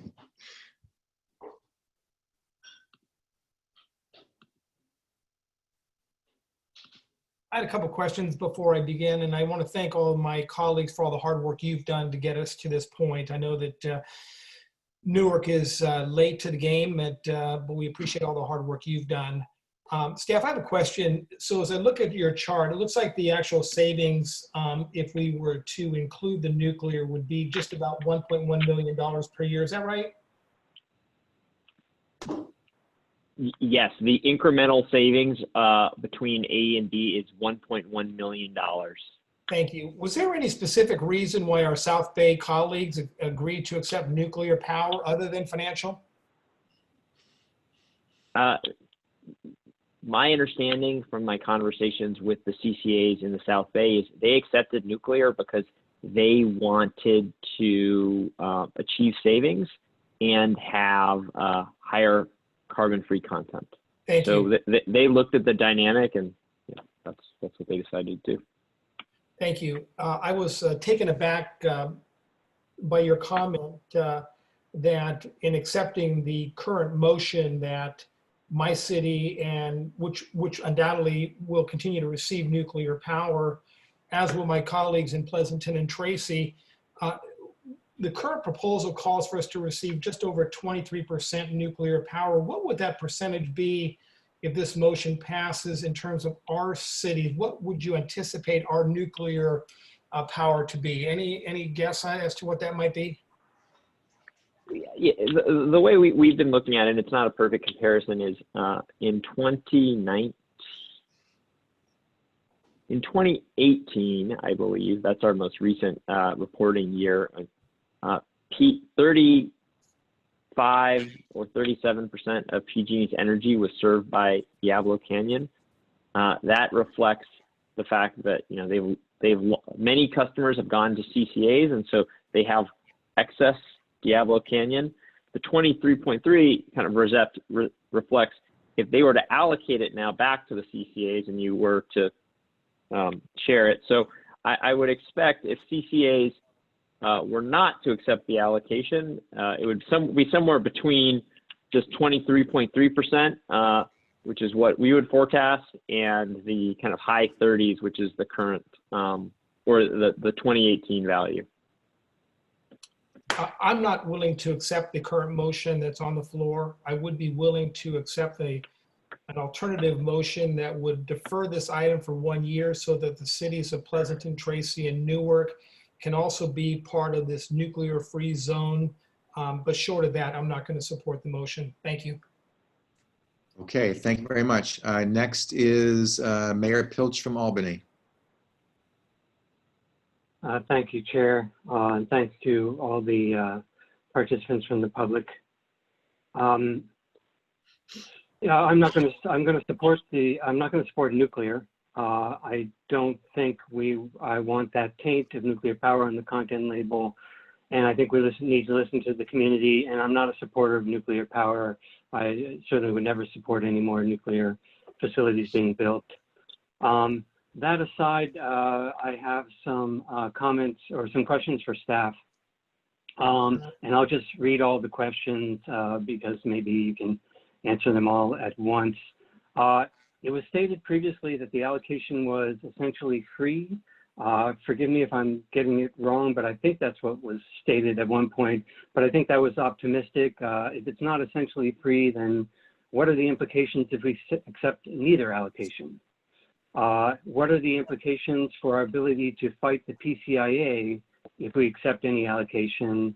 And if we're signing up for a long-term commitment, why is that? So to your first question about the cost of the allocation has no cost, incremental cost to PG&E. The reason I say incremental is there is already a cost that our customers bear in the context of the power charge and difference adjustment. They are paying for Diablo Canyon there. This would not bring with it any additional costs to EVC customers. The second question you asked is about the PCIA, or maybe perhaps the third, but what I'll say is whether or not we accept this allocation does not have meaningful bearing on the CCA's ability to continually fight for an equitable PCIA. I think that, the fact that we're having this conversation today about whether or not to accept nuclear is a reflection of a win that the CCAs have actually been able to achieve. If it were up to PG&E, they would not have offered this allocation and these no-cost carbon-free resources to CCAs. When left to their own devices, they held this back. It was only through the work of the CCAs that this option was brought forward. And it's just that. It was an option. And I think it is important for every CCA to evaluate this option and make a decision, for what's best for their community and based on their priorities. That was the second question. And Nick, could you please repeat the third question? It's getting late here. Certainly, yeah. Commitment, long-term commitment.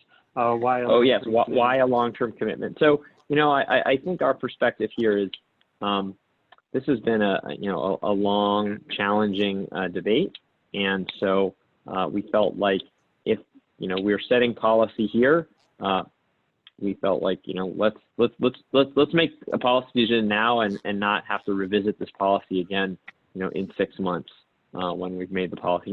Now I think in that particular case, if the circumstances were to change drastically between this allocation and a future allocation, we certainly would bring that back to the board for consideration. But that was the rationale for a multi-year allocation, a multi-year approval. Okay, thank you so much. Thank you. Councilmember Bacon from Fremont. Yes, I'll be brief. It's late. Yeah, I just want to thank all the speakers, especially all the youth there. My only regret is that we couldn't be there in person to see you all there. And I want to thank Supervisor Hagerty for his motion. I'm definitely in agreement with it. And I do find it kind of ironic that here we are on Earth Day, the 50th anniversary of Earth Day, talking about nuclear power. But I'm definitely opposed to it, and I will be supporting the motion. Thank you. Thank you. Let's see, Mary Sutter, our Community Advisory Committee Chair.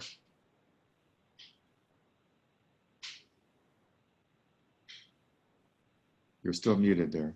Yep, it took me a minute. Thank you. I wanted to let you know that the CAC advises the board to accept option B, which is the hydro-only allocation. And the other thing that has gotten a little bit mentioned, but not that often, is really the CAC supports that staff come back to the board for future allocations if there are material differences between the current allocation and future allocations. And I think Nick did just mention that. But it is something that, we really had much discussion on, because that was brand new. In all of the months of this discussion, that was the first time that was actually provided. We did have one CAC member that voted no on this particular advice. Really, they included nuclear because it had more savings. We also had another CAC member that was reservations about this, even though they accepted the option B, simply because the CPUC has not yet rendered a decision. It's supposed to be coming out May 7th. And so there was uncertainty in terms of what what it may end up being. I know that there haven't been drafts and things here. So that's what the CAC was considering. Thank you. Thank you. Councilmember Patino from Union City. Good evening, everybody. I know it's late. I'll be brief. I just want to say, first of all, some things were said about staff and our Nick. They've been transparent through this whole thing with us. Maybe the public hasn't received a lot of the information because it is hard to get it right now, but they've been very open. Nick made himself open to all of us before this meeting.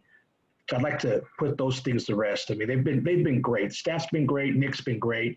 Wherever we come on this issue, that's just good. I'd like to put that out there, first of all. Second of all, I feel for Al. I live only about 2 miles from the plant that he's talking about there in Hayward. But I do want to thank Supervisor Hagerty for coming up with this. I think it's the best decision we can make under the circumstances, and I'll be voting in favor of his motion. And since the motion was made and seconded, I'd like to ask that we call for the question already. It's already almost 10 o'clock. Thank you. I'm going to let everybody on the board who has not yet spoken to speak on this important issue, but I do appreciate that we should keep those comments brief. Thank you. Councilmember Rood is up next. Thank you, Chair. Well, as the representative of a community that's opted for 100% renewable as its default product, I appreciate the passion that all the speakers and board members brought to this discussion.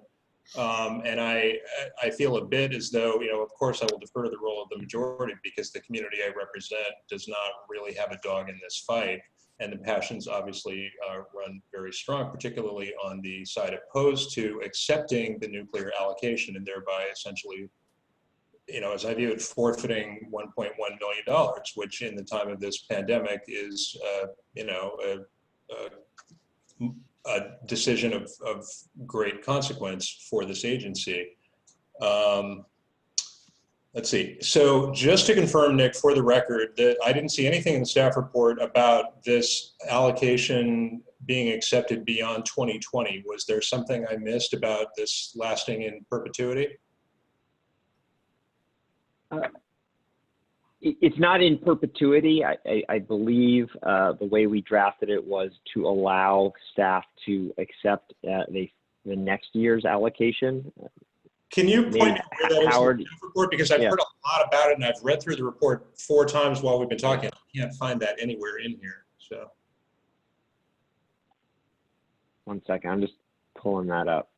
Yeah, we're hearing different things. It's 1 year, 2 year, 5 years. It's unclear. what the only reference I see is in practice, that means through 2020, though it is possible the mechanism could be extended beyond 2020.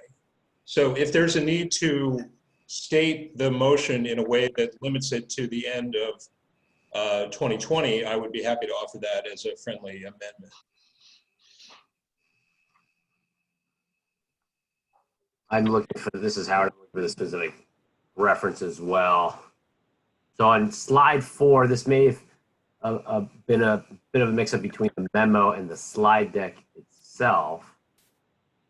But in slide 4, there is a detail there. Should the allocations persist beyond period B,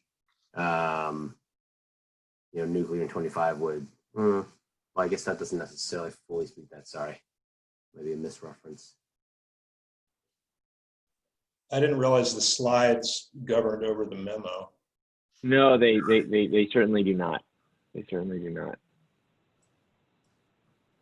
Well, so, I mean, I guess regardless of what's in the slides or the memo, I would ask the question whether it's the intent of the board to authorize staff to accept nuclear allocations from PG&E with no further discussion, and no date certain on the authorization.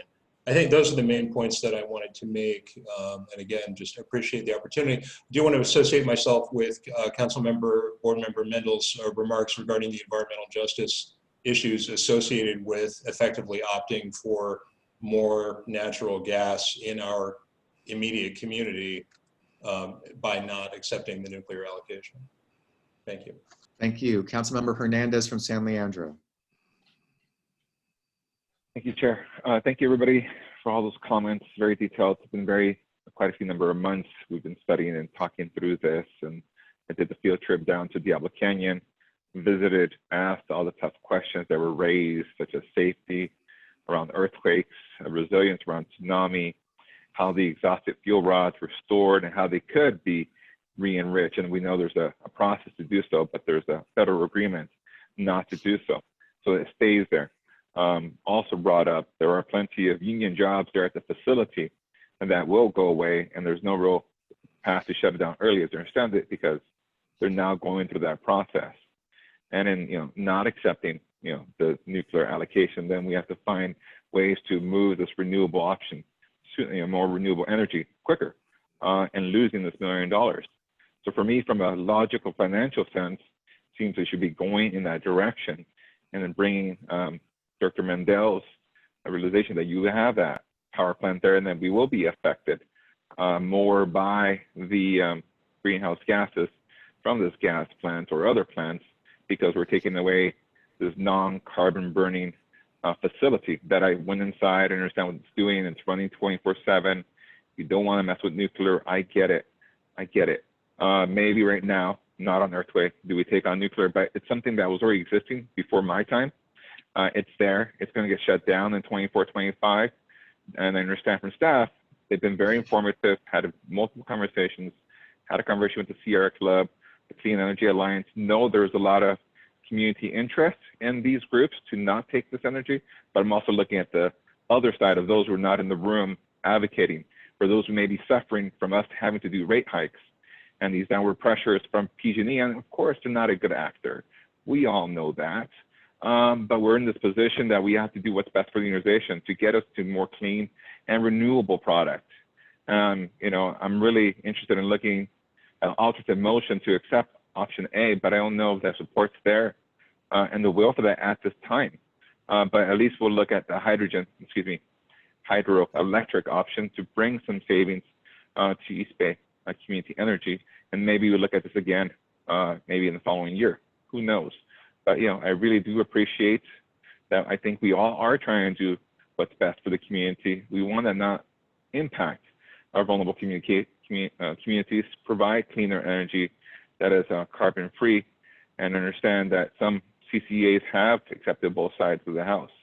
Is PG&E trying to get rid of it? From the questions I asked when I was out there at the facility, they have a mandate to release more of this carbon-free energy and move towards more renewable. So everybody's moving to renewable, and they want to see us invest more in renewable, do more local programs, provide more grants, help our communities in crisis. We'll be able to do more of that, not by giving up $1 million.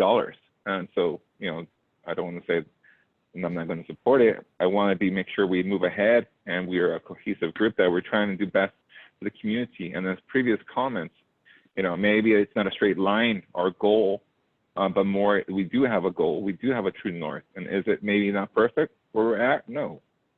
We talked about the earlier item that it's not perfect, but we're trying to do something good, and it's not always great.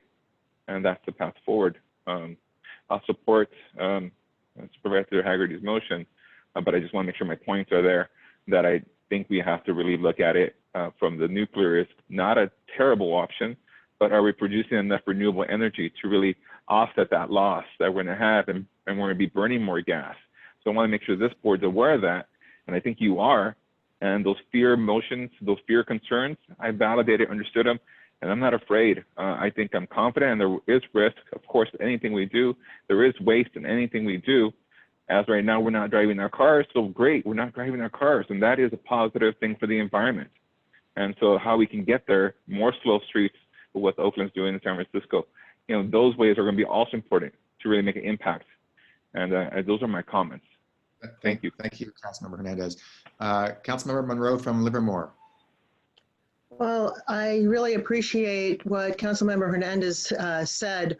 I've struggled with this. I have one question, which is I wanted to ask whether or not what Councilmember Mendel said was correct, which is that should we not accept the nuclear option, we would be moving to likely needing to accept more natural gas. Is that a correct statement? Nick or Howard? Yes. Yes, Councilmember Monroe. So okay. By not accepting nuclear, we will have more unspecified energy in our mix, and natural gas is the primary fuel source in unspecified energy. Just to clarify one point to Councilmember Rood, there was a minor discrepancy between the PowerPoint presentation and the memo. We apologize. The staff intention was to include the language in the PowerPoint in the memo. We did neglect that, but the staff recommendation is whichever allocation the board is recommending to continue to accept that allocation beyond 2020, with staff, of course, reporting back before any allocation is accepted if there are material changes in the circumstances of the allocation. So given that, I live in Livermore, as I've said, and we have some of the dirtiest air in the Bay Area because the winds blow toward us, which means that when we get a natural gas plant blowing from Hayward out our way, it will affect my constituency directly. I've also checked with my constituency, and we're, as with Tracy, more concerned, at least some of us are more concerned with the cost savings, although meh, than the symbolic nature of the nuclear issue.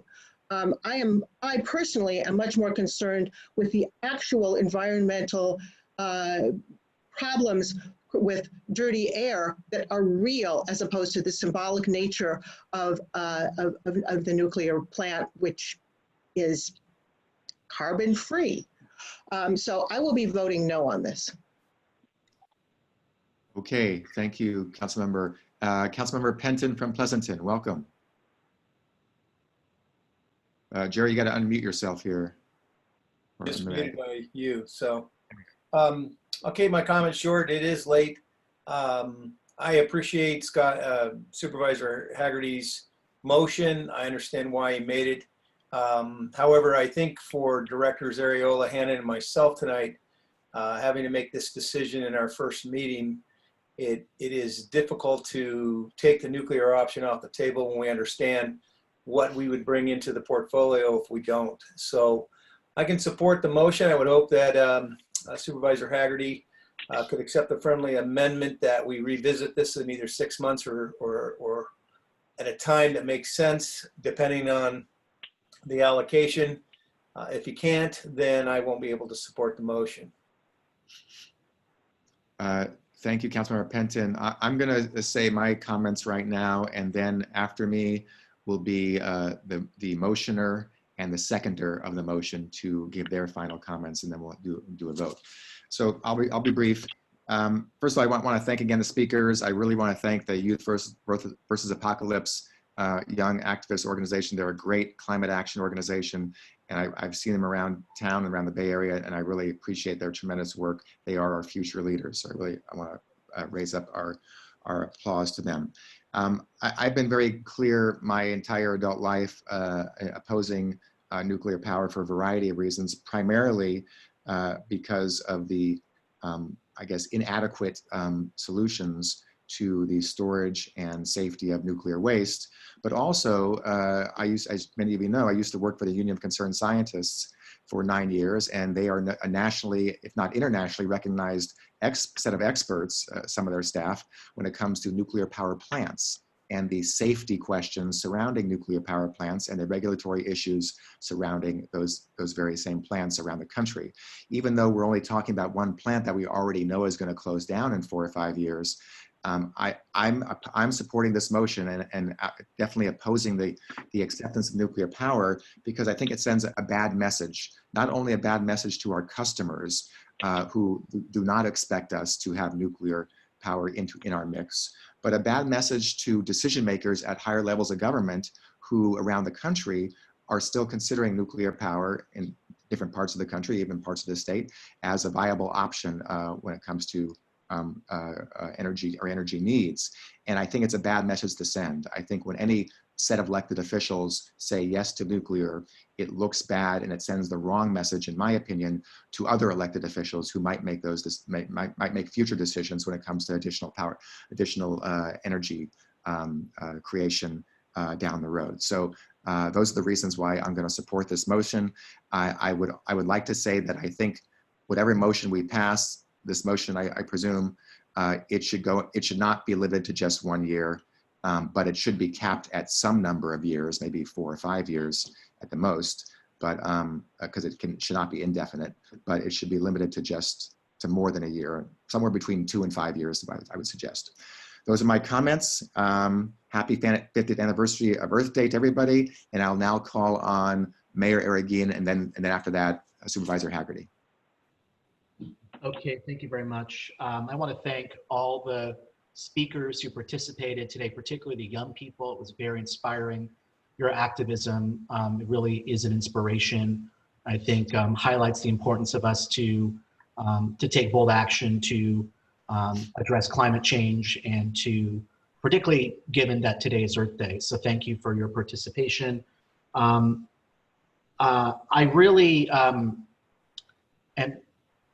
concerned about some of the environmental justice issues that Director Mendel had raised. And I do think that's why we need to work to phase out that plant in Hayward. But I do think it isn't a choice of natural gas versus nothing. The alternatives are wind and solar as well. And those do come at a cost. But that is, I went back and I looked at the JPA for our agency. And one of the principles of this agency is to encourage the procurement of more renewables as a way to deliver cleaner power. So if we approve the motion, we will have to make some decisions around power content, but we do have options. It's not a zero-sum game. And I think we can not accept the nuclear now and work on targeted procurement that can help retire the natural gas plant in Hayward. I think that should be a goal for the many reasons that Director Mendel had said. So I think that's a conversation we're going to have in the future around how we are going to make up the power content that we need to make up. I personally think we should look at more renewables. But at the end of the day, I think we've addressed the cost issue with item 11. And so now really it's a question of, what is in the best interest of the agency? And I just think long-term, our reputation as an agency will be damaged if we do accept nuclear. And I think there are other ways for us to achieve our GHG reduction goals that do not involve accepting nuclear. So I would encourage my colleagues to support the motion. Thank you. Thank you. Supervisor Hagerty. Thank you, Mr. Chair. It's getting late and I've already had my say. But what I didn't understand was what Mike Hannon was talking about, that I think he said we should wait because so Tracy, Pleasanton, and Newark can join the nuclear free zone. I don't understand what that meant. Mike, did you have a clarification there? Does anybody?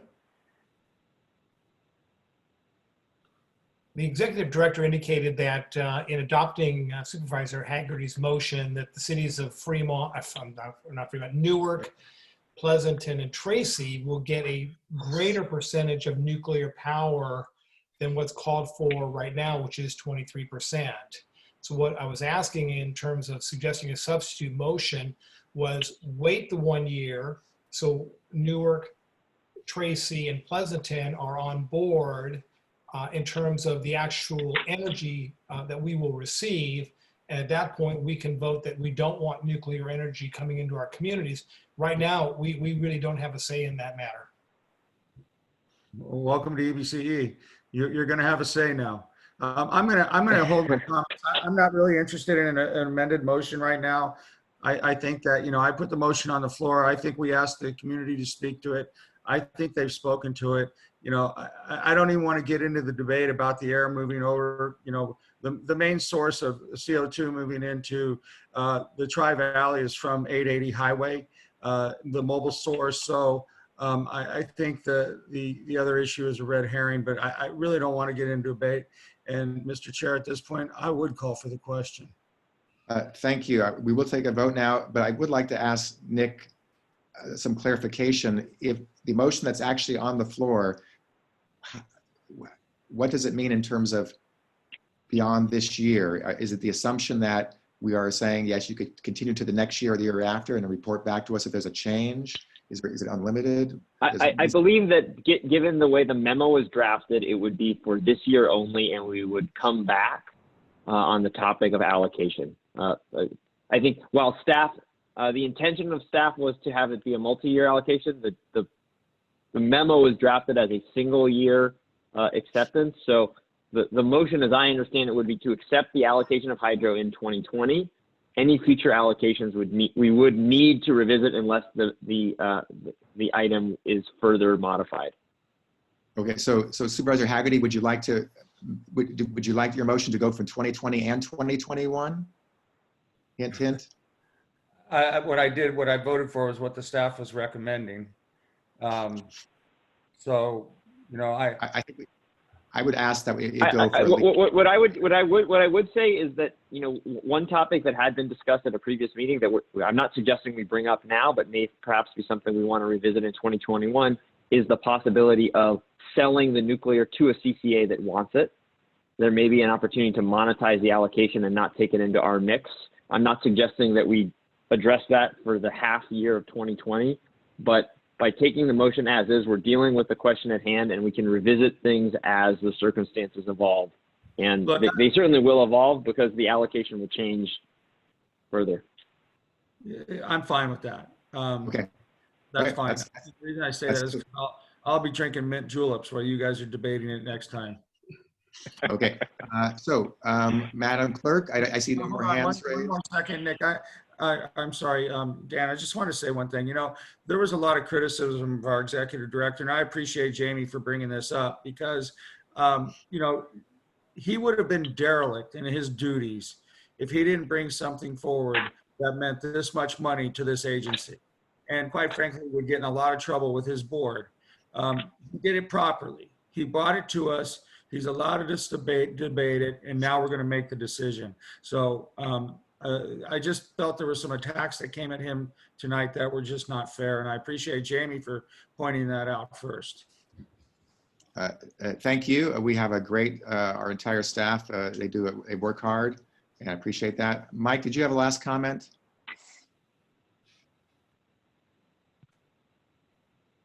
No. Okay, no more hands raised. Okay, Madam Clerk, you can call the roll on the motion. Great. Alameda County. Aye. Albany. Nick? Yeah, sorry. Yes, aye. Berkeley. Dublin. Aye. Emeryville. Aye. Fremont. Aye. Hayward. No. Livermore. No. Newark. No. Piedmont. No. Pleasanton.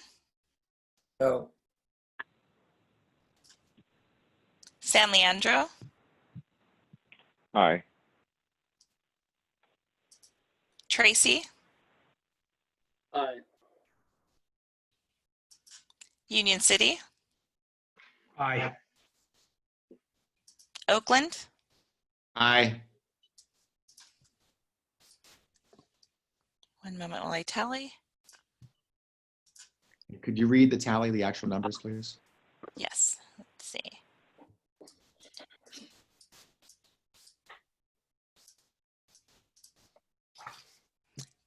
Ten votes for yes,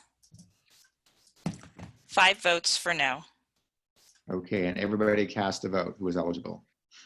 Yes. Okay, that motion passes. Thank you all for your comments and the thought that was put into this, and thanks again to the staff. And thanks again to all the speakers who are here, who are still here listening. And we are done with this item, and I don't think there's anything else on the agenda. Just board member comments and announcements. Right. Yes. Does someone have put your hands up if you have any closing comments? Councilmember, first Councilmember Martinez and then Supervisor Haggerty. I just want to welcome our new members, and I want to compliment Member Penton on his lighting, and I hope he will give us all advice on how to backlight properly now that we all have these Zoom meetings. So welcome. He does video for a living. Yeah, Jerry's a video producer. So he does that. All right. Okay, Supervisor Haggerty. Yeah, Mr. Chair, I just want to thank all my colleagues for the discussion today and certainly welcome our new members. I've worked with Jerry a lot and I've watched Dan, but you know, I wanted to talk about Jamie Patino for a minute. You know, we've talked a lot about COVID tonight, and Jamie lost his grandmother to COVID on Saturday, and she would have been 85 on the 24th of April. She moved to Northern California from Del Rio, Texas in 1960. They say there wasn't a party she didn't attend. She was always at the birthdays, and she was proud when Jamie graduated from Cal East Bay, I think it was. So Jamie, I want to thank you for sticking with it tonight. My heart goes out to you. God bless you, and good luck. God bless your family. Thank you. Thank you for those kind words, Scott. Thank you. Jamie, what was your grandmother's name? Emma. Emma Patino. Okay, we will adjourn in her memory tonight when we adjourn this meeting. Thank you. Thank you so much. You bet. Councilmember, Mayor Arguin. Thank you. Well, I want to extend my condolences to Director Patino. I read about the very tragic news in the newspaper, and thank you for being here and for participating today and representing your community. I know it's a difficult time. And welcome to the new directors. Some of you I worked with on Stop Waste, and look forward to working with you in the weeks and months and years ahead. But lastly, I want to thank our staff. I mean, Director Haggerty talked about this. I think our staff have gotten a lot of criticism in the context of this discussion. And I really want to thank them for doing their job and presenting information and helping the board make an informed decision. And really just want to express my appreciation to all their work. Please all be safe and healthy. Mm-hmm. Okay, I see no hands raised. Not all board meetings are like this to the new people. We usually have to have the board meetings go till past midnight, so hopefully get used to it. Yeah, you're getting out early tonight. So we will adjourn in memory of Jimmy Patino's grandmother, Emma. I want to also thank all our board members for being here and ask everybody to adhere to all the social distancing and health and safety protocols, as I know you are all well aware of them and are working in your respective cities and the county to get us through this and keep people safe and healthy. So with that, we will adjourn in memory of Emma, and let's just take a few moments of silence here.